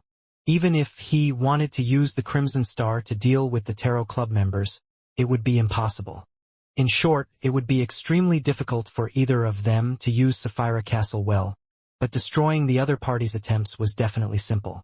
Under such a stalemate, Klein had time to stabilize his mental state, deepening his control over Sapphira Castle, slowly turning the situation around. Towards the end, Amon would either flee and hide, or he would let the celestial worthy of heaven and earth for blessings completely revive, choosing to have an internecine outcome with Klein. Therefore, although he didn't have the time to analyze the pros and cons, Klein quickly came to a conclusion. Leaving Sapphira Castle now was the best choice. However, just as his consciousness sank to the edge of Sapphira Castle, he saw a crystal monocle. This item appeared in time, crushing Klein's hopes of escaping. Did you think I'd leave such an obvious loophole? Of course, you can stop me from leaving Sapphira Castle at any time. Amon curled his index finger and pressed it against the monocle as he smiled. Behind the chair that he was sitting on, the resplendent symbol rapidly changed. At times, it was formed from symbols corresponding to parasitizing, time, and fate. At times, it was a series of doors. These two different symbols appeared one after another, making it impossible to truly be fixed. Klein didn't hear what Amon said. The moment he failed, he created a real realm of mysteries, a complete divine kingdom of the fool. Light and shadows instantly changed in front of Amon's eyes. It brought with it the disappearance of the grand palace, modeled table, and luxurious high-back chair, bringing with it an ancient castle. Amon wasn't sure what the ancient castle looked like. This was because he was standing in a corridor inside the castle. He could only sense the various changes in Sapphira Castle and see with the limited vision he had. The corridor was unusually dark and gloomy. The corridor stretched endlessly. There were silver-colored elegant candle stands spaced widely apart, each producing a dim and yellow glow. There were dark red wooden doors on both sides of the corridor that seemed to connect to different rooms. There was no sound from the rooms, making it virtually impossible to know what was hidden inside. Amon casually glanced at it and smiled with interest. Interesting. As the most powerful cryptologist, he naturally knew that this was a divine kingdom, one that couldn't be broken through with brute force. This was because every door was reassembled with different items. If he forcefully broke through them, he would trigger unknown effects. Amon didn't underestimate the abilities and intelligence of a Sequence Zero the Fool. He didn't plan on experiencing any more surprises or accidents. However, once the Divine Kingdom's rules were fixed, its owner would similarly be restricted to a certain extent. To put it simply, Klein was definitely in one of the rooms, not somewhere else. One had to bear the corresponding responsibility for the benefits obtained. You want to use this method to stall for time and stabilize your mental state? Amon whispered as though he was talking to an invisible person. Then, wearing a pointed hat and a classic black robe, he walked to the nearest dark red wooden door. There were no holes on the wooden door, so he couldn't see the exact situation inside. In other words, it was very difficult for Amon to know if Klein was here without opening the door. The corners of Amon's mouth curled up slightly. Amon extended his right hand and drew a long rectangular shape on the dark red wooden door. Inside the rectangle, bits of starlight emerged and turned transparent, revealing the scene in the room. With the authority of door and the ability of bug, Amon forcibly opened a window without triggering the effects. Following that, he cast his gaze into the room. There were no tables, chairs, carpets, and other furniture, but a blue sea. Indeed, this door has been connected with the sea outside, Amon said without any surprise. Once he twisted the door, he would leave Sapphira Castle and appear in the sea outside. And at that time, with Klein being wary, it was almost impossible for him to enter Sapphira Castle again, just like how Klein was unable to leave Sapphira Castle. This was the reason why Amon didn't forcibly destroy the Fool's divine kingdom but opened one door at a time. Destruction led to similar effects. The repeated effects would affect Amon again and again. Even if there were many loopholes that he could use, he wouldn't be completely immune to them. Retracting his gaze, Amon walked to the opposite room and opened a window according to the method from before. However, this time, it was pitch black inside, and he couldn't see anything. Amon raised his hand and pinched the edge of his monocle and coughed lightly. His figure instantly split into two. The number of almonds increased. The split Amon glanced at Amon, who stood in the same spot, and said, "Why aren't you seeking the thrill yourself?"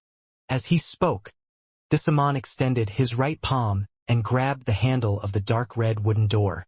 Just as he began twisting, his expression suddenly turned blank as he sat down, as though he had lost the ability to think. Fooling effect. The original Amon nodded slightly.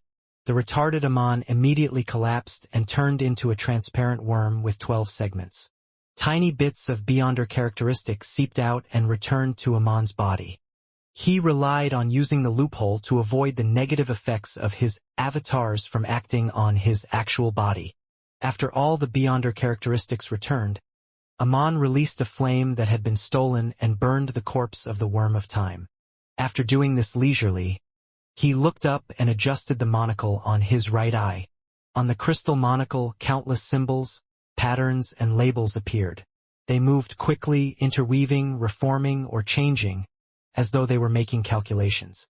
This was a combination of a cryptologist's power of decryption and the key of Star's authority on position.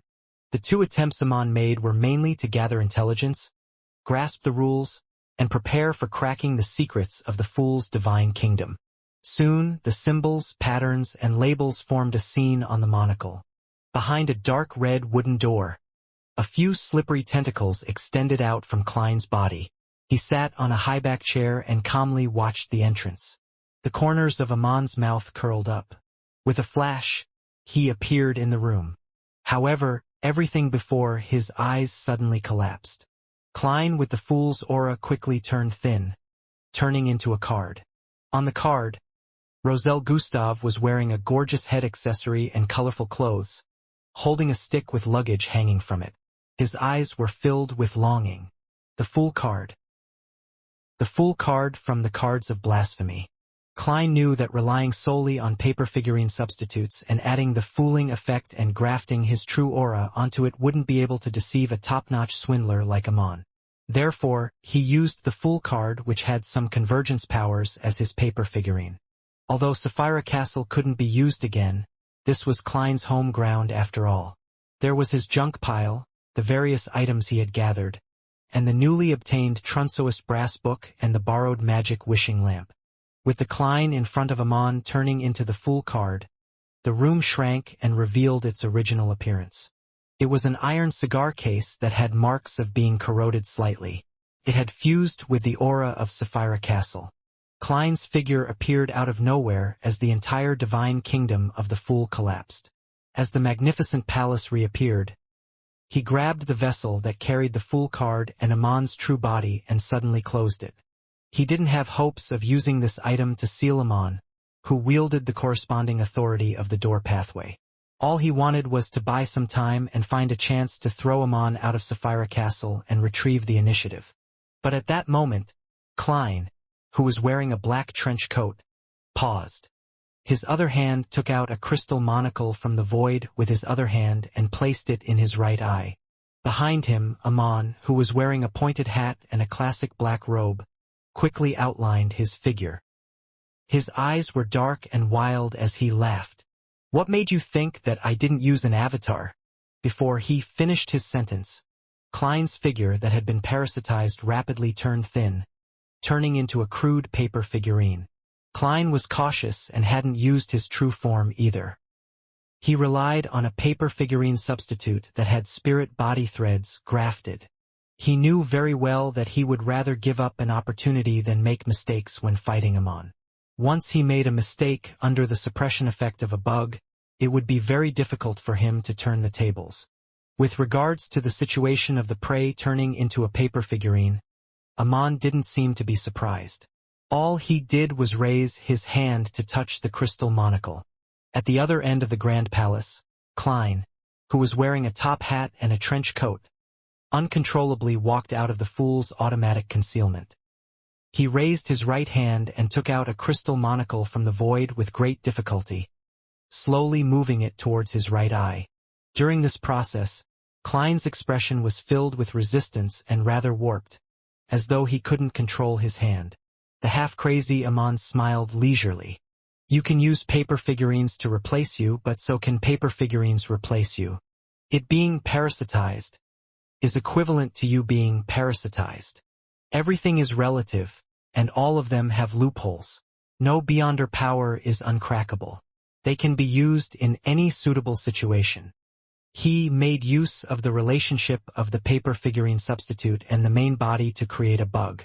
Although Amon looked like he was unable to control his desire to speak due to his madness, it didn't stop him from corroding Klein with his full strength. He strengthened the parasitizing bit by bit, making Klein truly wear a monocle and become him. At that moment, Klein's body suddenly collapsed. He had taken the initiative to do so. He split into countless transparent maggots that swam in all directions. Among these worms of spirit, there were a few worms of time with 12 segments mixed in. Strictly speaking, Amon's worms of time could forcefully parasitize very tiny creatures like the worms of spirit. However, when Klein split up, he took the initiative to use his fooling authority to confuse the order of time. He fooled the few worms of time, making them split up only towards the end. Unable to find the cluster of worms of spirit, they lost their target for parasitizing. In the next second, the scene in Sapphira Castle changed again. Klein once again used the realm of mystery's powers to create a new divine kingdom for the fool. Amon instantly entered a room. This place was covered with a thick yellow carpet with a crystal chandelier hanging from it. There was a door on each wall, and it was unknown where they led to. At the same time, there were oil paintings depicting various eyes hanging from the four walls. There was no need for any special scrutiny. With just a glance, Amon knew that the four doors corresponded to different effects. The main purpose was to delay his actions and create enough time for Klein to make subsequent preparations. The corners of Mr. Error curled up slightly as he cast his gaze to the ground. He extended his right fist and stretched out his fingers. An illusory door appeared on the thick yellow carpet. The door quickly moved for a second before it became fixed in place and silently opened. However, with the opening of the illusory door, the doors around the room began to move strangely. The doors creaked and opened, almost at the same time, in the pitch-black wilderness. In a dark tower that led to the sky, Klein was holding the magic wishing lamp and removing the effects of fooling on the Trunsoist brass book. The candlewick of the magic wishing lamp lit up as it spewed out a sticky, pale gold glow. These rays of light transformed into a distorted, blurry figure. Klein didn't consider making a wish with the genie to transfer Bernadette's wishes onto him and change the ownership of the magic wishing lamp. This was because there would only be one outcome. He would die on the spot and return from the fog of history with the miracle invoker's powers. Normally, this was a good way to escape, especially since Klein could revive several times. However, the situation this time was completely different from before. Once Klein died, it would mean that he had temporarily given up on his identity as the owner of Sapphira Castle, making this place a paradise for Amon. He could use this Sapphira without any obstruction. Under such circumstances, Amon could completely fool history, interfere with fate, and suppress Klein's resurrection, making him truly die. The ones who were most effective against a Beyonder were definitely higher sequence Beyonders of the same pathway. Therefore, Klein's current plan was to use the status of the genie to better use the Trunsoist brass book. If the genie didn't exert a certain influence, the rules set by the Trunsoist brass book definitely wouldn't be biased towards Klein. It would only restrict all existences other than itself. As the genie's blurry, pale gold figure took form, the Trunsoist brass book produced the sound of colliding metal and quickly flipped to the second half of the book that allowed writing. Without any gap in time, new text appeared on the brass page. Theft is prohibited here. If Klein had the choice, the most suitable rule would be acts of theft are prohibited here, because the former clause was a law. It couldn't stop someone from committing theft ahead of time, and it could only deliver punishment after the act. Furthermore, punishment for first-time thieves was inevitably light, something the Amons could withstand. His idea restricted the possibility of such actions. There was no such thing as theft. However, there was no way for the Trunsoist brass book to make such a rule right now. One had to wait until the provisions were watertight enough, and that it had awakened to a certain extent before that was possible. Previously, the genie had relied on his close connection with the Trunsoist brass book, his high status and all his strength before he could enforce similar rules. At this moment, he was already drained and unable to do such things. At present, all Klein could do was try his best to stall for time, so that the Trunsoist brass book could produce a sufficiently strict setup of laws to target Amon so as to act in concert with his fooling authority. At this moment, in the room that trapped Amon, as the illusory door on the ground opened, the four real doors shook and cracks appeared. This would bring about many unknown effects. Suddenly, the sound of a bell rang out from an endless distance away. At some point in time, Amon had transformed into an ancient mottled stone wall clock. On the wall clock, the second hand formed by the worm of time suddenly paused. Gong! As the bell reverberated, everything in the room froze strangely, including the 4 doors. The only exception was Amon. He had transformed back to his pointy-hatted, classic black-robed look. With a smile, he calmly raised his left hand and tightened his 5 fingers. In the next second, the strange frozen state was broken. The 4 doors that were about to open had closed again with a bang, leaving no gaps behind. Amon's figure descended and burrowed into the illusory door that wasn't closed. Just as he used this method to leave the room, he discovered that he had arrived in a pitch-black wilderness. There was a dark tower that seemed to pierce the sky in the distance. Inside the tower, the Trunsoist brass book in front of Klein had formed a second rule. Deception is prohibited here. Although Amon couldn't see what was happening, it was as though he had sensed something. After all, a high-ranking person who used the rules of deception as entertainment was undoubtedly able to sense the changes in the rules. Otherwise, there was no way of accurately finding loopholes. He immediately raised his hand and adjusted the monocle stuck in his right eye. On the surface of the crystal monocle, a blinding, pure white light spewed out, illuminating the wilderness. There were no longer any concealed existences here. This was the eternal daytime that he had previously given to Klein and retrieved from Klein's main body. In such an environment, the dark tower melted inch by inch. Klein floated in midair with one hand holding the magic wishing lamp, and the other holding the staff of the stars. In front of him was the open Trunsoist brass book. Amon took the opportunity to stretch out his hand that was holding onto the monocle. From a distance, he gripped Klein's projection to his palm. Behind him, the shadow that had been dragged out by the eternal daytime seemed to become fainter as it twisted with vitality.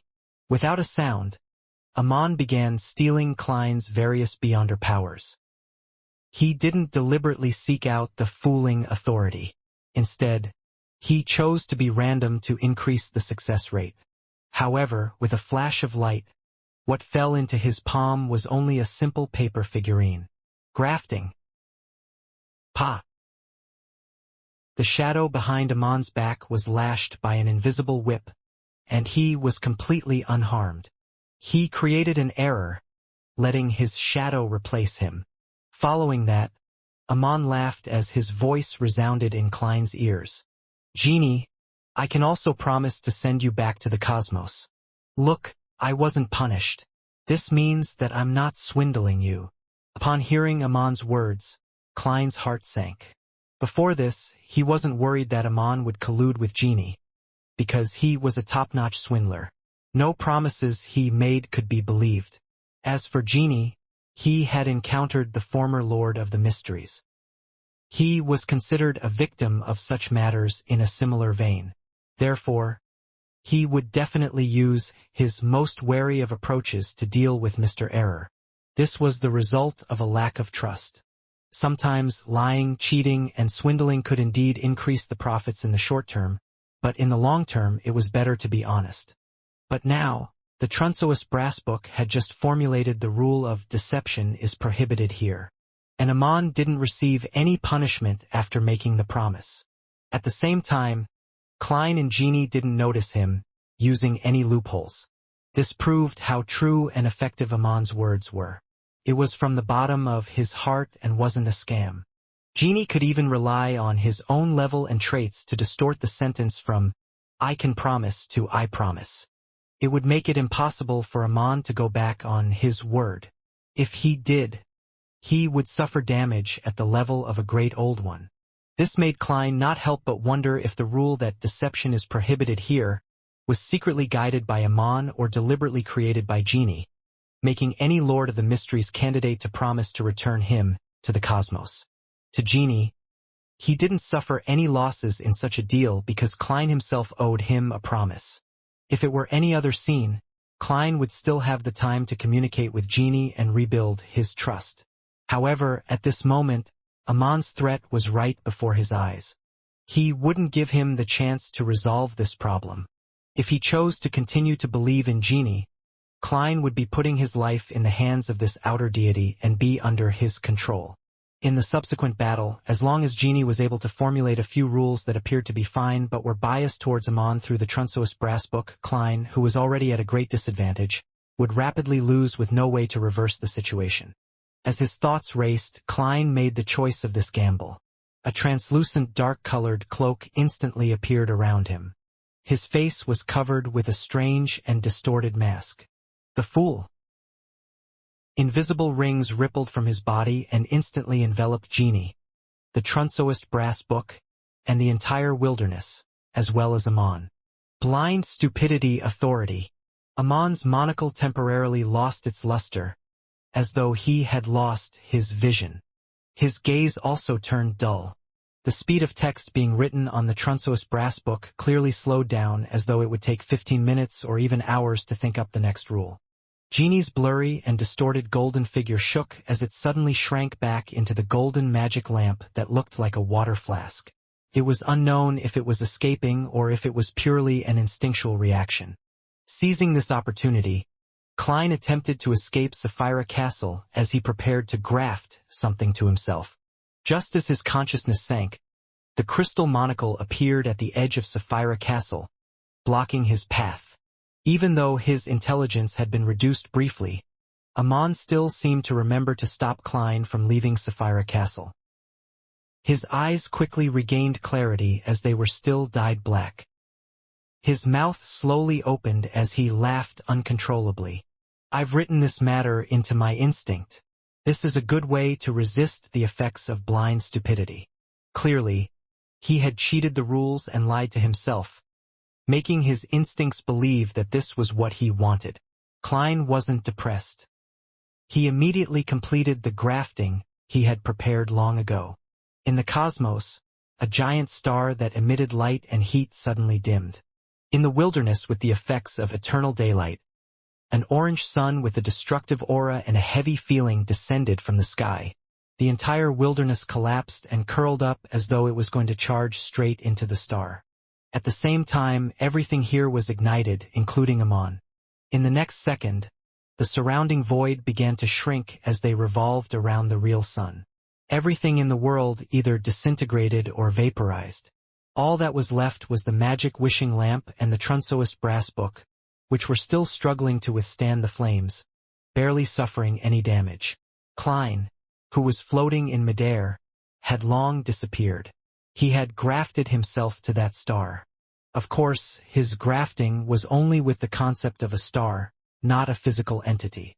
Otherwise, with the fool's obviously lower defense than most sequence OS, he would be directly swallowed by a real star and die on the spot thanks to his relatively weak body. The fool was a very extreme deity. He had the ability to destroy a star, but he was unable to face it directly. His strengths and weaknesses were equally obvious. In addition, conceptualized objects couldn't directly affect the surrounding environment and harm the enemy. It wasn't enough to write the words immense mass, gravity, high temperatures, high heat, and fusion to create similar effects.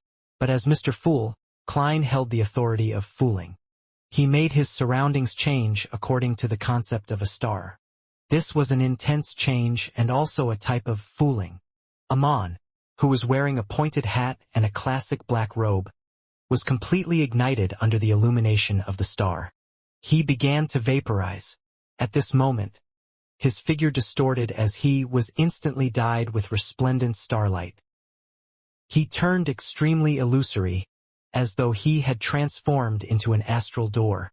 At that moment, Amon no longer resembled a physical creature. He was closer to a collective body of the symbols like wandering, astral world tunnel, key, and door. This was the ability of a planeswalker to use the astral world to head to different planets and worlds. They were able to transform themselves into symbols, allowing them to effectively use the astral world. At Sequence O Door stage, the qualitative change in such powers became conceptualized. Amon transformed himself into a concept creature and avoided the damage brought by the star. A figure suddenly appeared behind him, It was Klein, who was wearing a trench coat and a top hat.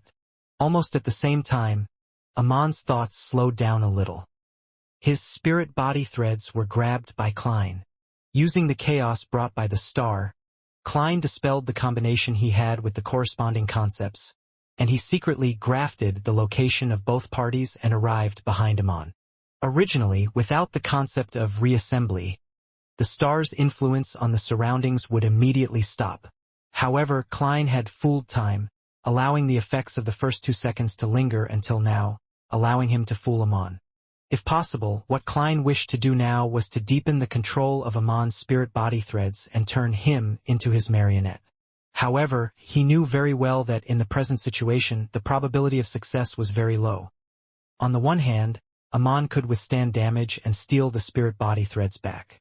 On the other hand, he might be able to use the connection established between the two of them via the spirit body threads to use a bug and influence Klein and parasitize him. Before he had absolute confidence, Klein didn't want his actions to appear rash. The main goal of capturing Amon's spirit body threads was to give the other party a certain sense of sluggishness. This was a performance of the fooling authority during the stage of transforming into a marionette. And with Klein's present state, he was naturally more willing to choose such a low-level but effective method. This would be less of a burden on him, and it wouldn't seriously affect his mental stability like when he used the authority of fooling. At this moment, apart from Amon, his enemy also included the celestial worthy of heaven and earth for blessings in his body. Of course, Amon was the same. If he didn't suppress the celestial worthy's madness, the latter would have already revived in his body. After creating a brief pause in Amon's thoughts, Klein had 3 choices. The first was to take this opportunity to escape Sapphira Castle, but he wasn't sure if Amon's instincts were still working and would still attempt to stop him from escaping. Second, it was to summon the projections of the historical void, but it wasn't of much use. The effects of an angel-level existence could do little in this battle of gods. It was possible that they couldn't withstand Amon's gaze, much less their historical projections. Even if Klein wanted to use it to transmit information, it lacked sufficient value. The other deities couldn't enter Sapphira Castle and provide help. Third, he could use this opportunity to exert a certain amount of influence on Amon's true body. Without any hesitation, Klein chose the third plan. He wanted to take the opportunity to graft Amon, Sapphira Castle, and the door of light that was stained with bluish-black together. Klein felt that Amon's half-crazy state wasn't bad enough. He just appeared rather talkative, with him occasionally not grasping an opportunity. He wanted to make him go crazier. When Amon and Sapphira Castle completed the reassembly, the celestial worthy's will in his body would clearly strengthen, and the chaos in his mind would intensify. That way, Amon would lack the rationality to restrain himself, making his actions more instinctive than being the result of a contemplative thinking process. To Mr. Error, who was an expert at deceit, this would be fatal. Of course, Klein could only maintain this kind of grafting for a second. Exceeding this limit might mean that he would no longer be facing Amon, but the celestial worthy of heaven and earth for blessings. When the time came, the other party would definitely gladly accept the gift of Sapphira Castle. He could then fight Sequence O the Fool with a Sapphira, 2 uniquenesses, and the corresponding Sequence 1 Beyonder characteristics. Originally, Klein could have relied on his fooling authority to reduce Amon's intelligence. But firstly, he wasn't able to use power at this level for a long time in his current state. Secondly, as a dual-pathway true god, and a wielder of many authorities, the duration of the blind stupidity effect on him was rather limited. Therefore, Klein had no choice but to take the risk of grafting things in such a way, and madness would accompany Amon, doing so until he found a new balance or met the best psychiatrist. In the blink of an eye, the translucent, cold mask appeared on Klein's face once again. A strange door of light that was stained with a hint of bluish-black suffused from Amon's body. Sapphira Castle. Amon and the strange door of light were grafted together. His face grimaced as the darkness in his eyes intensified. At the same time, more slippery tentacles appeared under his classic black robe, fully showcasing the crazy feeling, was completely displayed.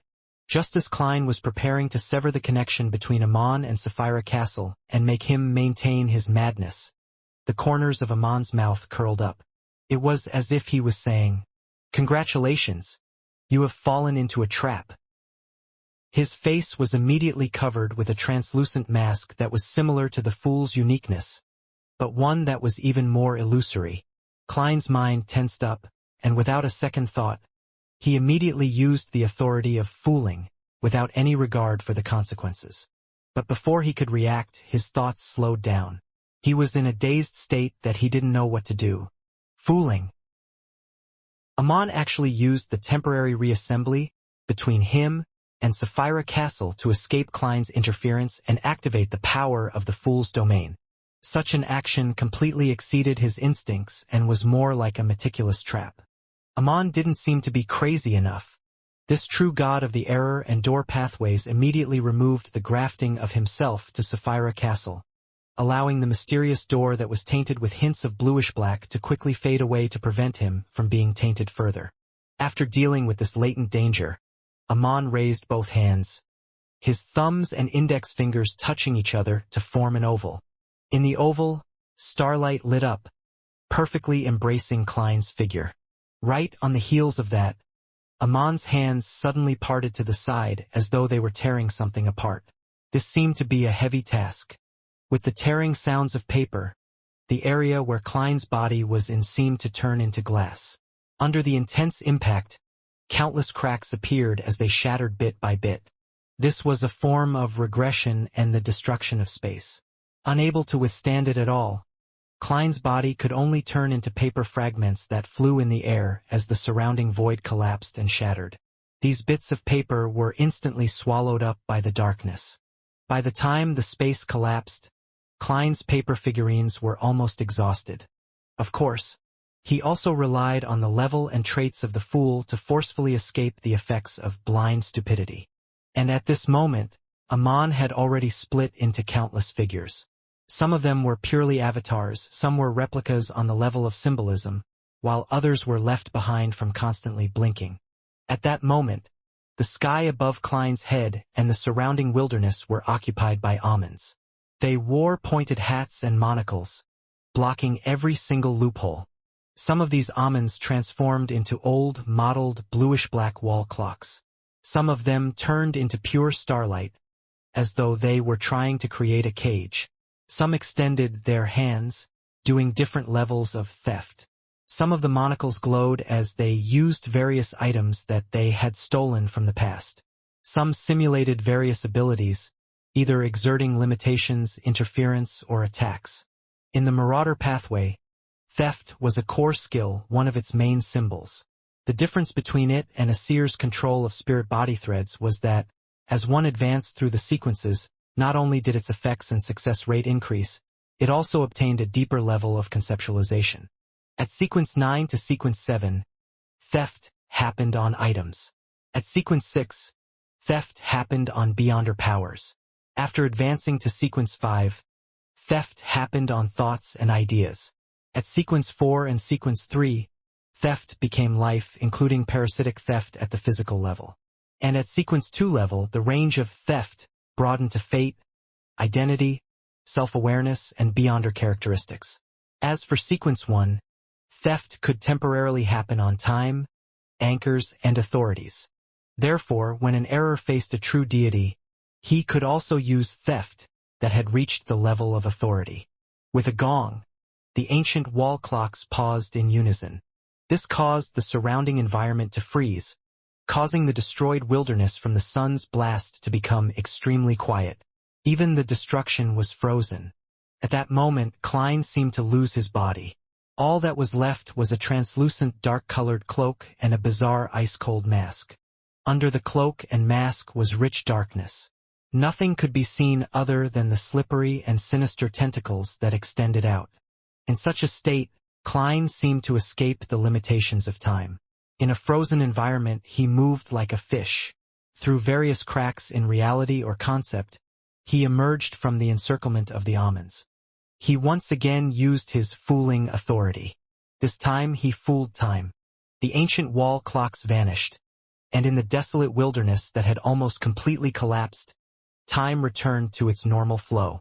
The almonds stopped their attempts, suddenly merged into one, and blinked behind Klein, preventing him from having a breather. His left palm reached out, and as he retracted it, he clenched his fingers. Around Klein, the space suddenly became shrouded in shadows, making it look like a thin fishnet veil.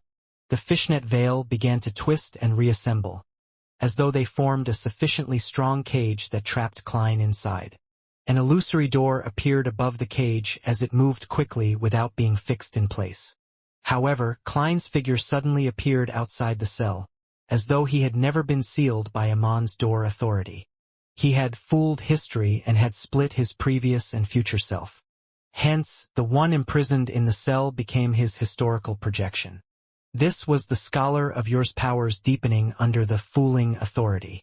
As he had relied on an advancement ritual based on fooling history, Klein's the fool powers in such a domain were stronger than when he fooled time and fate. As soon as he escaped the spatial cell, Klein immediately used the realm of mysteries to create a new divine kingdom of the fool. This was to stall for time and find a chance to stabilize his mental state. He had used the fooling authority multiple times, and the weak balance in his body was on the verge of collapsing. If he didn't stabilize his mental state as soon as possible, the will of the celestial worthy would awaken further. This was also a serious problem. At this moment, a huge crystal monocle appeared in front of him. On this monocle, layers of sparkling lights surged out and flooded him instantly. Klein's mental state suddenly stabilized, but the price was to lose all his emotions and desires. He didn't even want to resist. All he wanted was to stand there quietly and wait for the impending destruction. This was like an ordinary person being injected with a huge dose of anesthetic. At the same time, an illusory book appeared in the layers of light. The book opened, revealing a sentence. Tormented by the Lord of the Mysteries' mental corruption, Klein Moretti had always been in great pain and a state of extreme exhaustion. After the intense battle, he has finally reached his limits due to the influence of his mind. He had decided to give up and stop resisting. Behind the huge crystal monocle, Amon, who was wearing a pointed hat and classic black robe, quickly outlined himself like a mountain. He looked at Klein, who had given up resisting, and his dark eyes turned lighter as the corners of his lips curled up. "I stole it. How is it?" Klein raised his head to look at Mr. Error, and he tried hard to open his mouth. He said weakly, "You were pulling off a deception from the beginning?" Amon raised his hands and said with a smile, "Unfortunately, you realized it too late." He made his thumbs and index fingers touch each other, forming an oval. In the oval, starlight lit up, illuminating Klein's figure. Right on the heels of that, Amon solemnly separated his hands, tearing apart the void where Klein and the surrounding environment relied on to live. The void was like glass, shattering into pieces like the collapse of a skyscraper. However, all the collapsing and destruction circled Klein's body without directly affecting him. He was like a small fishing boat that calmly cruised through a storm. It appeared out of place and disharmonious, as though it didn't seem to belong here. Amon raised his hand and adjusted his monocle on his right eye. The smile on his face somewhat faded. A translucent cloak kept popping up and disappearing over the surface of Klein's body. He looked at the mountain like Amon, his eyes turning darker. "From the moment you entered Sapphira Castle and said the first word, you began your deceit." At that time, Amon said that he had taken the risk to release the suppression of the Lord of the Mysteries in his body, in exchange for the identity of Sapphira Castle's owner. At that moment, Amon didn't take the opportunity to continue attacking Klein. He floated in midair and looked down at Mr. Fool. Klein didn't make any attempts either. His tone was strangely calm, as though he was preparing something. "If simply releasing the suppression of the Lord of the Mysteries will allows you to enter Sapphira Castle at the cost of being half crazy, Antigonus could have done so back then. The annihilation demonic wolf Phlegria from even earlier could have done it as well. You and Mr. Dorr previously had countless opportunities. Clearly, it's impossible to invade Sapphira Castle by just making the Lord of the Mysteries awaken to a certain extent, and using half-craziness in concert with error. There's no way you can find a usable bug in this matter unless you directly get him to replace you. Only when you possessed the door authority to go anywhere did you see hope. By creating a backdoor and using bugs, you could make Sapphira Castle treat you as the Lord of the Mysteries and give you the corresponding authority. Of course, this will definitely require the awakening of the Lord of the Mysteries to a rather dangerous state. Without this hidden identity, you won't be able to deceive Sapphira Castle without any reason. After absorbing Door's uniqueness, you didn't immediately infiltrate Sapphira Castle to deal with me, who was even weaker back then. It was because at that time, you were unable to completely withstand the awakening of the Lord of the Mysteries' will, with you having just advanced. I believe you've already found a relatively safer solution. If I hadn't advanced to the Fool so quickly, you would have been able to enter Sapphira Castle in the best state to resolve everything sometime later. And now you have no choice but to bring this plan forward. There's definitely a very serious problem with you. You took the initiative to throw out the price of becoming half-crazy to, on the one hand, make me think of countermeasures in this direction so as to lay a deadly trap in key areas, and on the other hand, you also wanted to divert attention and use this opportunity to conceal other problems. You're not half mad at all. Amon quietly listened to Klein's words. Rather abnormally, he didn't interrupt him, nor did he attempt to attack. Only when Klein was done did he say with an odd expression, "You're crazy." Upon hearing Amon's "You're crazy," Klein raised his head and laughed out loud. "I just gave up according to your arrangements. It's just that it's more complete than you think." As he spoke, an illusory brand appeared on the forehead of the ice-cold and bizarre mask he was wearing. It was a strange door of light that was tainted with bluish blackness. As for Klein, he was also enveloped in something similar. Under the translucent dark-colored cloak, more and more slippery and sinister tentacles appeared. They were densely packed and extended until they occupied the nearby sky. As his dark eyes flashed, Klein looked at Amon and said with a smile, "For me, instead of you becoming the Lord of the Mysteries, wouldn't it be better if we let the past him revive?" After his mental state stabilized and he figured out the key to Amon's surprise attack, Klein's thoughts of giving up removed his resistance towards the Lord of the Mysteries' will in his body, allowing him to further revive. It was precisely because of this that he was able to control Sapphira Castle at critical moments and borrow the power of error to avoid the collapse of the space created by Amon. Without waiting for Amon's response, the corners of Klein's lips curled up as he said with a smile, "After you were corrupted by Sapphira Castle and showed signs of madness, you immediately recovered and could use Sapphira Castle to create the effects of blind stupidity. After releasing the suppression of the Lord of the Mysteries' will in you, you didn't enter a half-crazy state, as there are external powers helping you. You should have an extremely key important avatar. It might even be like Pala's choice to lower his level. The sleeping at Adam's place, and it allows a visionary like him to personally protect your mental state. As long as the awakening of the Lord of the Mysteries' will doesn't exceed the limits of what Adam can withstand, you won't go crazy here if you don't lose control there. Therefore, your most serious problem is that you have to maintain a normal connection with that body. Once it's interfered with, your condition will be in trouble. And this connection is actually very weak under Sapphira Castle's isolation effect. You deliberately showed a half-crazed state for two reasons. Other than luring me to find an opportunity in this direction and stepping on the trap you set up, you were also hiding this fact so that I won't be able to target this aspect while engaging in a battle with you. Of course, there are plenty of problems outside these ones. After all, you aren't fully prepared. If I had discovered these problems earlier, even if I was a king of angels with the uniqueness, there's no way for me to defeat you." Amon listened quietly and raised his hand to adjust the crystal monocle in his right eye. The corners of his lips curled up as he let out a sigh with a smile. Upon seeing this, Klein smiled and shook his head. "You truly are powerful, cunning, and terrifying, truly worthy of the title of God of Deceit. If it wasn't for the fact that I had long considered what I would do when forced into a corner by you and had no other choice, I definitely would have hesitated just now. And if I hesitated slightly, I would have already died. In that case, Amon would completely control Sapphira Castle, preventing Klein from returning from the fog of history for a resurrection. Amon stared at the increasing number of sinister tentacles extending out from under Klein's dark-colored cloak. He slowly took a deep breath and said with a smile, "The Lord of the Mysteries in you is about to truly awaken."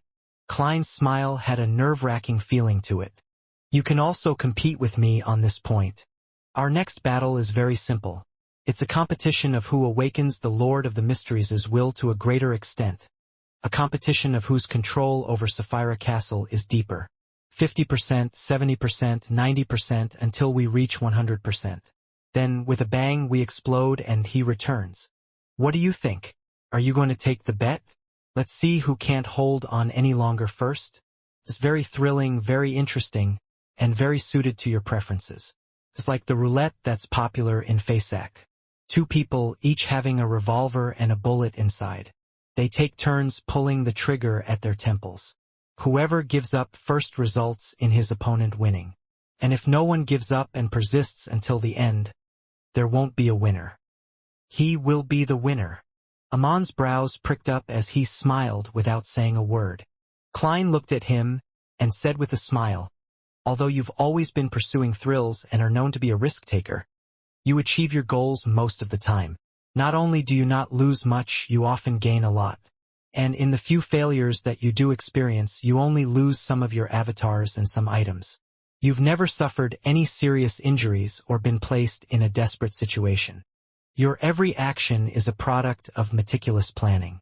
Even if you fail, you will have a way out. Does this mean that you value your life more than I imagined? You do like thrills and seek it for pleasure, but to do so regardless of the price is just an image you portray. How can a real god of deceit wager a bet with himself at stake? Of course, this is just my own guess. Perhaps it's wrong. Anyway, do you want to take the bet?" Amon stroked the crystal monocle and made a TSK like Medici. "You're really crazy." Klein replied with a smile. "In the eyes of others, this is indeed insane. But to me, it's just a choice. Compared to you, I'm more willing to believe in the former Lord of the Mysteries. He is a true great old one, looking down on the universe from high above and treating most of the living beings as insects. This would make him distance himself from reality. Besides, I should still have time to get the genie to be my witness. I'll get the Lord of the Mysteries to promise me certain things. To him, it's very simple and worthless." Having said that, the corners of Klein's mouth curled up as he said, "I won't lose too much, just myself. There are always some things that are more important than others." Amon maintained his smile but didn't say a word. Klein then surveyed the area and found the magic wishing lamp and Trunso's brass book among the floating fragments of the wilderness. He immediately laughed out loud. "Look, I didn't get punished. This means that I'm not lying. I'm telling the truth." In fact, the laws set up by the Trunso's brass book had long been abolished since the Divine Kingdom was destroyed during the Star's descent. Later on, the Amons dared to attempt to use steel, but Klein's main goal wasn't to prove anything, but to show his determination, firmness, or perhaps madness. Of course, what he said was the truth. He was indeed willing to put them into practice. Otherwise, there was no way he could hide it from Amon or exert enough pressure on him. Amon smiled and said without a hint of panic, "Sounds interesting, isn't it? Let's begin." Klein replied without hesitation as his eyes turned darker. Amon's smile froze as his palms suddenly gathered together. Beneath his classical black robe, there were also slippery and sinister tentacles. His aura changed a little as his body seemed to have a dark cloak on it. At that moment, Amon became more like the Lord of the Mysteries. However, he wasn't competing with Klein in the progression of the awakening of the Lord of the Mysteries. Instead, he was using this to deceive Sapphira Castle to create a corresponding bug and creating a chance to escape. If the authority of the error were to take effect at the same level, it would often have different preconditions. First, the medium and target had to be similar enough. Second, there was a certain connection between the two, Third, there were certain logical contradictions between certain matters or objects. Fourth, some of the rules were indeed incomplete. Fifth, while not directly affecting the target, construct an erroneous environment as a divine kingdom. In this aspect, the restrictions of fooling were even fewer, but once an error satisfied the conditions, it would be difficult to defend against or terminate it. Amon now wanted to take the initiative to disguise himself and satisfy the first category. This was similar to the invasion of a virus. First, it had to make the other party believe that they were on the same side to avoid detection and then paralyze any defenses to achieve their respective goals. When a fruit looked like a strawberry, smelled like a strawberry, tasted like a strawberry, then it would basically be considered as a strawberry. But in reality, there might be an exception. At this moment, Amon's appearance resembled that of the Lord of the Mysteries. His aura was like the Lord of the Mysteries, and his powers were like the Lord of the Mysteries. His mental imprint was also similar to the Lord of the Mysteries. With the authority of an error, it would naturally make Sapphira Castle believe that he was the Lord of the Mysteries. Suddenly, Klein's damaged the Fool Divine Kingdom completely collapsed. The grand and ancient palace and the model table inside appeared. The grayish-white fog beneath Sapphira Castle rose and enveloped the space. The grayish-white fog split into two waves. They clashed fiercely in a particular spot, producing vortexes one after another. They tore open a gap that led to reality. The power of Sapphira Castle was at odds with itself in this second.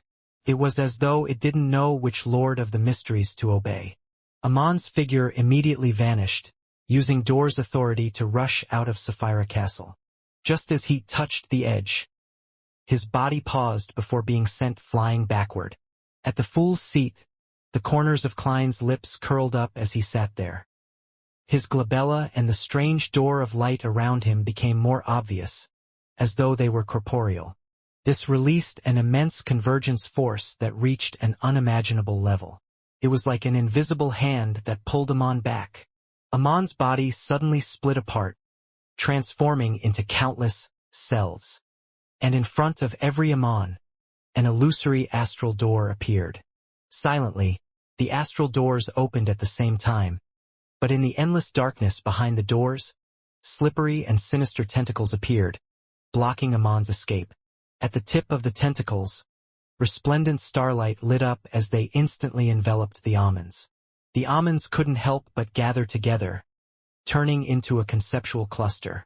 These concepts included but weren't limited to pointed hats, classical black robes, monocles, fate, time, keys, doors, bugs, and Trojan horses.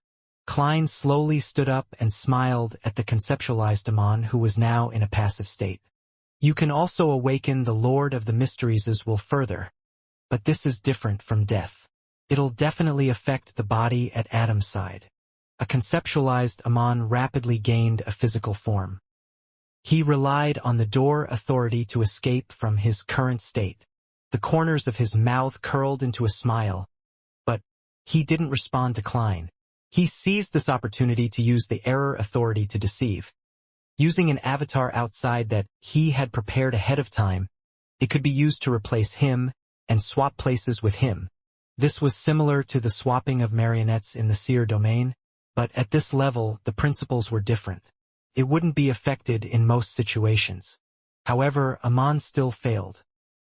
He realized that his error authority had been forcefully suppressed. As Klein slowly got up, more slippery and sinister tentacles appeared around him. The smile on his face became more exaggerated. Right on the heels of that, Amon's eyes glazed over and the smile on his face froze as the crystal monocle lost its luster. At the same time, the cold, bizarre mask on Klein's face squirmed. The blind stupidity effect. In the next second, he grafted himself to a certain concept in the cosmos, and he used his authority to influence the corresponding environment.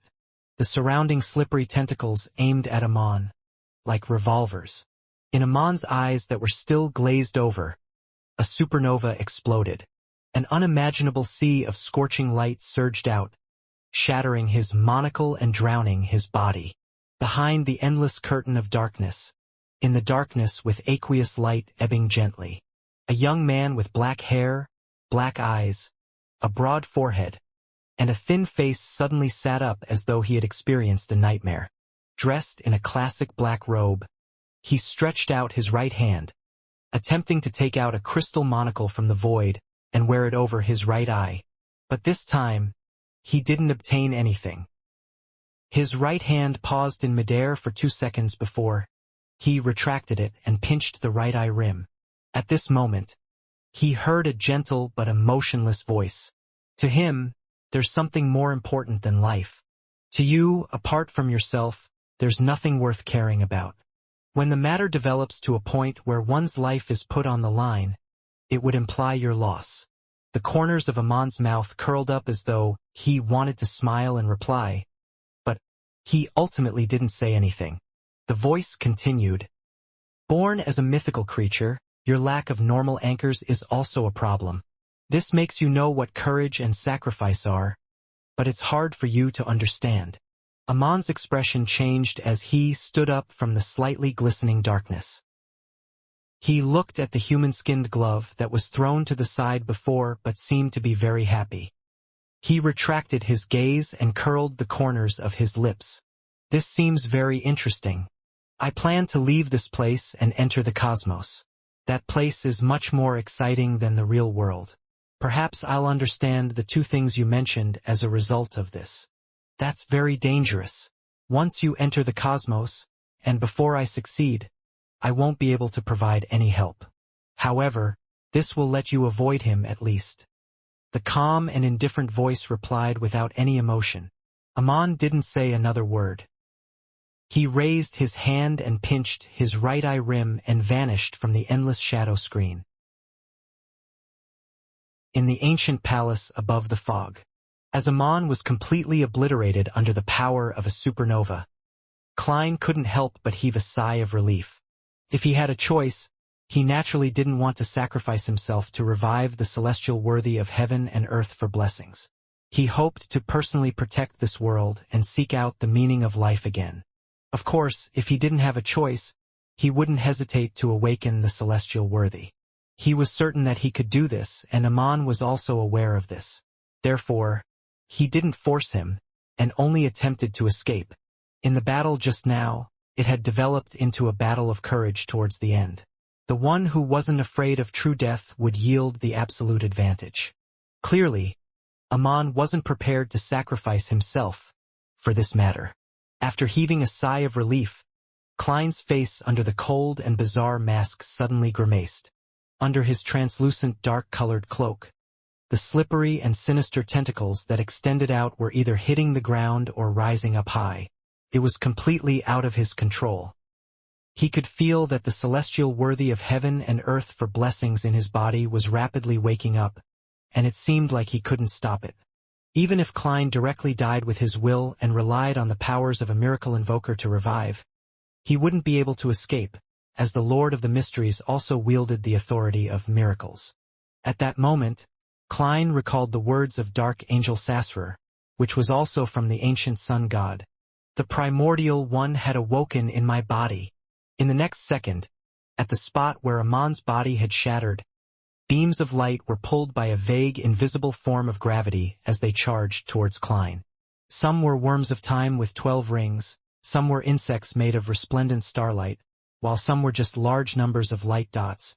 Klein wanted to stop the Beyonder characteristics from fusing with him, but the increasingly powerful celestial worthies prevented him from succeeding. His body swelled into a balloon, and then suddenly became thin as paper. This repeated itself in an endless loop. The mask on his face became brighter and more bizarre. The slippery and evil tentacles that extended out from under his cloak increased and became more uncontrollable.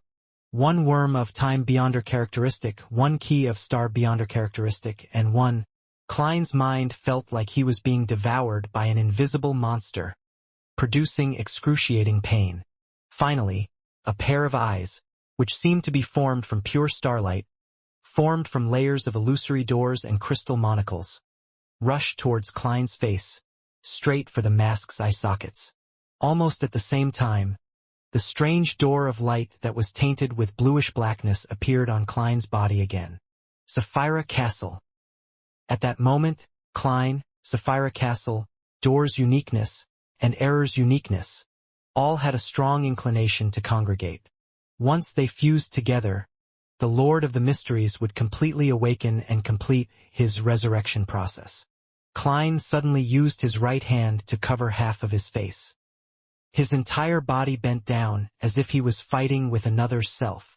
With the anchoring and image disruption from his anchors, Klein finally slowed down the awakening of the Lord of the Mysteries' will, reducing the power of convergence by a little.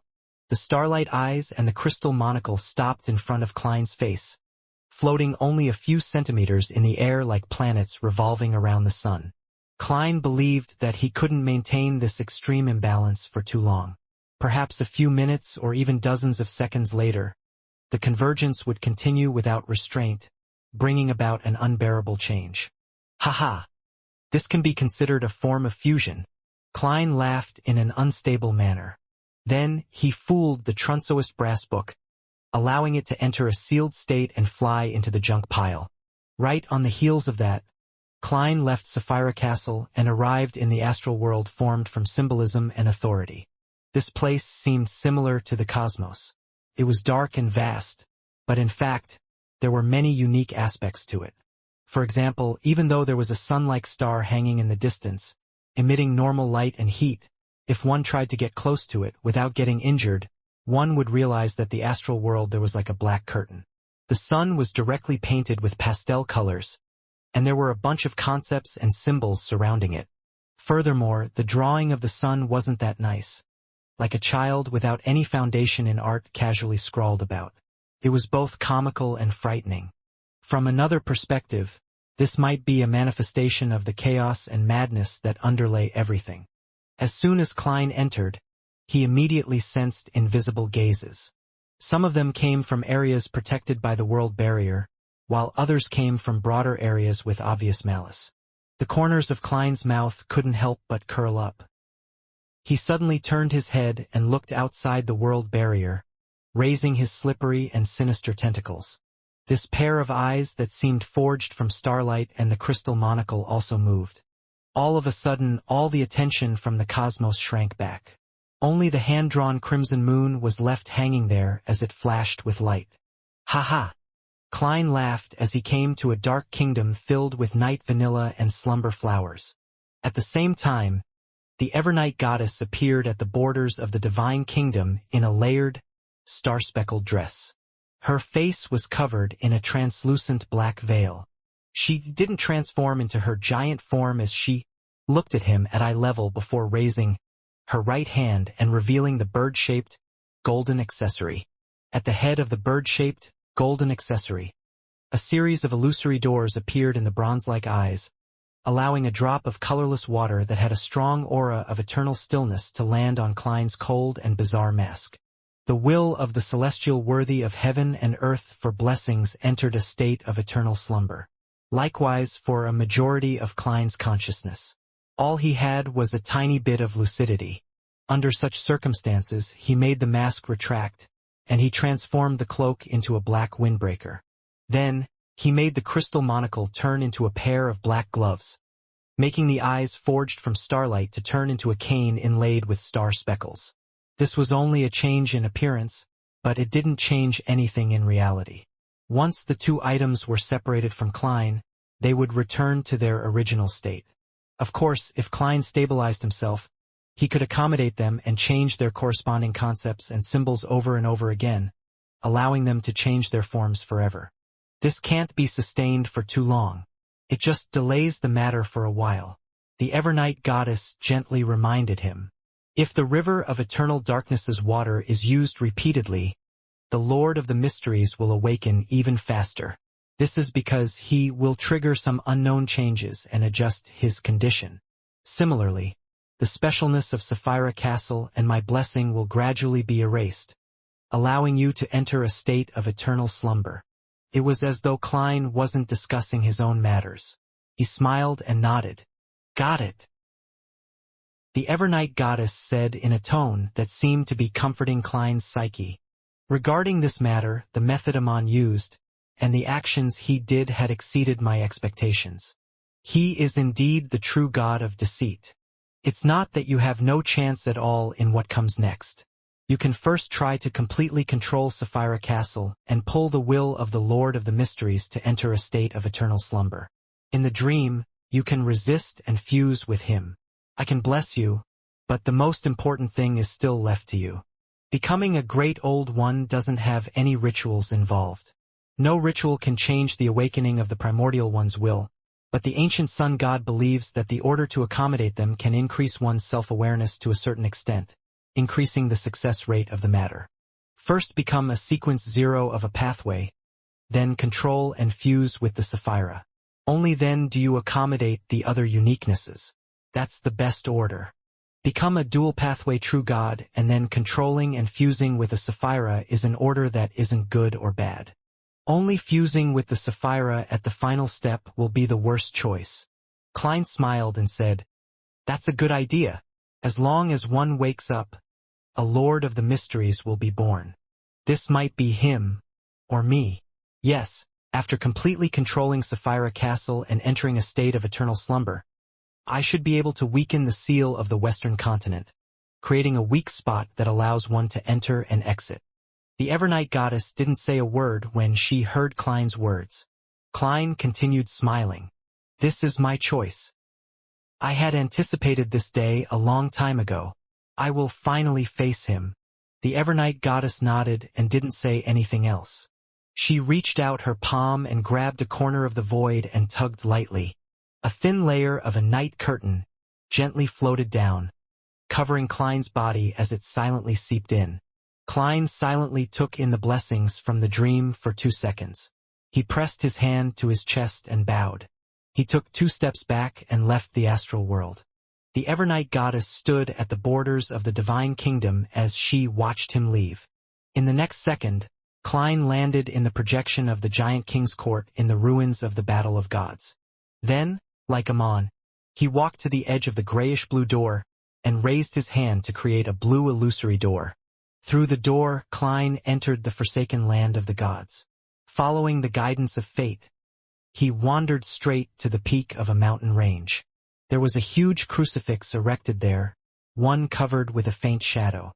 Klein stared at the shadow for a few seconds before sighing slightly. He bent down and picked up an ancient silver mirror that was placed near the huge cross. Then, he turned around and vanished from the forsaken land of the gods. At the same time, the Worms of Spirit, who didn't need to be on duty in Sapphira Castle, informed him of Queen Mystic's current location. Klein raised his hand and took out the magic wishing lamp from the junk pile. Using the ownership connection between it and Bernadette, he used another wandering to appear on a rather hidden island where Emerald City was. Bernadette was flipping through the latest album catalog from Intis. Just as she sensed something, she saw Gehrman Sparrow hand her the magic wishing lamp. "Thank you," Klein said in a very normal voice. Bernadette pursed her lips as though she wanted to say something, but at that moment, her eyes flashed as though she had seen something and prophesied something. Hence, she silently reached out and took the magic wishing lamp. Klein then took out a metal cigar case that had signs of corrosion on its surface. "This is your payment." Even without the eye of mystery prying, Bernadette could sense that the iron cigar case was extraordinary. She could roughly guess what kind of corrosion had happened to it. However, she didn't choose to accept it because of that reason, but she suddenly felt that she had no reason to reject it. She hesitated for a moment before taking the iron cigar case. If he was still in a rather crazy state like before, Klein definitely would have smiled and said in an exaggerated manner the moment Bernadette hesitated, "This is a gift from Uncle. Take it." But now he was only left with that last bit of lucidity. He had to put in a lot of effort to prevent himself from falling asleep and not having the impulse to act like a clown. After leaving Bernadette's Emerald City, Klein seized the opportunity to wander to Backland, to Dr. Aaron Series' home. Will Osepton, who was sitting in a pile of toys, raised his head and looked at Dwayne Dantes in front of him. His tears suddenly streamed down as he choked. "I finally feel the opportunity." He was referring to the opportunity for accommodating the fate pathway's uniqueness. Klein squatted down and said without any expression, "I am here to help you accommodate it." I'll steal your childhood and youth and allow you to instantly grow up. Then, by relying on a level of above the sequences but below that of a great old one, I'll forcefully help you to accommodate the die of probability. Of course, that alone won't be enough. It will require an additional fooling and use of a bug. The tears that will Ausepton drip down suddenly stopped. He muttered in astonishment. So the two choices are actually the same. Typically speaking, the accommodation of a pathway's uniqueness required one to be naturally born with it, seek an existence at the level of a great old one to help, or rely on a simplified advancement ritual to complete it. There was no other possibility. The snake of fate, Will Ausepton, clearly wasn't born with the uniqueness, and only had the two options left to consider. His focus had been on holding a simplified ritual, which was to wait for the opportunity of fate. Who knew that this opportunity was actually when Klein was approaching the level of a great old one? In essence, it was the second method. With this in mind, the chubby child, Will Ausepton, cried even harder. He felt as though he had been deceived by fate. Let the life school of thought's demigod send over the die of probability.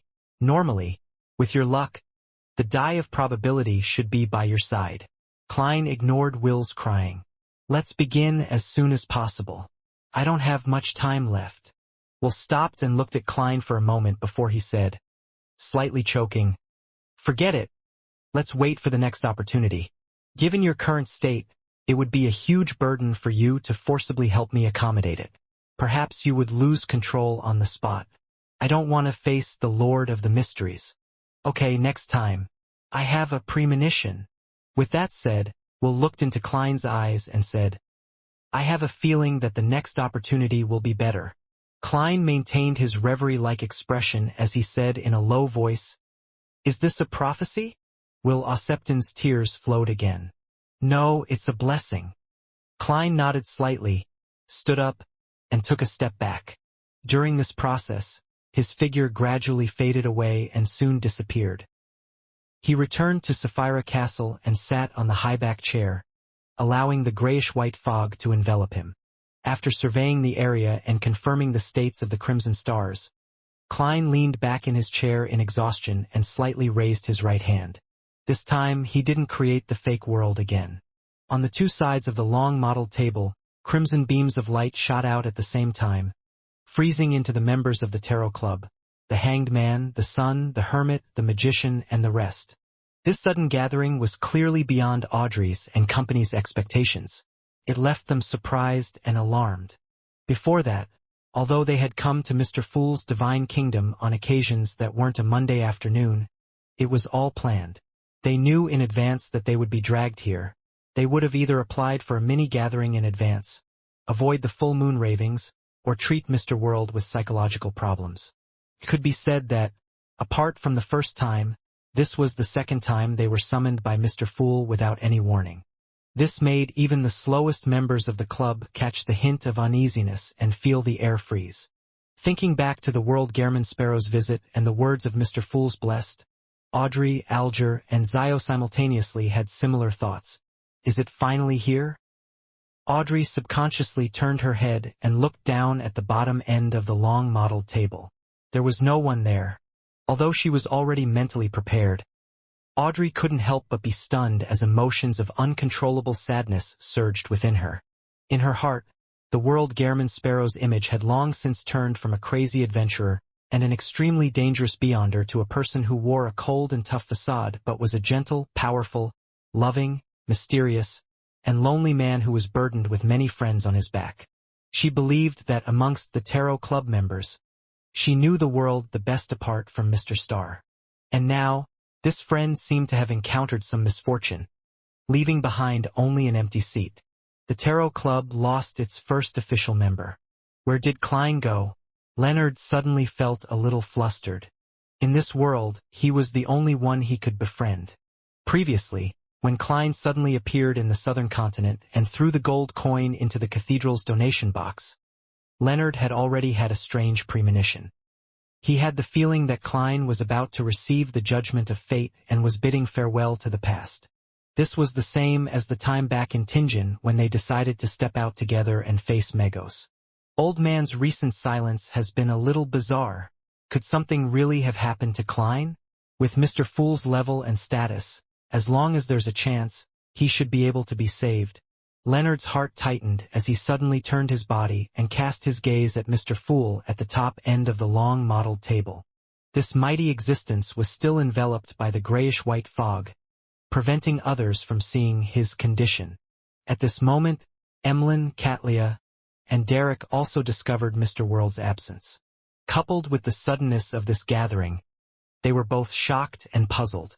They didn't know what had happened, but their instincts told them that it wasn't a good thing.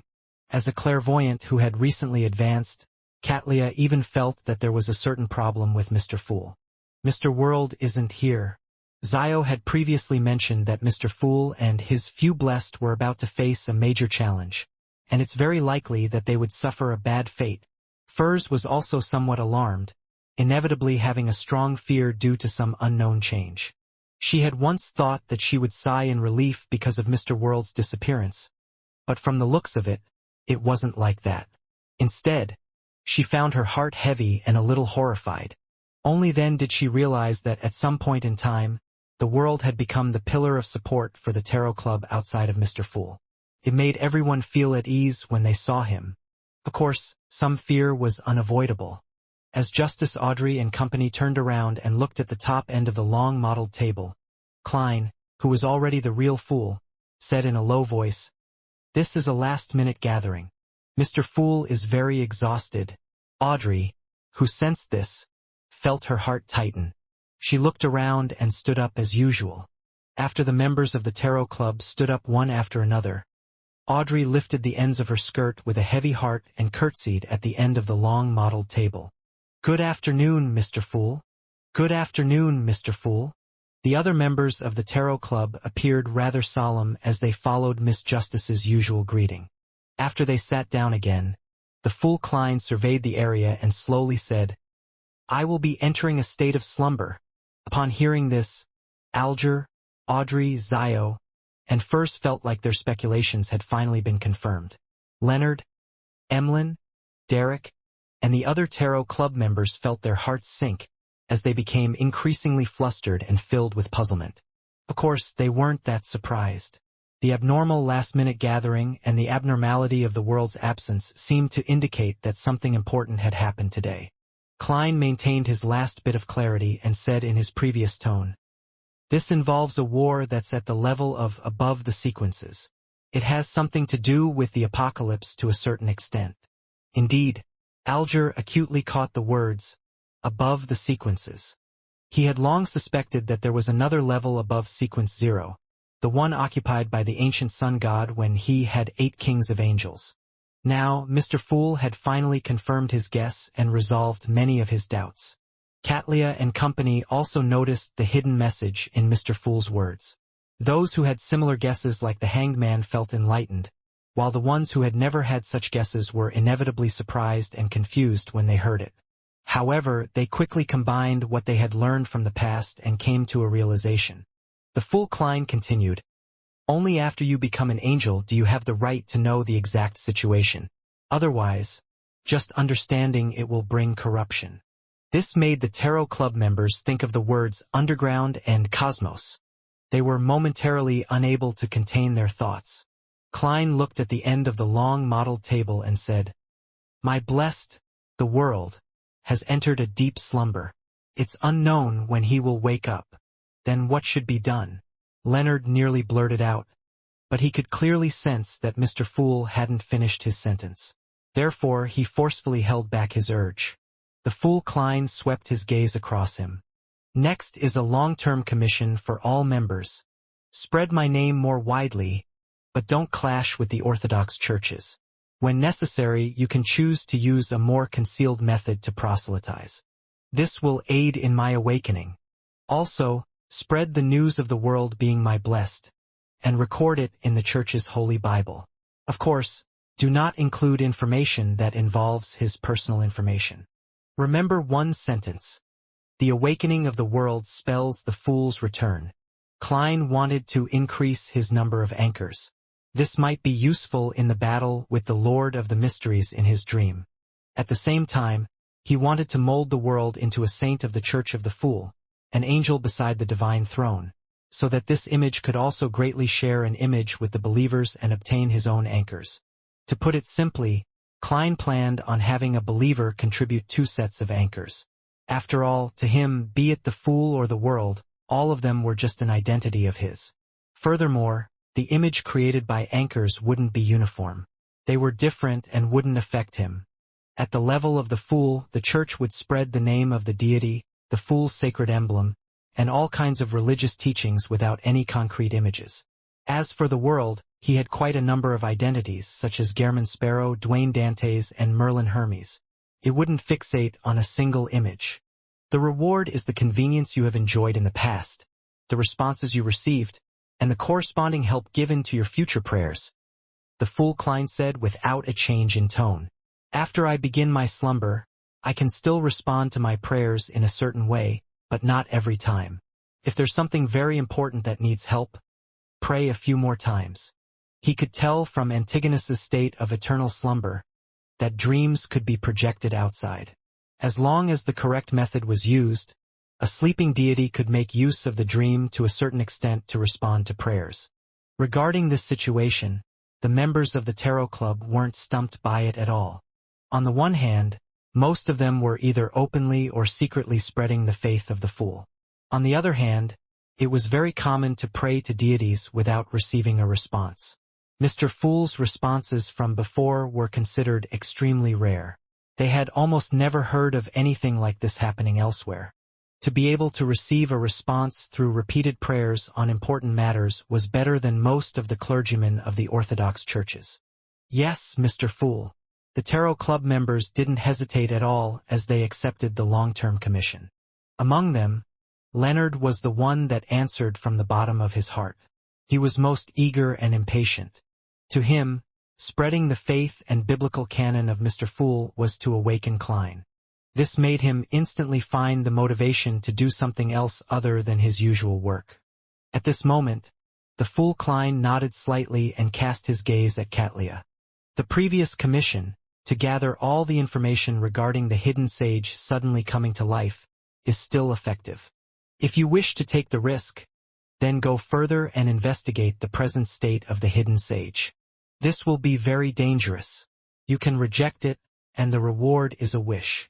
Katlia thought for a moment and said, Honorable Mr. Fool, is this related to awakening you? Is it related to surviving the apocalypse? Perhaps, perhaps not. I can't give you a definite answer right now. I just see some visions.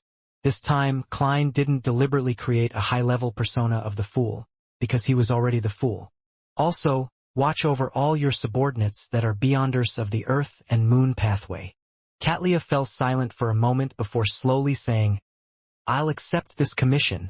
The fool Klein cast his gaze to the other side and said to Derek, Your mission is to protect the new city of Silver and New Moon City, and protect the Rorstad archipelago. The more believers I have and the safer they are, the higher the chances of me waking up. On this foundation, think about how to expand the church and spread the faith. Your payment is to become my blessed. Derek's eyes suddenly burned as he recalled the encouraging gaze he had received from the chief when he pushed open the final door of the giant king's court. He took a deep breath and said in a firm tone, Yes, Mr. Fool. Klein nodded and looked at Furs. You need to protect the Abraham family well to prevent them from suffering the temptation of the cosmos. Also, gather more information regarding the fourth epoch and figure out Mr. Door's condition at that time. Uncover some of the latent problems of the Abraham family. That's something I wish to do. Furs hesitated for a moment, but she still expressed that she would do such things even if she wasn't given the commission. The fool Klein didn't give his approval or disapproval. Instead, he said, If you're willing, you can write down biographies and stories of the world's different identities using different aliases. The reward for above is that when you have a chance of becoming a planeswalker and have to head to the cosmos, you will receive my blessings. Although Klein knew that he could use a dream to give a response to a certain extent in his sleep, he wasn't sure if he was the one who had the upper hand or the Lord of the Mysteries. Therefore, He wished to use verbal contracts of providing a reward after the completion of a mission on more important matters. When the time came, even if he was at a disadvantage, he would be able to make use of this sort of invisible promise to give an ingenious response. Planeswalker? Furs was taken aback. To be frank, she had never considered this problem before. What she was worried about was the digestion of the secret sorcerer potion and the wanderer ritual. Soon, she composed herself and said, "Yes, Mr. Fool." Klein then cast his gaze at Emlyn. The besiegement of the Rose School of Thought involves preparations for the apocalypse. It's rather dangerous. Even if an angel is participating in it, you have to pay attention to your own safety. Your commission is to try your best to gather blessings, auras, and items given by the primordial moon to her believers in the Rose School of Thought. These might be more dangerous than a Grade 1 sealed artifact. At that moment, although Klein still maintained the fool's tone, there were hints that resembled a friend's warning. This made Audrey, who had stabilized her initial mental state, sense something different. Recalling what Mr. Fool had said to the other members, she sighed inwardly. Mr. Fool's humanity seems to have become richer just as he is about to enter a deep sleep. While Emlyn was slightly surprised and puzzled, Klein continued, "Apart from participating in the besieging of the Rose School of Thought's mission, I hope that you can form a pharmaceutical company and perform research on how to mass-produce the medicine with magical effects. If it's mass-produced, there's no way the products can be equipped with a magical effect," Emlyn replied instinctively. The fool Klein nodded. "Seek out a compromise. Your main goal is to spread my name through this pharmaceutical company. The reward will also be a wish. This isn't a matter of danger, but whether it's possible. The simplest solution is to give me 1,000 apothecary potions. I can form an apothecary factory for mass production." Emlyn mumbled inwardly before replying seriously, "Yes, Mr. Fool." Klein looked to the other side and said to Zio, "The apocalypse is approaching. Be it the Red Priest or the Demoness pathways, they will become active. Your mission is to rely on the official factions to investigate the whereabouts of the 3 sequence 1 Beyonder characteristics and the uniqueness of the Red Priest pathway. If there's a chance, find a clue to confirm the primordial Demoness present condition. It's very dangerous." Klein didn't mention the payment because he had already paid for it. Zio had her wish fulfilled by holding a ritual and becoming a sequence 4 imperative mage.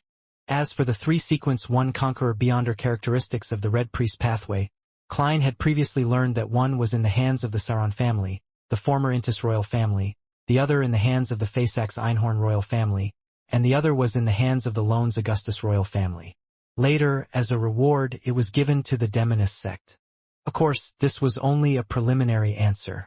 The corresponding situation could very well have changed. The Sauron family had already been in decline since Roselle's era. It might not necessarily be able to keep the Conqueror's Beyonder characteristic or corresponding sealed artifact under its control. Klein even suspected that it might have been obtained by the Iron and Blood Cross Order. The failure of the war had significantly damaged the Einhorn family. Klein didn't rule out the possibility of the death of a high-level angel or the loss of a Grade 0 sealed artifact. The location of the Conqueror Beyonder characteristic that the Augustus family gave to the Demoness sect was currently the clearest. However, Klein knew that the Red Angel evil spirit Sauron Einhorn Medici had been eyeing it all this time. Perhaps he had succeeded, or perhaps he was carrying out whatever plans he had. There were no clues to the corresponding Red Priest uniqueness at the moment. The last time the mysterious world knew of it was at the end of the 4th epoch, during the Pale Disaster. Zio had always been looking forward and uneasy as to what her mission was. She looked forward to it because she had already chosen to accept Mr. Fool's gift, so she definitely had to pay the corresponding price. Knowing the mission earlier allowed her to prevent unnecessary second-guessing due to the unknown, guesses that only led to greater fear. She was uneasy because she knew that the remuneration she received was too generous. She believed that the final mission wouldn't be simple and would definitely be filled with danger. At that moment, after hearing Mr. Fool's words, her heart finally settled. At the same time, she secretly heaved a sigh of relief. investigating the 3 sequence 1 Beyonder characteristics and the uniqueness of the Red Priest pathway and their locations, and even confirming the present state of the primordial demoness was indeed very dangerous. It was a mission that would result in a terrifying corruption if she wasn't careful, but it was at least better than snatching the uniqueness and sequence 1 Beyonder characteristics or directly facing the primordial demoness. If it were the latter, even with the official faction supporting her, Zio didn't think that she could accomplish it. All she could do was write a will, ready to sacrifice herself at any moment.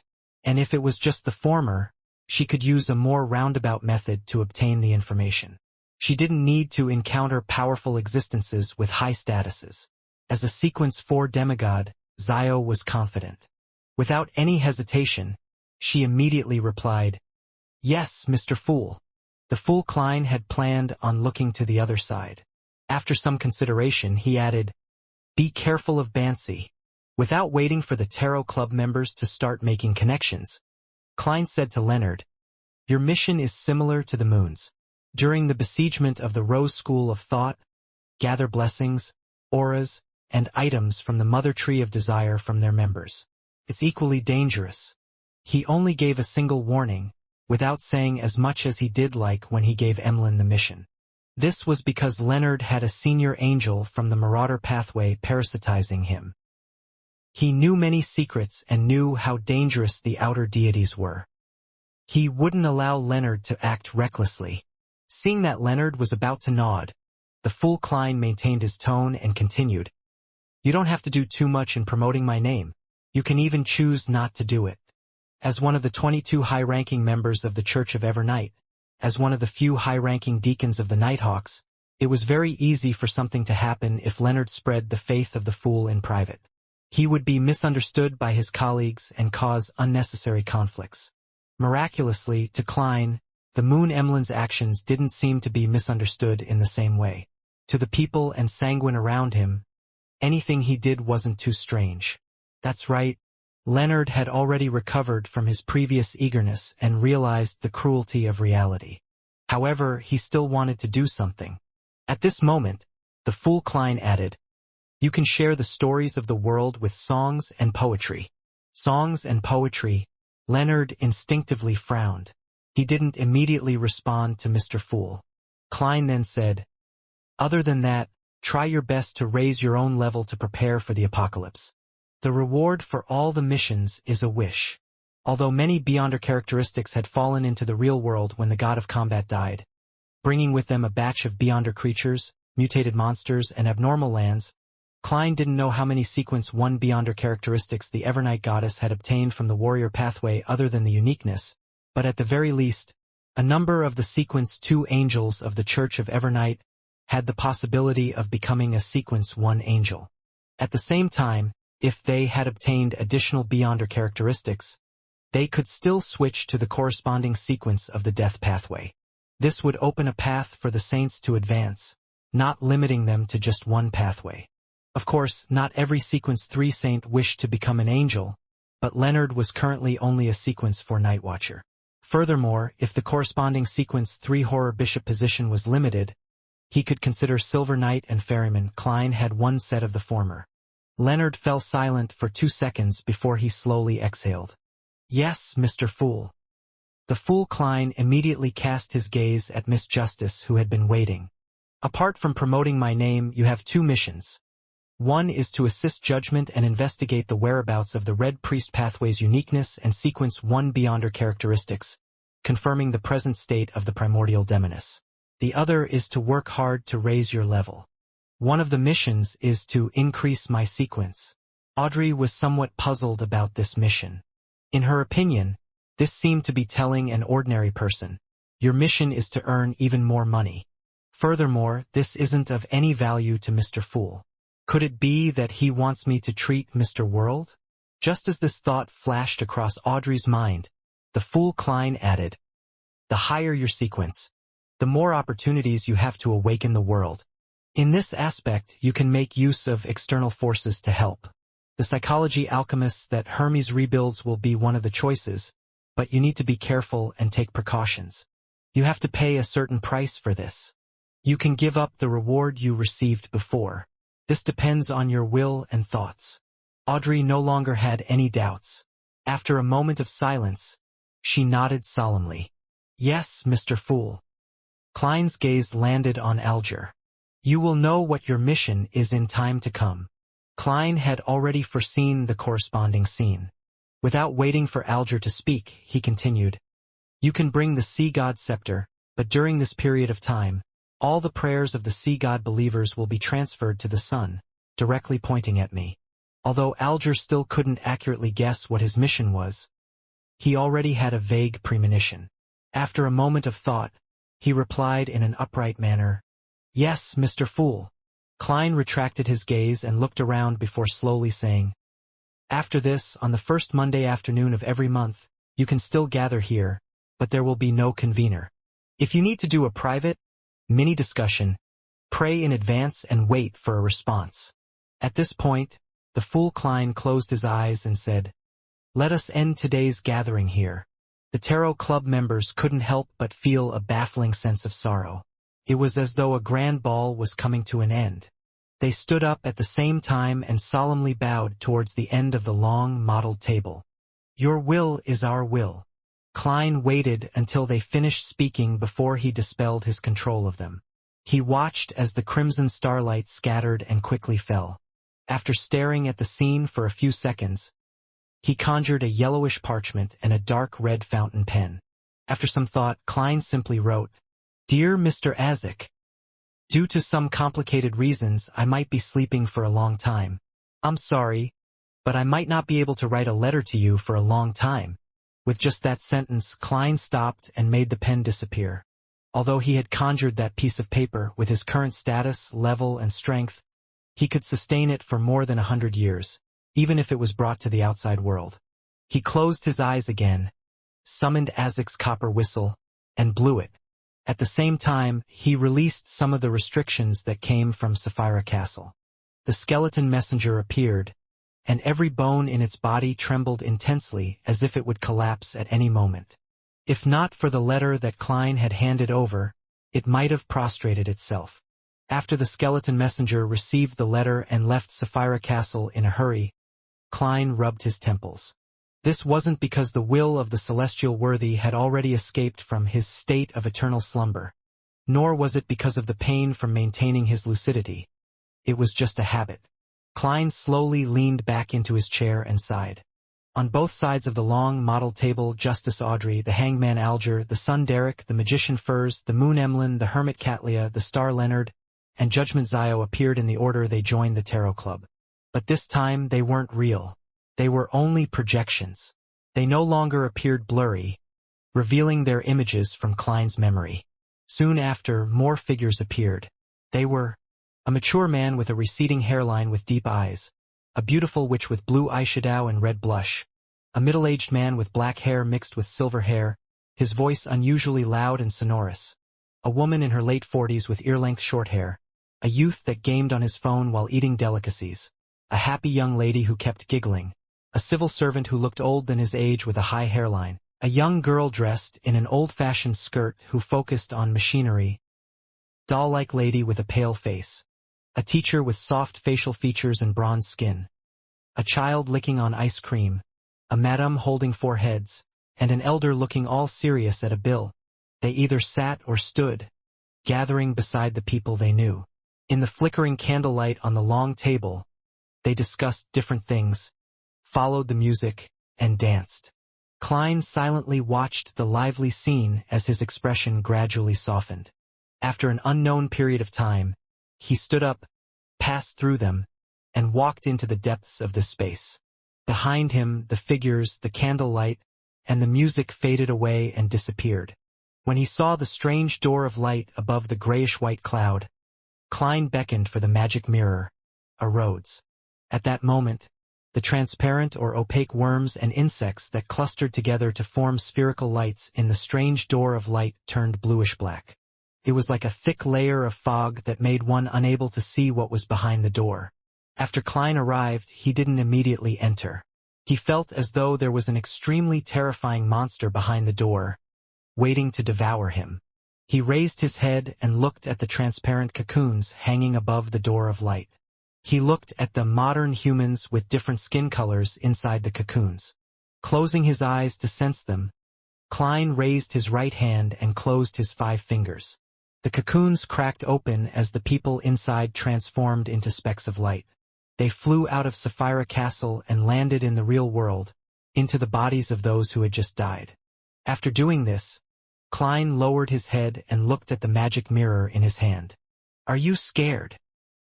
The aqueous light on the surface of the ancient silver mirror swirled, and the pale words outlined itself. "No." In the next second, Rhodes raised his own question according to the rules. "Great Master, are you afraid?" The corners of Klein's mouth twitched. "Yes."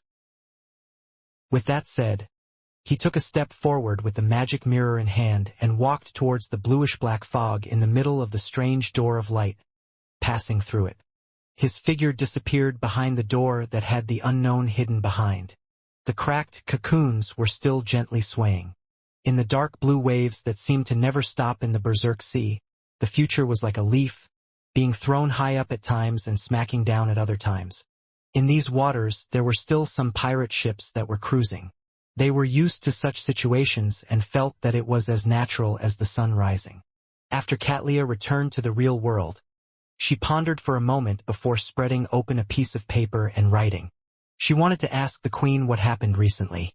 In fact, before Mr. Fool announced that he would enter deep sleep, Katlia had already sensed the impending monumental change.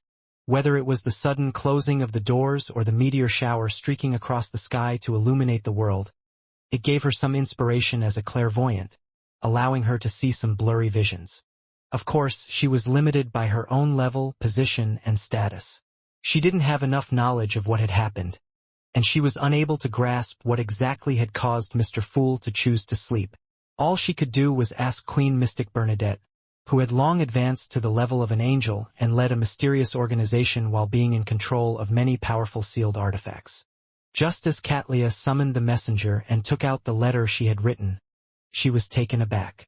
At that moment, a purple light was accentuated in her eyes.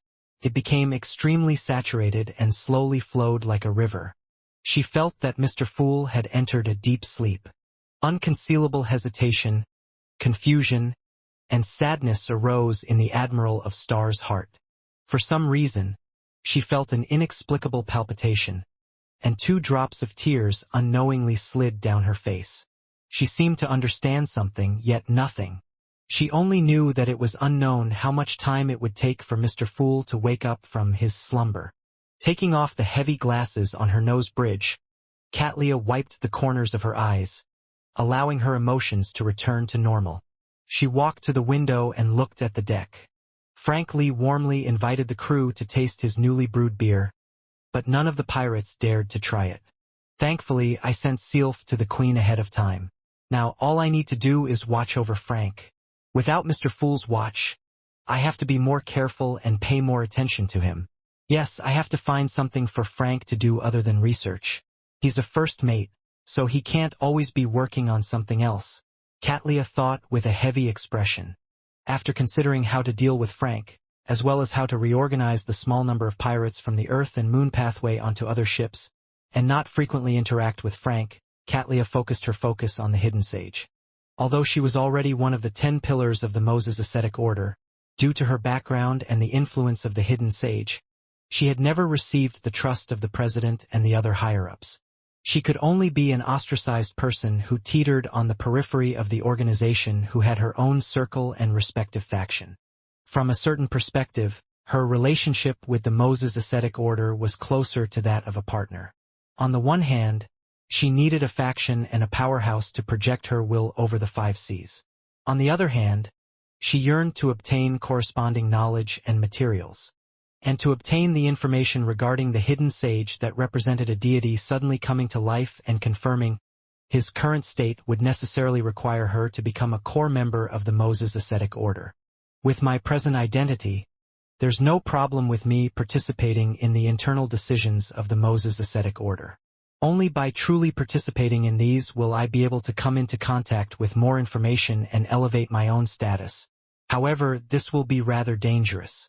Even if the Hidden Sage's condition isn't right, and doesn't interfere with the Moses ascetic order's operations, the other higher-ups will also be subjected to the infringement of interests and be in constant suspicion. They will counterattack to a certain degree. There are at least 2 of the 10 pillars that I can't see through, making me instinctively feel danger.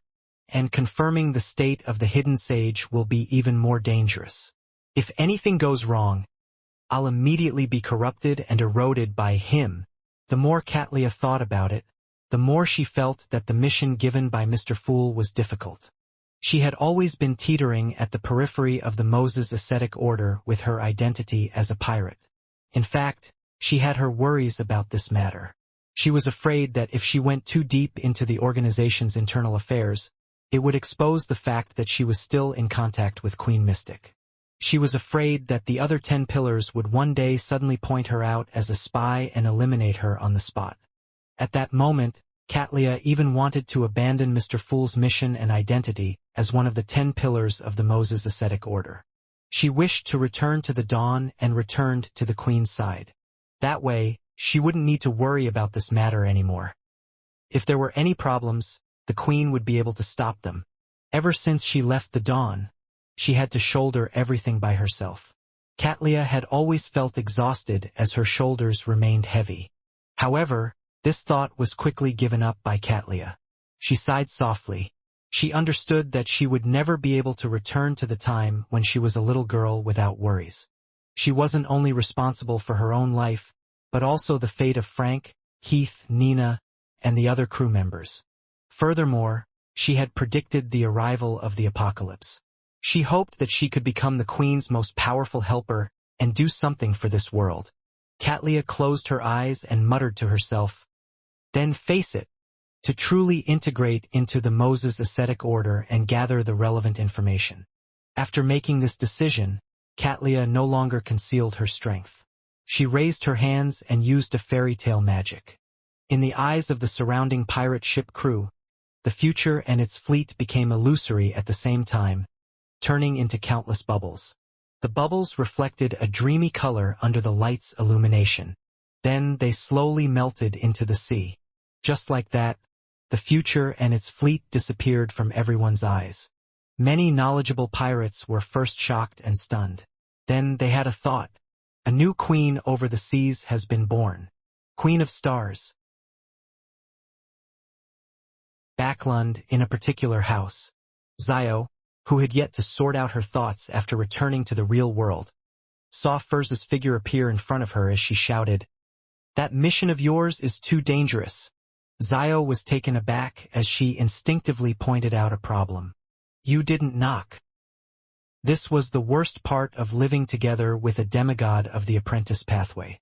Furz first reflected on herself for a second before confidently saying, "You didn't close the door." She pointed at the ajar bedroom door. "I actually didn't close the door. That's right. This was a last-minute gathering. I wasn't prepared for it before the matter." Zio opened her mouth, but she couldn't say a word. Both of them looked at each other speechlessly for a long time, but none of them broke the silence. Finally, Furz decided to forget the accusation and focused on the mission itself. A mission that involves Sequence 1 and a uniqueness is too dangerous. With that said, she recalled that Zio had already accepted Mr. Fool's gift. Her eyes reddened uncontrollably as she couldn't help but mumble, "Remember to get my help. At the very least, I can help you escape." To them, the things they experienced before had involved very few matters at the Sequence 1 level. Apart from Mr. Fool and the world Gehrman Sparrow, at most it was them being watched by he who must not be named. At other times, they would at most do trivial matters at the periphery of corresponding matters. They had never faced an enemy that could be addressed as him. Therefore, when she thought of how her friend's mission involved Sequence 1 beyond her characteristic, or even a uniqueness and true deity, Furz couldn't help but feel nervous and worried. Zio smiled and said, "I'm just seeking clues and investigating the truth. It's not like I need to face them directly." She paused for a second and said, "The apocalypse is approaching. We have to do something. Look, even Mr. Fool has fallen into a deep sleep. What's more, trivial figures like us. If I didn't quickly become a demigod, perhaps there's nothing I can do." Now, there's at least some hope. At the very least, I can try to awaken Mr. Fool. Furs had experienced many things and had long understood this principle. She had only been venting her emotions, but now, she had calmed down. She thought for a moment and said, "What are you going to do next?" "Just relying on myself to investigate it will definitely be very difficult. I'll definitely need to use MI9's intelligence network. I plan on finding a suitable opportunity to let them know that I'm a Sequence 4 demigod. In order to not be suspected, I might need Miss Justice to give me some hints and make some arrangements." Zio answered seriously. Furz's thoughts raced. "I'll come up with a script for you. I'll act as an antagonist and simulate a lunatic who attempted to advance to Sequence 4 Imperative Mage, and then be defeated by you." As she spoke, a story took form. She immediately sat beside Zio's desk, took out a pen and paper, and started writing. "After I write up the story, I'll get Miss Justice to make some amendments and make it appear reasonable," Furz said as she wrote. As a secret sorcerer, there was no doubt that she could prevent their conversation from leaking out. Zio thought for a moment and said, "Isn't your most important task now to write the biographies and stories?" "Ha, that's simple. I've already thought of plenty of scenes, and there's a lot of material on my mind." "No, nothing of that sort." After muttering a few words, Furz placed all her focus on writing a script for Zio so as to gain MI9's approval. Seeing her good friend focused on her matter, a smile gradually appeared on Zio's face. She then cast her gaze to the ajar door and heard her brother, Dio Dericha, seemingly reciting the ancient Fasak words. This was a requirement for studying law to become a lawyer. Their mother was instructing 2 servants to clean up the living room. Their voices reached Zio's ears, and her expression gradually became firm. Although she had no idea what would happen when she faced the MI9 brass, and even though she would encounter unknown dangers when completing Mr. Fool's mission, as well as the unknown future during the dawn of the apocalypse, Zio knew that if she didn't do anything or take on certain risks and just enjoyed the pleasant times with her family just like that, she would ultimately be drowned by the floods like most people who were unprepared. And now there was at least a path filled with brambles, one that had a glimmer of light at the end of it. It needed the realization of sacrifice, and to grasp it with courage. In a room beside the Evernight Cathedral in the southern continent, East Balam, Leonard's consciousness returned to the real world. After a few seconds of silence, he picked up the cup of coffee that had turned cold and took a sip. The bitter taste filled his mouth, gradually waking his mind up. "Old man, what happened today?" Finally, Leonard couldn't help but ask. After a moment of silence, Palaz Zoroast replied wistfully, "Error has perished." Error? Leonard almost didn't realize which existence Old Man was referring to. In the next second, he couldn't hide his astonishment as he nearly forgot to whisper, "Amon! This was a standard true god." Yes, Palaz Zoroast's voice sounded like he had aged considerably. To be precise, Amon's main body perished. Leonard wasn't in the mood to distinguish the subtle meaning behind Old Man's words. He asked in disbelief, "Why was there no sign of it?" He had witnessed the phenomena before and after the god of combat died. He knew that it was a change that would affect the entire world and bring about many terrifying monsters and dangerous regions. And just now, the only 2 abnormalities were the doors and windows suddenly closing, and him seemingly forgetting something. In reality, the latter wasn't strange at all. Most people would encounter something similar during their daily lives. Palaz Zoroast's tone sank. "He should have perished in Sapphira Castle." Sapphira Castle? Leonard was shocked. The venue of the gathering he had just attended was inside Sapphira Castle. A war between gods has just erupted there. Amon actually infiltrated Sapphira Castle? Amidst Leonard's thoughts, his expression gradually turned solemn. "Old man, Mr. Fool was injured because of this and had no choice but to enter a state of slumber? Is he about to enter a state of slumber?" Palaz Zoroast asked in return. He didn't seem to be too surprised about this. Leonard tersely acknowledged. "The reason he summoned us today was because of this matter." Palaz Zoroast fell silent for a few seconds before saying, His choice to enter a state of slumber is indeed related to the previous battle of gods and Amon's infiltration, but it's not because of injuries, but because of corruption. Corruption, Leonard blurted out in surprise. Even at Mr. Fool's level, irreversible corruption can still be encountered by him. Pallas Zoroast regained his previous poignant tone. Everything has godhood. By relying on godhood to become a powerhouse, one can never escape the shackles of godhood. On this point, it's the same for you and me. Likewise for the fool.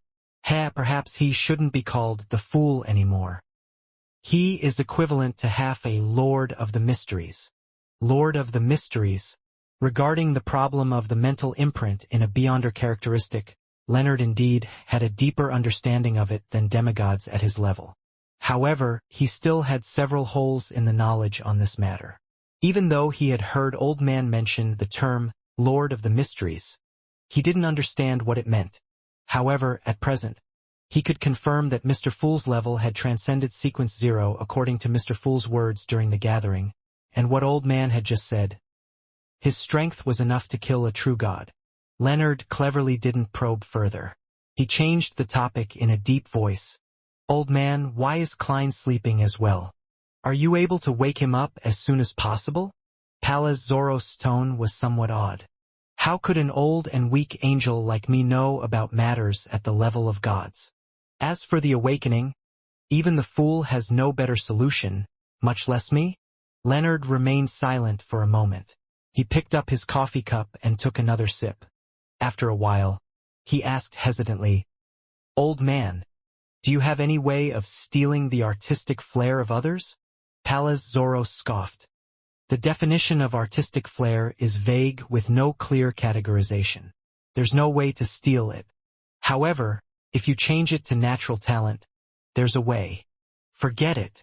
Leonard ultimately couldn't do anything about stealing the natural talent of others to help him resolve his problem. Pallas Zoroast added with a smile, if you can't accept this method, then you can find a natural talent that you want of someone who's very poor. Make a deal with him and give him the money he wants to exchange for the corresponding natural talent. It's a little like a deal with the devil, Leonard commented objectively. Pallas Zoroast chuckled and said, there's another simple solution. That is to spend money to hire naturally talented people to help you resolve the corresponding problems. Old Man, why didn't you say so earlier? Leonard instantly saw hope. Pallas Zoroast scoffed. You didn't manage to think of something that simple? I thought you had eliminated this option before consulting me. Leonard ignored Old Man's mockery. After some serious thought, he felt that this idea was indeed feasible. However, he soon felt a little guilty and uneasy, as if he was avoiding his responsibility. Regarding this matter, I still have to do something personally. Apart from inviting someone to write songs and poems, I have to write a little. With this in mind, Leonard suddenly stood up and walked to the door. Where are you going? Pallas Zoroast asked in surprise. Leonard frowned slightly as he said firmly, I'm going to the nearby bookstore to buy some poem anthologies. Ever since he advanced to Nightmare, he had given up the collection of poems he had bought in the past, making most of them nothing but decorations. When he became a spirit warlock, he began to collect poem anthologies that were suitable for some spirits to read, allowing him to chant the appropriate parts in a battle to create beyonder effects that worked in concert with him. Therefore, when he came to the southern continent, he didn't bring a single poem anthology book. He only remembered a few of those that he often used in the past. I never expected that, after becoming a high-ranking deacon, I would need to read poem anthologies again. Leonard sighed inwardly as his steps became firmer. Pallas Zoroast had never imagined that Leonard's next step would be to buy poem anthologies. After a while, he probed, Is this an order from the fool? Yes, for promoting the corresponding legendary stories. Leonard answered simply as he opened the door and walked out. Pallas Zoroast fell silent once again before saying, Apart from writing poems, you have to pay more attention to the besiegement of the Rose School of Thought. Leonard walked down the stairs and entered the streets. He looked at the pedestrians and nodded gently. Yes. At that moment, as he walked towards the bookstore, He felt as though he had returned to Tingen, back to the time when he was still a midnight poet. At that time, he had also walked along the bustling streets, preparing to buy a copy of Classical Poems Anthology of the Lone Kingdom and Selected Poems of Roselle. Backlund, at the Harvest Church south of the bridge. After Emlyn White regained his senses, he found himself standing in front of a window. The sun was already dim outside, and the flowers were flourishing. His feelings towards Mr. Fool's slumber were slightly different from the other Tarot Club members. Other than heaviness, poignancy, sadness, and confusion, there was also the confidence that things would end well. Internally within the Sanguine, some of the marquises and earls were rather old. Even though they lived longer than most demigods at the same level, they were still in advanced stages of their lives. At this time, they often chose to sleep and use similar methods to extend their lifespans. The effects were pretty good. Therefore, Emlyn had long been accustomed to matters regarding slumbers. He knew that it wasn't equivalent to passing away, nor was it equivalent to perishing. He believed that if the correct solution was found, Mr. Fool would have a high chance of waking up. He looked out the window and muttered to himself, "Mr. Fool has entered a state of slumber, and the ancestor's revelation is often interfered with. It's obvious that she can't provide help frequently." After a brief silence, Emlyn sighed silently. "Indeed, in the end, I have to face it myself and bear it. This is the destiny of the Messiah." At the mention of the word Messiah, Emlyn clearly smiled with a self-deprecating hint. He then repeated inwardly, "I can only rely on myself." Just as this thought flashed through his mind, Father Yutravsky's voice sounded behind Emlyn. "Time to set off." Emlyn turned his head and saw a huge sword on the back of the priest dressed in brown priest robes. The sword's length exceeded Emlyn's height, and its width was close to his waist. Together with Father Yutravsky's hill-like body, the terrifying pressure felt corporeal. As a sanguine earl, Emlyn recovered from his stifled feeling and nodded gently. "Okay." Today, they would head to the southern continent to participate in the besiegement of the Rose School of Thought. Just as he replied, Emlyn suddenly recalled something and hurriedly said, "Wait for half a day." He wanted to gather most of the Sanguine in Backlund to discuss the pharmaceutical company. Bishop Yutravsky didn't ask anything and nodded. "Come find me when you're ready." After watching Father Yutravsky enter the depths of the cathedral, Emlyn turned his head to the Sanguine that were following him to the southern continent. "Inform all the Sanguine in Backlund to come over. There's something we need to discuss." "Yes, Lord Earl," the Sanguine replied respectfully. After they split up, Emlyn turned his head to look at the altar and the sacred emblem of life in front of the cathedral. It was a simply drawn infant that was surrounded by symbols like wheat, flowers, spring water, and other symbols. This made Emlyn's thoughts suddenly turn adrift. He had forgotten when he started spending less time in his bedroom, spending less time with his dolls. Even his hobby of studying history became more targeted and efficient. This change didn't take form in an instant. Instead, it was slowly formed over time. It was something that made it difficult for others to notice.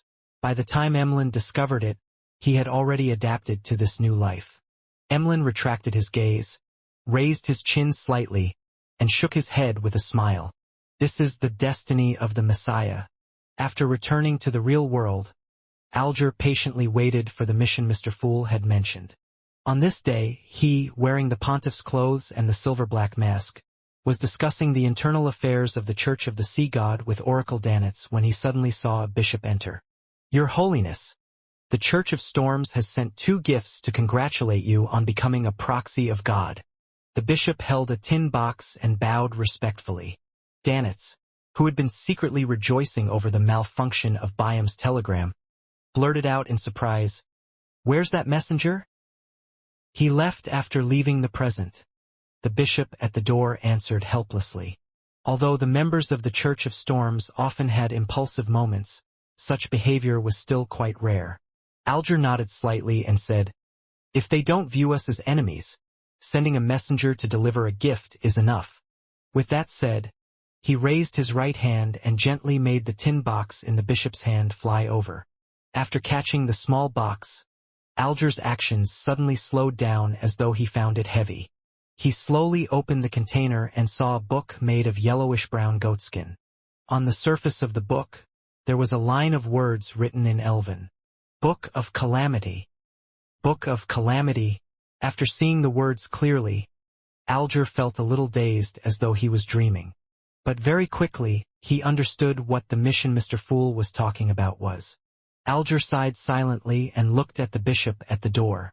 What's the second gift? It's a ghost ship called the Blue Avenger. It has already moored at the harbor. The bishop answered without any abnormalities. The Blue Avenger.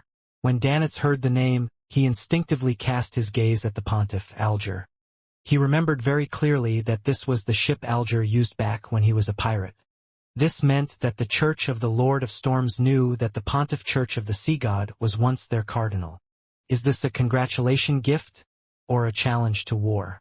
As Danitz's heart tightened, he realized that he was rather familiar with the other gift. It was the extremely sinister Book of Calamity he had seen when he followed Gehrman Sparrow. Help me return a letter to the Church of Storms, and thank them for their gifts. Alger composed himself as he calmly instructed. After the bishop left the room, he turned to Danitz and said, Oracle, I've received Mr. Fool's revelation. I'll have to complete a mission in the time to come. It will perhaps take me a few years before I return. A revelation? Danitz blurted out in surprise. At this moment, there was only one thought in his mind. Why don't I know about this? Alger nodded. Mr. Fool is about to enter a deep slumber. However, this will not affect responses to your prayers. Danitz was so shocked that he couldn't speak. Alger continued. Gehrman Sparrow has also entered a state of slumber. After I leave, the church's matters will be handed over to Elder Derek Berg of the New City of Silver. You need to cooperate with him and write into the Bible that the sea god is Mr. Fool and get all believers to accept it. Our faith is key to Mr. Fool's awakening. You are his oracle and you have to make an example in this aspect. Of course, he will give you a new revelation at any time and give you other missions. Danitz was a little dizzy and confused when he heard that, but he still understood the seriousness of the matter. He hesitated for a moment before nodding heavily. Okay. After settling the matter, Alger stood up and returned to his room with the Book of Calamity. He looked at himself in the mirror and laughed. He slowly removed the papal tiara from his head and removed the silver-black mask on his face.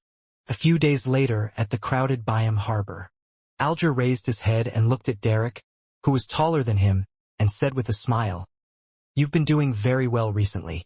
The Church of the Sea God has been running smoothly. Derek subconsciously wanted to raise his hand to scratch the back of his head, but he ultimately held back. He said with some melancholy and reluctance, Mr. Hanged, Your Holiness Wilson, when will you return? Alger shook his head and said, Everything ahead is still uncertain. No one can tell. Without waiting for Derek Berg to respond, he said, You're already mature and reliable. I don't have any advice for you. Having said that, Alger paused before saying, If the Rorstad archipelago encounters a disaster you cannot stop, don't sacrifice yourself in order to protect it. Ah! Derek was stunned. This was the most important place of worship for Mr. Fool. It was the new home of the City of Silver, so how could he give up just like that? Alger had already expected Derek's reaction and explained with a serious expression. To Mr. Fool, the most important thing is the believers here, not these islands. To the City of Silver, the most important thing is the people, not the city. As long as you can protect Mr. Fool's believers and protect the citizens of the City of Silver, migrating them away in time. Even if we lose Byam, the new City of Silver, and the Rorstad archipelago, we can rebuild a new city elsewhere and rebuild a new home.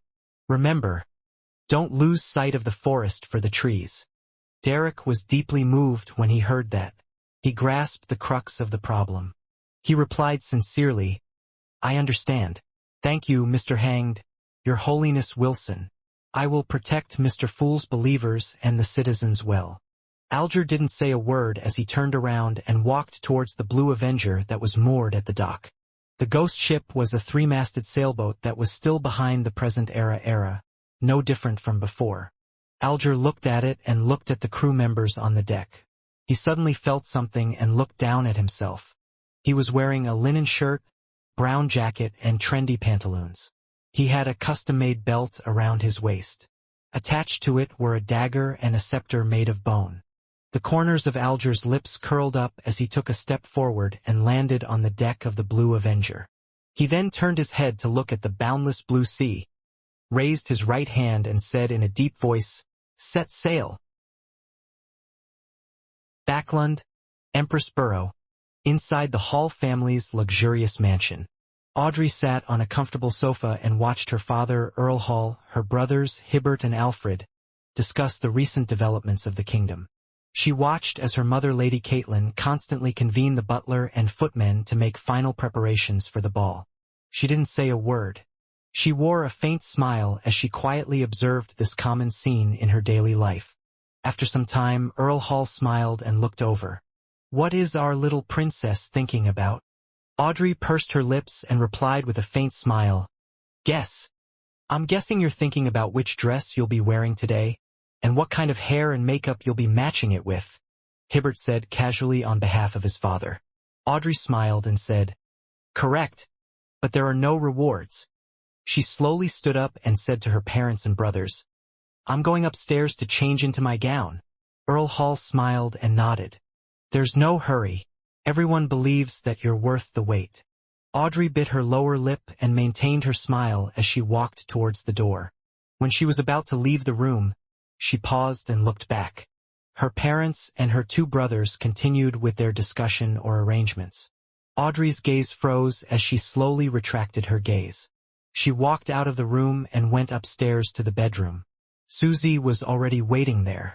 Audrey inhaled indiscernibly and raised her right hand. She used her index finger to draw lines of faint light. They seemed to come from the deepest part of a dreamscape. A few seconds later, the faint glow turned into a blonde, green-eyed, abnormally beautiful girl, Audrey Hall. But unlike Audrey, this girl still carried a little childishness and a slight romantic bearing. "Good evening, Miss Justice," the girl greeted her cheerfully. Audrey smiled and replied, "Good evening, Miss Audrey." After the last-minute tarot gathering, she finally made up her mind to advance to Dreamweaver and prepare to split an identity to accompany her family. She would stay away from them and not let the various dangerous matters she had attracted affect them. After staring at her for 2 seconds, she turned to look at the golden retriever beside her and said, "Susie, are you sure you want to follow me?"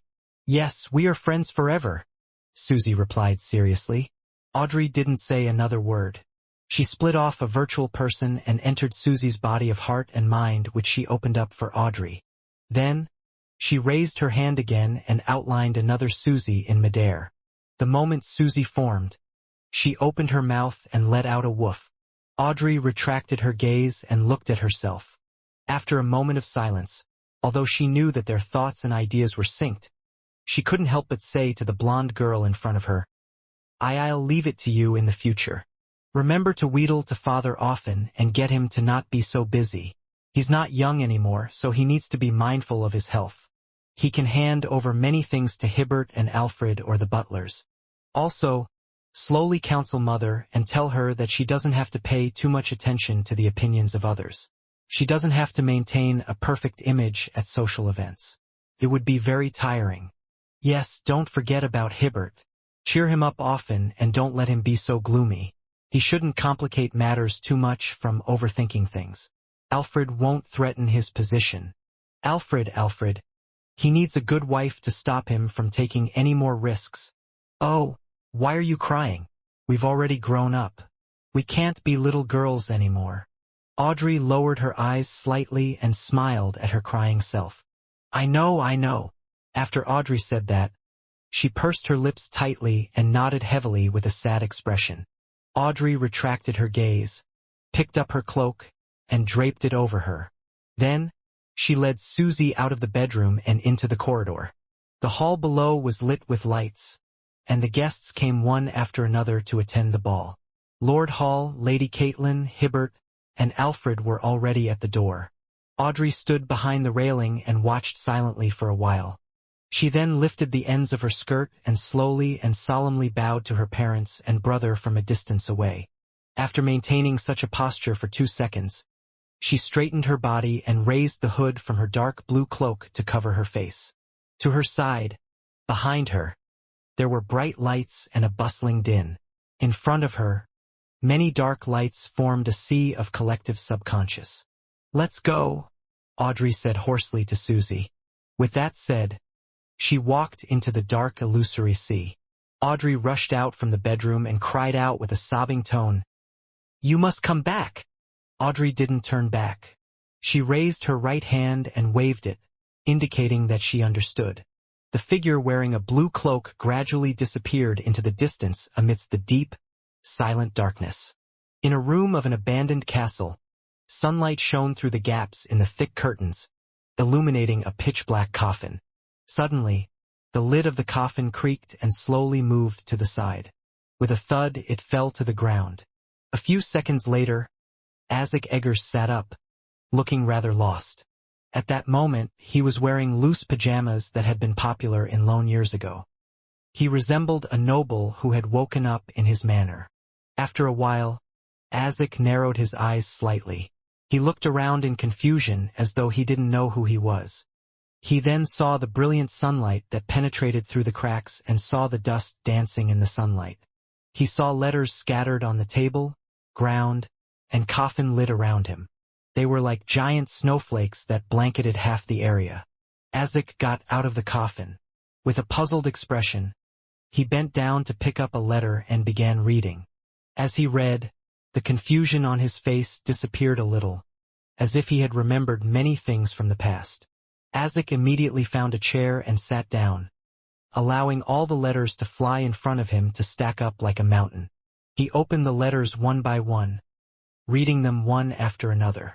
There would be pauses in between as he fell deep in thought, as if he was seriously recalling something. The sunlight that passed through the gap in the curtains gradually dimmed. After a long time, it shone inside again. At that moment, Isaac finally finished reading all the letters and completed the long contemplations that resembled cogitation. He looked at the letters that had been stacked on the table and slowly let out a long sigh. Following that, he took out a piece of paper, a fountain pen, and some ink that he could still use. He wrote with a warm expression, "I've already woken up and received all your letters. They made me recall who I am and who you are. I also remember many memories of the past.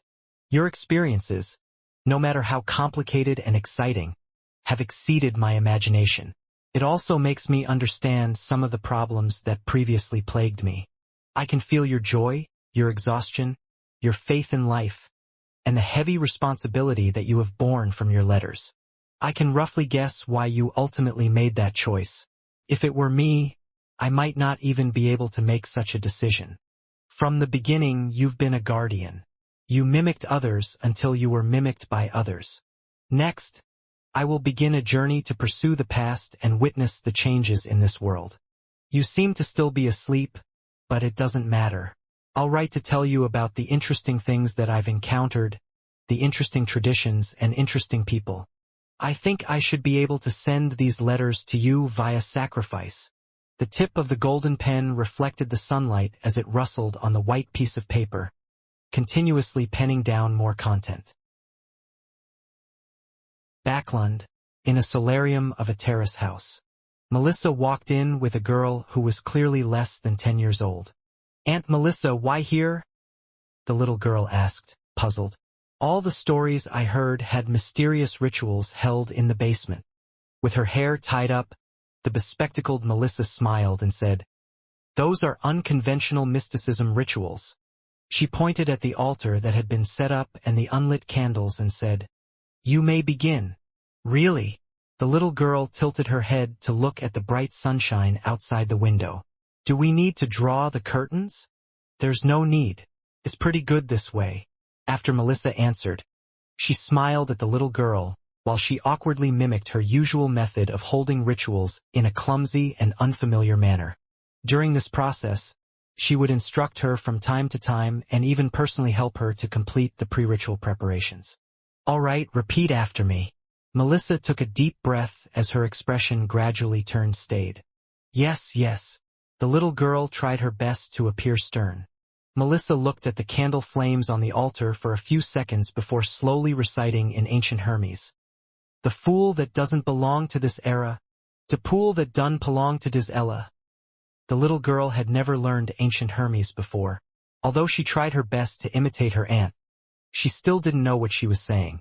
"The mysterious ruler above the gray fog." Melissa continued reciting. "De mesterwees luler apove the gray pog." The little girl recited in all seriousness. "The king of yellow and black who wields good luck." After Melissa finished reciting, the candle at the end didn't wait for the little girl to imitate her. It immediately burgeoned to the size of a human head. In the large flame, a slippery tentacle with a somewhat sinister pattern extended out in an indiscernible manner. It was extremely slow. The little girl was stunned. She retreated and hid behind her aunt. Melissa pursed her lips and said with a gentle smile, "Don't be afraid. Go greet him." The little girl timidly poked her head out from behind her aunt and saw the terrifying, slimy tentacle gently swaying in the brilliant sunlight that shone through the windows. It seemed to be attempting to swat away the dust or was waving at her. "Go, don't be afraid," Melissa repeated. The little girl finally mustered her courage and stood in front of the altar. She recited the incantations she had just invented before revealing a sincere smile and raised her palm. The slippery tentacle whose patterns had disappeared paused for a few seconds. It seemed hesitant and somewhat out of practice. Then it raised its head and curled up slightly, lowering itself inch by inch. Amidst the sunlight, it high-fived that tiny palm. "The end. You have a chance to meet His Holiness." Barton heard a man in a dark blue bishop robe say to him. No matter how hard he tried, the other man's face was indiscernible. It felt like his face was covered with a gray, blurry gas. Of course, this wasn't an important matter. As a devout believer of the Lord, it was definitely the greatest honor for Barton to meet a proxy of him. This made him so excited that he couldn't say a word. His body trembled as he followed the bishop to the back, entering the hall one step at a time. Barton couldn't describe the hall in detail either. He only knew that it was very grand and magnificent, one that exuded an immense pressure. He could only bow his head obediently. Finally, he arrived in front of the steps. At that moment, he seemed to receive permission as he subconsciously raised his head. Then he saw a golden retriever. This dog wore a deep blue, gorgeous robe that resembled a curtain. It wore a papal tiara with many gems embedded in it. It sat on a huge throne and watched him quietly. Barton was stunned. This is the pontiff? Barton was shocked and panicked, a strong sense of fear rising in his heart. He opened his eyes abruptly and saw the morning light illuminating the ceiling. Phew! Barton sat up, panting slightly, trying to extricate himself from the influences of the dream as quickly as possible. What happened? His wife sensed something amiss and got up. Barton shook his head. A nightmare. He didn't tell his wife the truth. He dreamed that the pontiff was a golden retriever. He could bet that his wife would say in horror, "How can you have such sacrilegious thoughts?"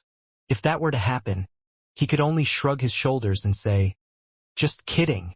I can't bring my troubles into my family life. This is a paradise for humans, meant for relaxing." Moreover, women can hardly understand more profound questions.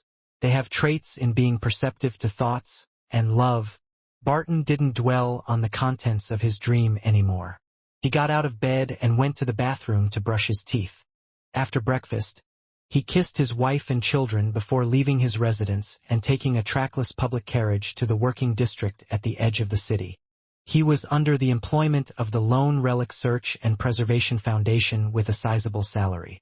In places like the capital of Eastchester County, Stone City, he was considered to be upper middle class. On the way, Barton studied the streets outside out of boredom. Due to not being directly affected by the war, Stone City still retained its former prosperity. Carriages, bicycles, pedestrians, and wild dogs came and went. It was lively and noisy. Barton was already used to such a scene. He didn't have much of an impression of it, but the dream from last night made him uncomfortable every time he saw a dog on the street. It was as if it was the incarnation of the pontiff, one that he needed to bow to and greet. "Holy Lord of Storms, please forgive your penitent servant."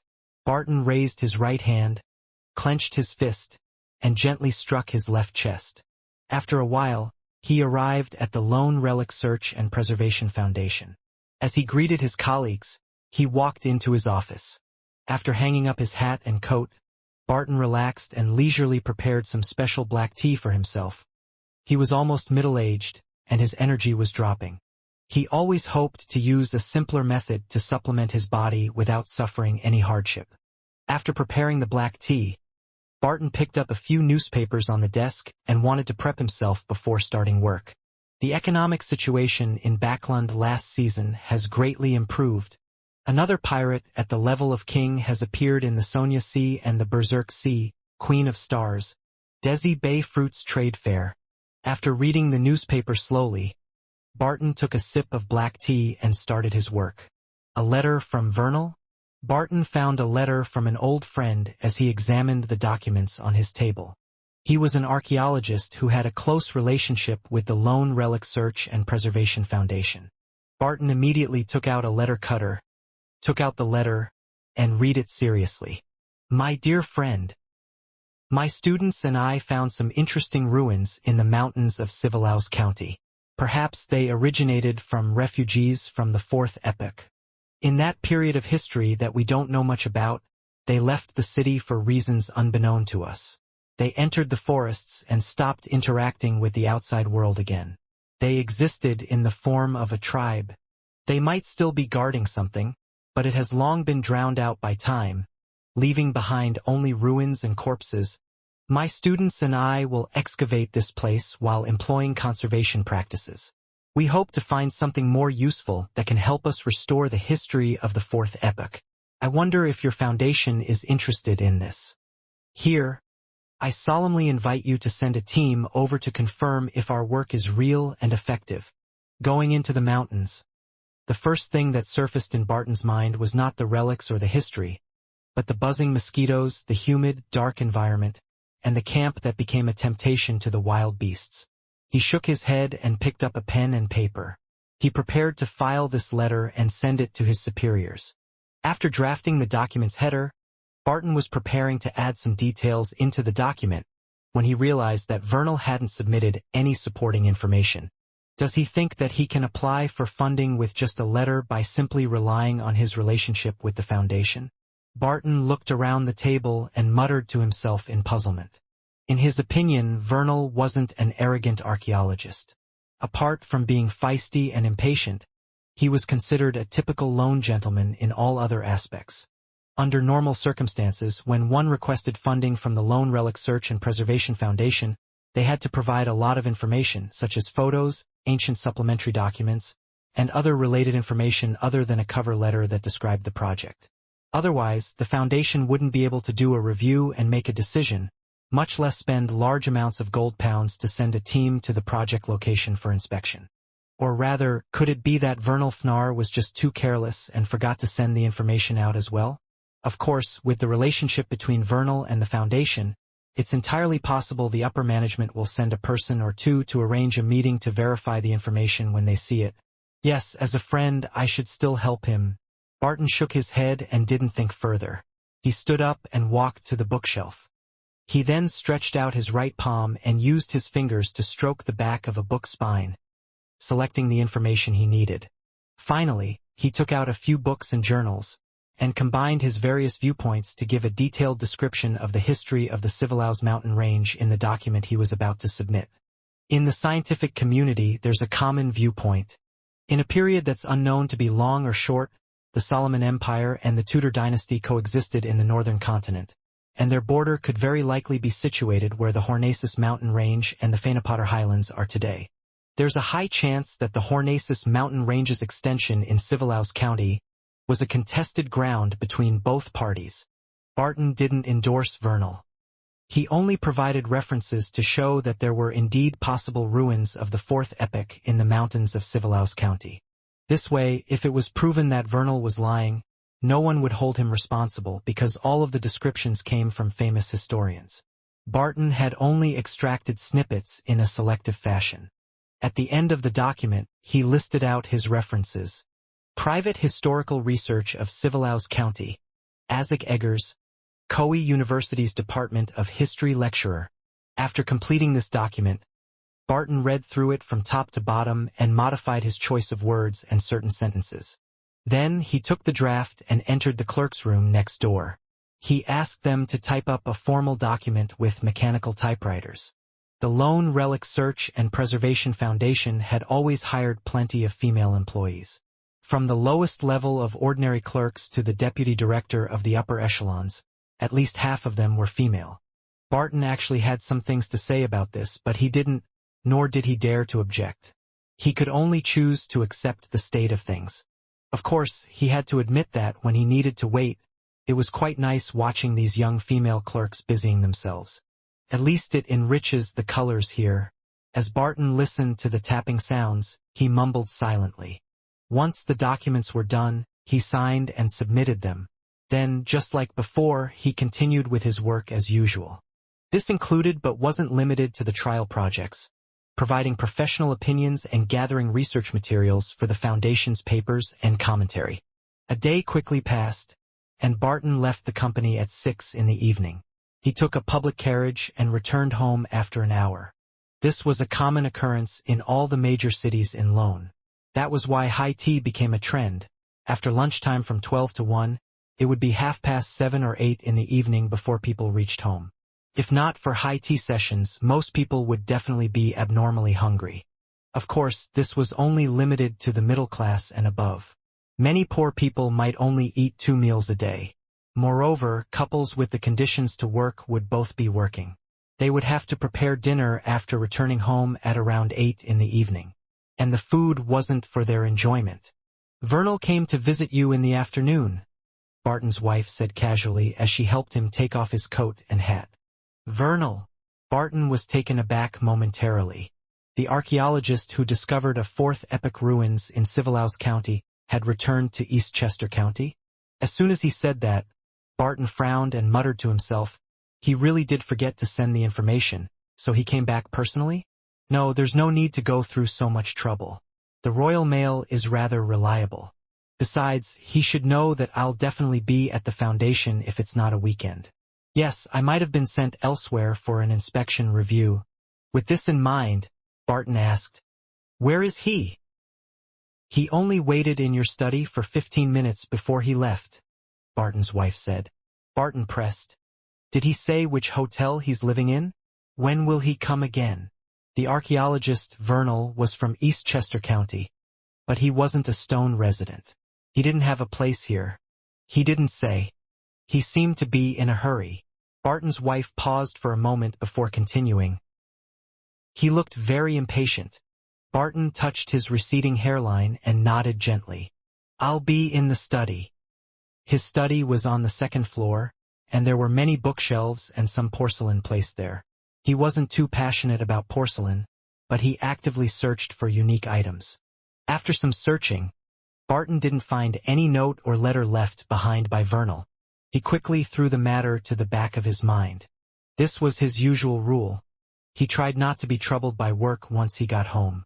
After dinner, he shared a beautiful time with his wife and children, then quickly washed up and went to bed.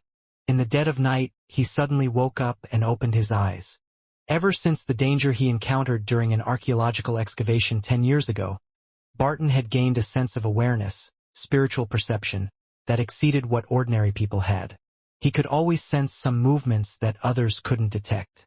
For example, others might realize that someone was looking for them when visitors arrived at the door, but Barton could sense whether the other party was related to him once they walked down the corridor. Someone sneaked in. Barton suddenly sat up, his eyes wide open. He looked at his wife who was sleeping soundly beside him and didn't wake her up. With very slight movements, he flipped out of bed and removed the double-barreled hunting rifle hanging on the wall. After grabbing the rifle, He gently opened the door and looked down the corridor. This place was shrouded in the darkness of the night, and a faint crimson glow outlined certain objects. Barton didn't hesitate. He entered the corridor and scanned the area. However, he didn't find the burglar. Was I mistaken? Barton turned around, feeling a lack of confidence. There was no sign of any of the rooms on the second floor being opened.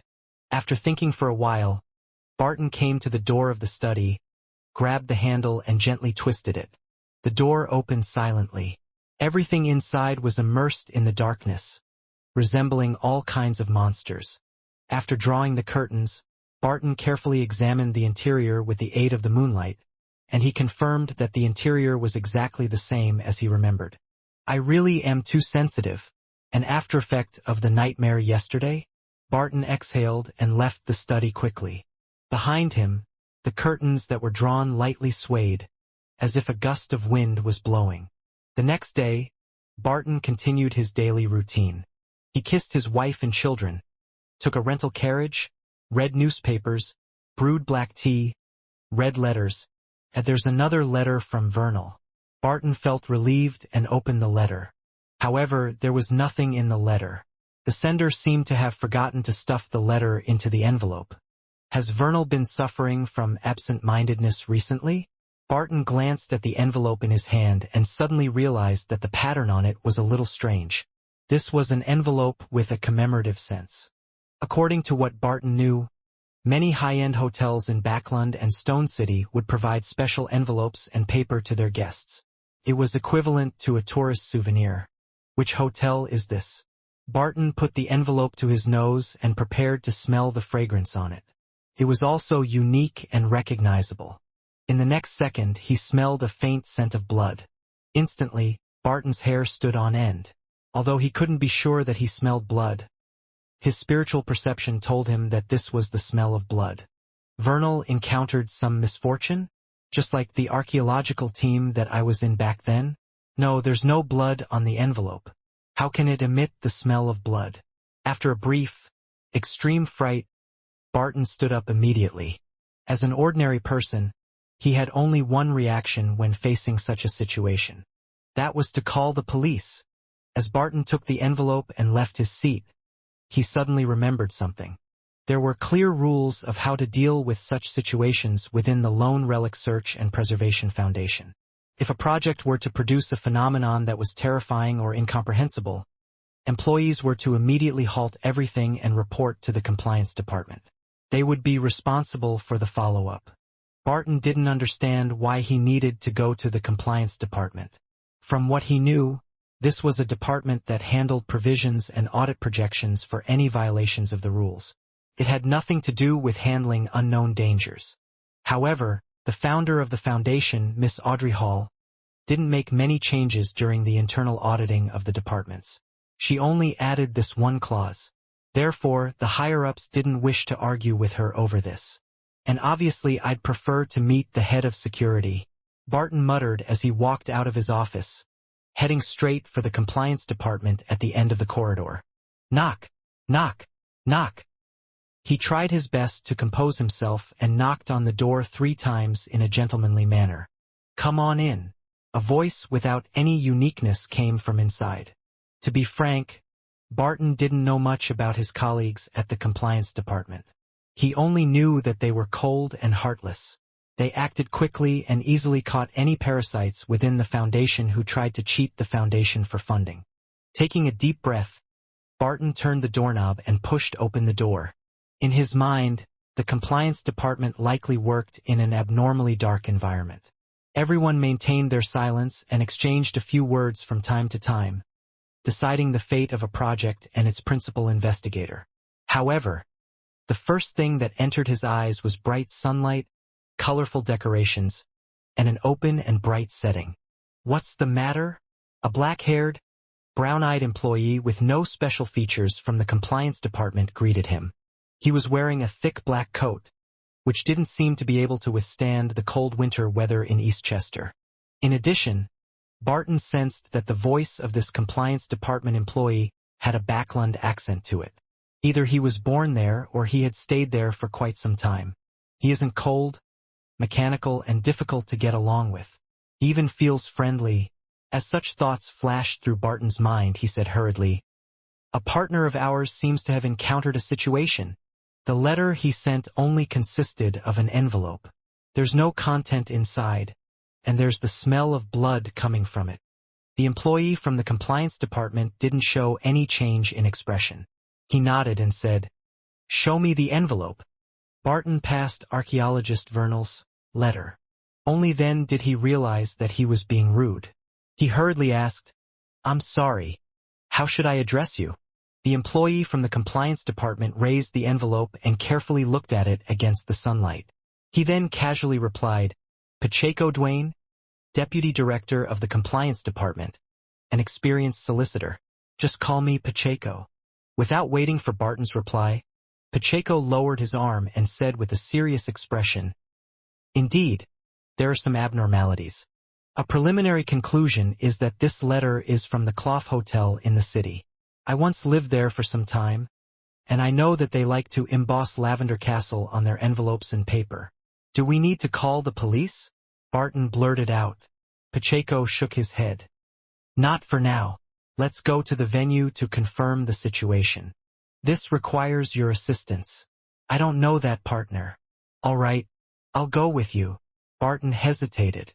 After exiting the Lone Relic Search and Preservation Foundation and boarding a rental carriage, Barton found the silence rather awkward. He took the initiative to ask, "Pacheco, you're from Backlund?" "No," Pacheco shook his head. "I'm from Mid-Seashire. I just happen to have lived in Backlund for nearly 15 years. "Why did you leave Backlund?" "I heard that it's the city most suitable for lawyers to develop their career," Barton said casually. Pacheco smiled and said, "But it's also a place full of competition." "All right, I was just joking. I was once a personal lawyer and partner of From's Cage, a steam car mogul. Later, he invested in the Backlund Bike Company, and I began to work as the company's legal advisor." Barton was suddenly enlightened. "Miss Audrey has a large number of shares in that company. Did you get to know her because of that?" "That's right." Pacheco sighed. "In the war, From's unfortunately passed away. His estate fell into dispute. As his friend, I helped his widow and children obtain quite a large share. As a result, I offended some people. This made my situation in Backlund become difficult. Fortunately, Miss Audrey extended an olive branch to me and invited me to East Chester County to work at the foundation as Deputy Director of the Compliance Department." With Pacheco telling him such matters, Barton felt a closer bond with him. He was slightly puzzled and asked, "Why did they target you?" "You were just carrying out your duty as a friend and a lawyer. Those people should aim at the widow and children of From's Cage." Pacheco laughed self-deprecatingly and said, "I used some inappropriate methods. Also, From's has other friends to take care of his widow and children." As they chatted, the rental carriage arrived at the Clough Hotel in Stone City. The location of the hotel was rather good.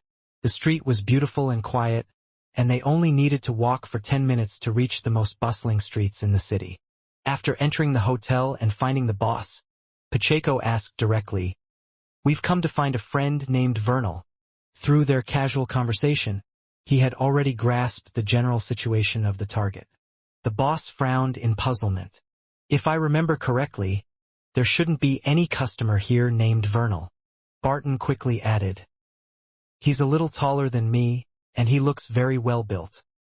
His nose is always very red, and his body often reeks of alcohol." He described the characteristics of Vernal in detail.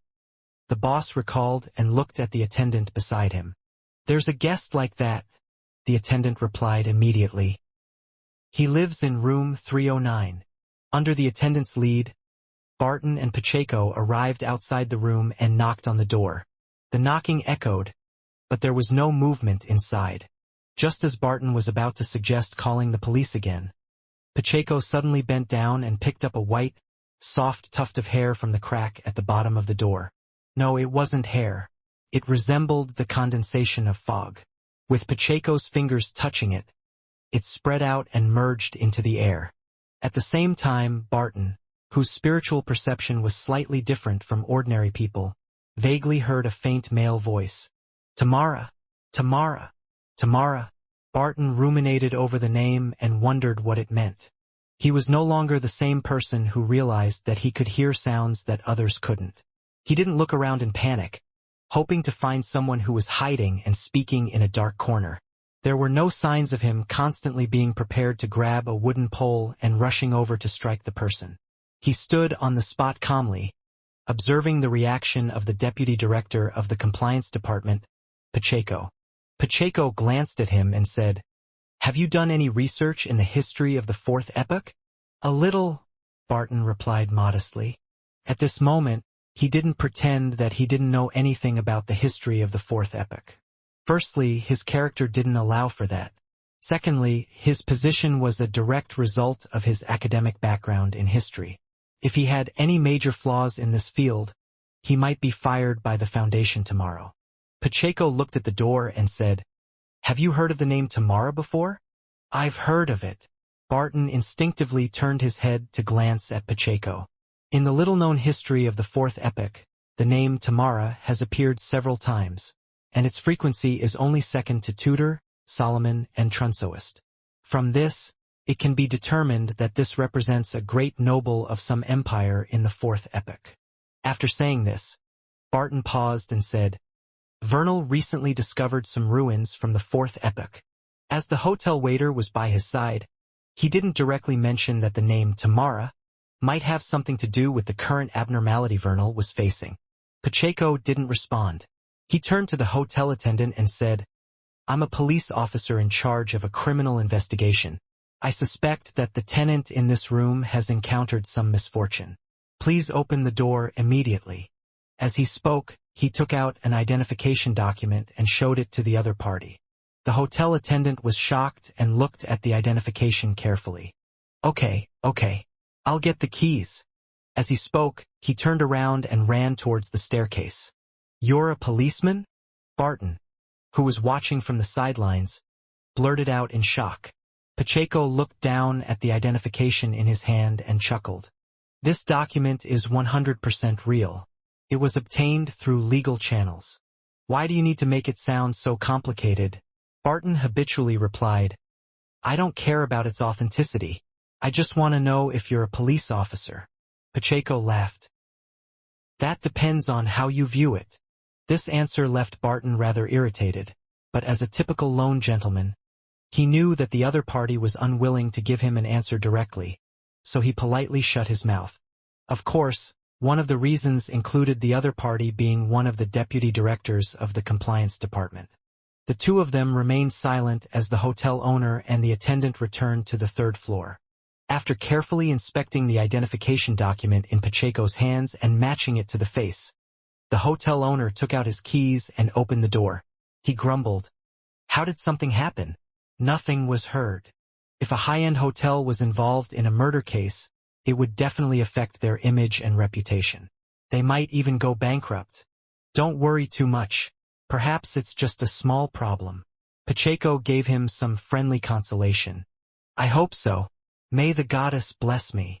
The hotel owner retracted his hand and tapped his chest 4 times in a clockwise fashion, outlining the stars. Then he gently pushed the door open. At that moment, the interior of the room seemed to connect to the outside world. A faint smell of blood filled the air. "Oh!" The hotel owner noticed this and could only use an exclamation to express his disappointment and fear. Only an environment like this can make the envelope not stained with blood have the smell of blood. This thought flashed through Barton's mind immediately. It was only then that he noticed that the furniture was neatly arranged in the room, and there were no obvious wrinkles on the carpet. It stood in contrast with the smell of blood. It didn't seem like there was a fight, a fatal shot. Barton's hobbies included reading popular novels, especially those that mixed murder and love. Therefore, he had a rather rich experience in such situations. And among all the best-selling authors, the one he loved the most was undoubtedly Kurzweil. In the beginning, the one who bought Kurzweil's few novels was his wife. Barton had once read through one of them and ended up being engrossed in it. Of course, he wouldn't reveal this in front of his wife. He would always use an authoritative tone, saying, These kinds of novels are shallow and worthless. They're only suitable for killing time. Amidst Barton's thoughts, Pacheco put on a pair of white gloves and walked into the room.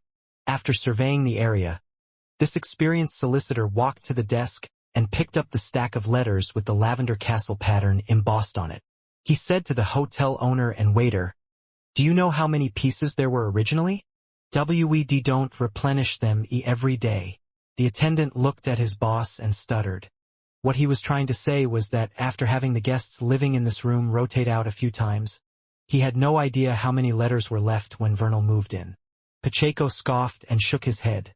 He said to Barton, who was standing beside him, "That's why this world needs order and rules.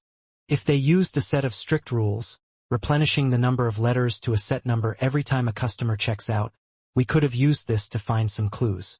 "I don't understand what you mean," Barton answered truthfully. Pacheco smiled and said, "Simply put, only light can cause shadows. Of course, enough chaos also means an opportunity." Barton nodded and said, "Yes, Emperor Roselle once said that chaos is a staircase that leads one up. No one knows if he's the one who said that. There are too many people in this world who don't dare to directly express their views, so they can only rely on the names of others," Pacheco casually replied. Then, he picked up the blank piece of paper at the top and held it against the sunlight that passed through the glass windows. "I love dealing with people who are careless." Pacheco suddenly laughed. After saying this, he put the letter back in its original position. The next second, he took out a sharpened pencil from his pocket and lightly scribbled it over the letter paper. Before long, the traces of Loanese text appeared one after another, forming several scattered sentences. "I've been targeted. The ruins have traces of some religious rituals. I took away the items on the altar. It saw me. No, it's always been by my side." When he wrote these few sentences, the archaeologist, Vernal, seemed to be undergoing upheavals in his mood, so he had used plenty of force, leaving the most obvious of traces with his pen. After seeing the marks on the paper, Pacheco turned his head and said to Barton, "What happens next will be quite complicated. I will seek the police's help, and you can return to the Foundation and wait for further questioning." Barton, who was staring at the paper, wasn't disappointed. Instead, he felt relieved, and he hurriedly nodded. "All right." After reading the traces left behind by Vernal, Barton's intuition told him that the matter was very dangerous. As an ordinary person, avoiding danger was an instinctive choice. Of course, this was also because Vernal could only be considered one of his ordinary friends. It wasn't worth taking a huge risk and getting involved in this matter. After answering, Barton turned around immediately and walked past the hotel owner and attendant and arrived at the street. This time, he didn't choose to take public transport and instead boarded a rental carriage. Barton's trip outside was considered as a special matter. It was rather urgent, and with the deputy director of the compliance department to testify for him, he could make a claim for the expenses incurred. The difference between spending the Foundation's money and using one's own salary was two completely different feelings. On the way, Barton looked at the scenery outside the window and couldn't help but think about Vernal's current situation. Is he still alive? The room was filled with a strong stench of blood. I hope he's still alive. May the Lord bless him. If he's still alive, where will he be now? Where? Could it be? There. As his thoughts raced, Barton suddenly thought of a possibility. He quickly instructed the coach driver to change routes and head home. Not long after, he returned home. What happened? Barton's wife approached him with a surprised look. It was still quite some time before lunch, let alone getting off work. Barton didn't take off his hat or jacket. Without answering her question, he directly asked, "Was Vernal here?" "He came to visit you 15 minutes ago. I told him to wait in the study room and send Wells to the Foundation to look for you," Barton's wife replied honestly. Wells was their family's valet, and clearly, 15 minutes wasn't enough for him to reach the Lone Relic Search and Preservation Foundation. This was what puzzled Barton's wife the most. "Right?" Barton nodded heavily. He hurriedly passed through the living room, went up to the second floor, and entered the study. In the study room, the windows were wide open and the curtains were slightly rolled. There was no one there. "Vernal!" Barton shouted, but there was no answer. He jumped out of the window and left. Barton frowned. He looked around seriously and discovered that the books on the bookshelf were in a mess. It was a set of historical books that were split into three-parter volumes. Barton's habit was to arrange them from right to left, and now it was going from left to right. He took a deep breath and quickly walked over to retrieve the three books. After a thorough examination, Barton found that a page in the middle had been folded. He quickly flipped to that page and opened a corner. Scribbled there simply with a pencil were the words, "The refugees of the fourth epoch worshipped an evil god." Man, Barton panicked and turned horrified. He stuffed the book back. Without much thought, he ran out of the study and towards the stairs, preparing to find the deputy director of the compliance department, Pacheco. He wanted to tell him about his discovery and get him to request the police to protect his family. After exiting the house, Barton slowed down and considered an important question. Where do I go to find Pacheco? The Clough Hotel, the Stone Police Headquarters, or the Foundation? After a brief moment of thought, Barton decided to return to the Foundation and look for other employees of the compliance department. At that moment, a rental carriage stopped outside his door as Pacheco Duane alighted. "We discovered that Vernal came to your house again," the deputy director of the compliance department explained quickly. Barton heaved a sigh of relief and replied without hesitation. "Yes, but he has already left. However, he left some clues behind." After saying this, Barton led Pacheco into his own house, went to his study and handed him the book.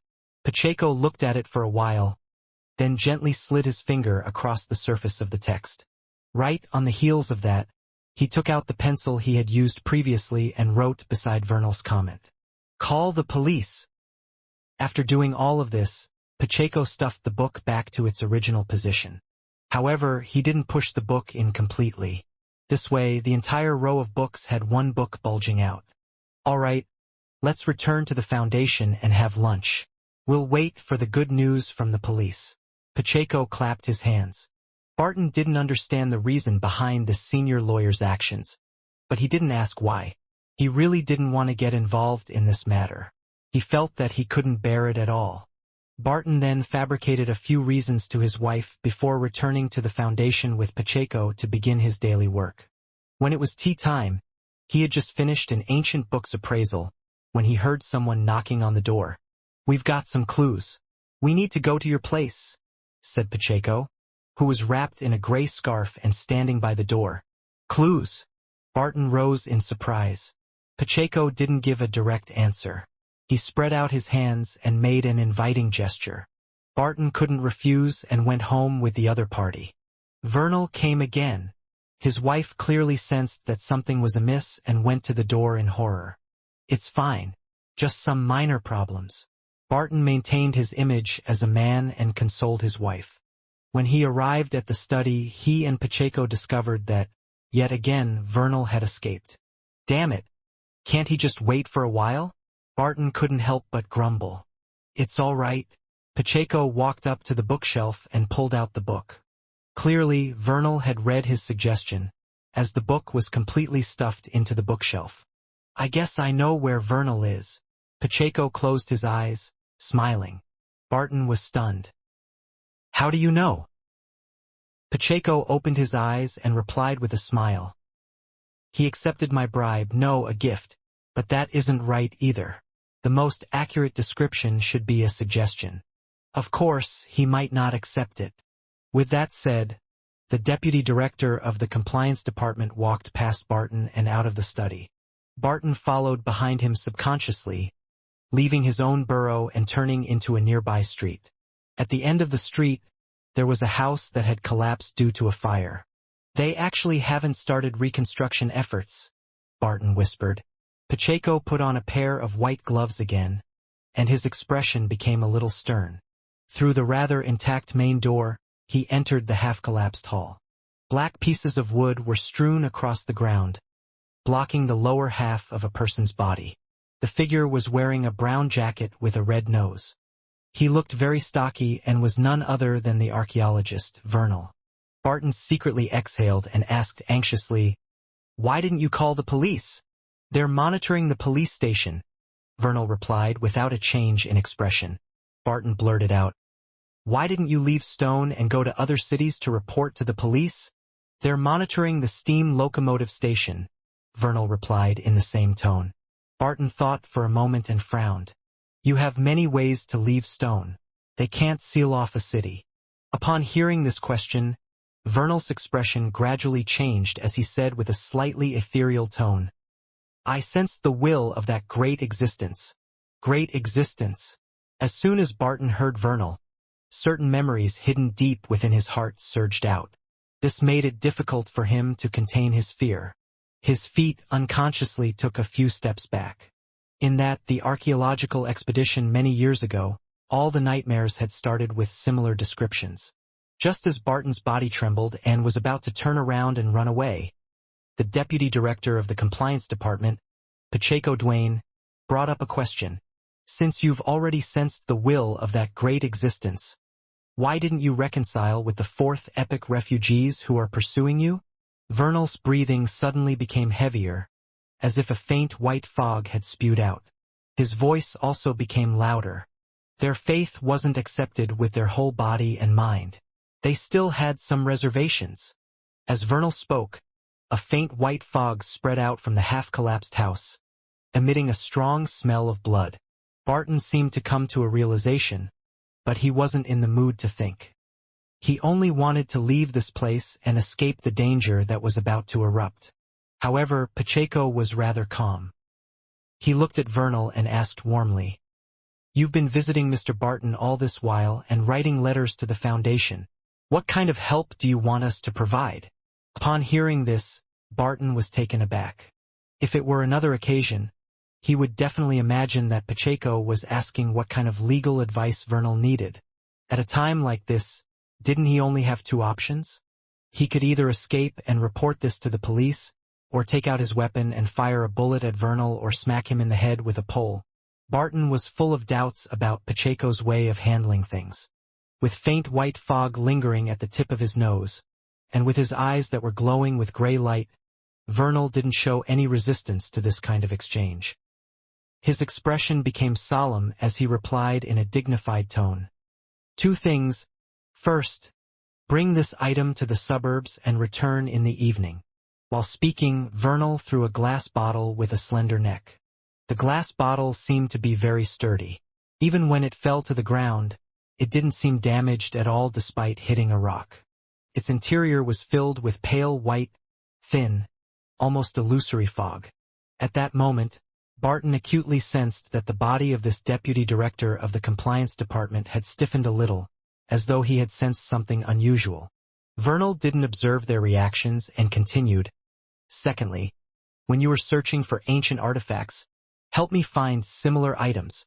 As he spoke, he took out a piece of paper and spread it open. There was a strange-looking lamp on the paper. It was like a tiny water flask that had a candlewick extend out of its mouth. "No problem." After 2 seconds of silence, Pacheco replied in a low voice, one different from his previous tone. "That's good. Haha. Don't you think that our encounter was a coincidence?" Then Vernal tossed the piece of paper aside and leaped up high onto the half-collapsed building. He was like a baboon as he nimbly climbed up and jumped, quickly disappearing from Barton's and Pacheco's sights. "What are we going to do next?" Barton turned to look at the deputy director of the compliance department. Before he could finish speaking, he suddenly stopped. He realized that Pacheco was still standing there, breathing heavily. In addition to that, Pacheco's body was covered with thick black fur. His muscles swelled up, causing the black coat to tighten. "Monster! Monster!" Barton's eyes widened as if he wanted to see clearly Pacheco's current appearance. In the blink of an eye, the abnormality on Pacheco vanished. He let out a long breath and said, "We'll wait here. Do you need to pick them up?" Barton pointed at the bottle and paper on the ground. The corners of Pacheco's mouth twitched as he said, "You can pick it up. But you have to keep a distance from me later, Barton blurted out. Will the fog in that glass bottle affect you? There are things that even if you can't be certain about, it's best to not rashly attempt them. Pacheco still didn't give a direct answer. It's really tiring to communicate with him. After pondering for a while, Barton took a few steps forward and stopped in front of the bottle and paper. Just as he bent down to grab the two items, his eyes suddenly lit up with a weak light. Immediately after, a pair of boots appeared before his eyes. The front of one of the boots was curled up high. The other was similar to the rounded-top boots that were popular nowadays, as though they belonged to two different people. Barton's heart tightened. He suddenly straightened his body and looked forward. There was a lady standing opposite him. This lady was wearing clothes that could be considered as two dresses. One side was complex and the other was simple. One side was colorful and the other side pure black. This asymmetrical attire made Barton flare up instinctively. He wanted to tear off her clothes and give her a normal dress and a pair of normal boots. This impulsiveness didn't contain any trace of a male's desire to harm women. It was purely because of his disgust and repugnant feeling towards such a sense of aesthetics. After enduring the discomfort, Barton cast his gaze at the lady's head. She had a pretty face, a high-nose bridge, full lips, and a pair of dark gray eyes that were rarely seen. She looked to be in her 20s. Barton didn't feel any amazement. Instead, he felt that the lady's appearance was rather strange. After a few seconds, he finally understood the reason. The lady's face was devoid of expression. Unlike a real person, it was closer to a wax statue.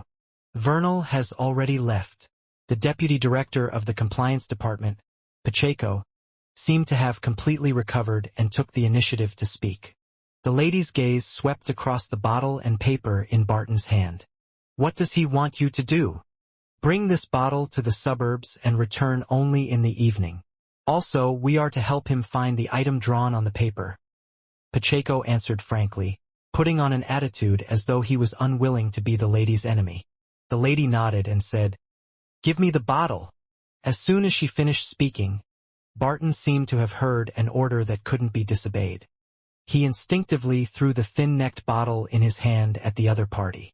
Pacheco seized this opportunity and asked, "You're a member of the Tamara family?" The lady caught the bottle and looked down. "I didn't expect anyone to remember us," Pacheco replied with a smile. "In truth, from the end of the fourth epoch until now, there have always been active members of the Tamara family, but there are very few of them. Have you heard of the Theosophy Order? They are them. We are us." The lady answered simply before her body rapidly faded away and vanished.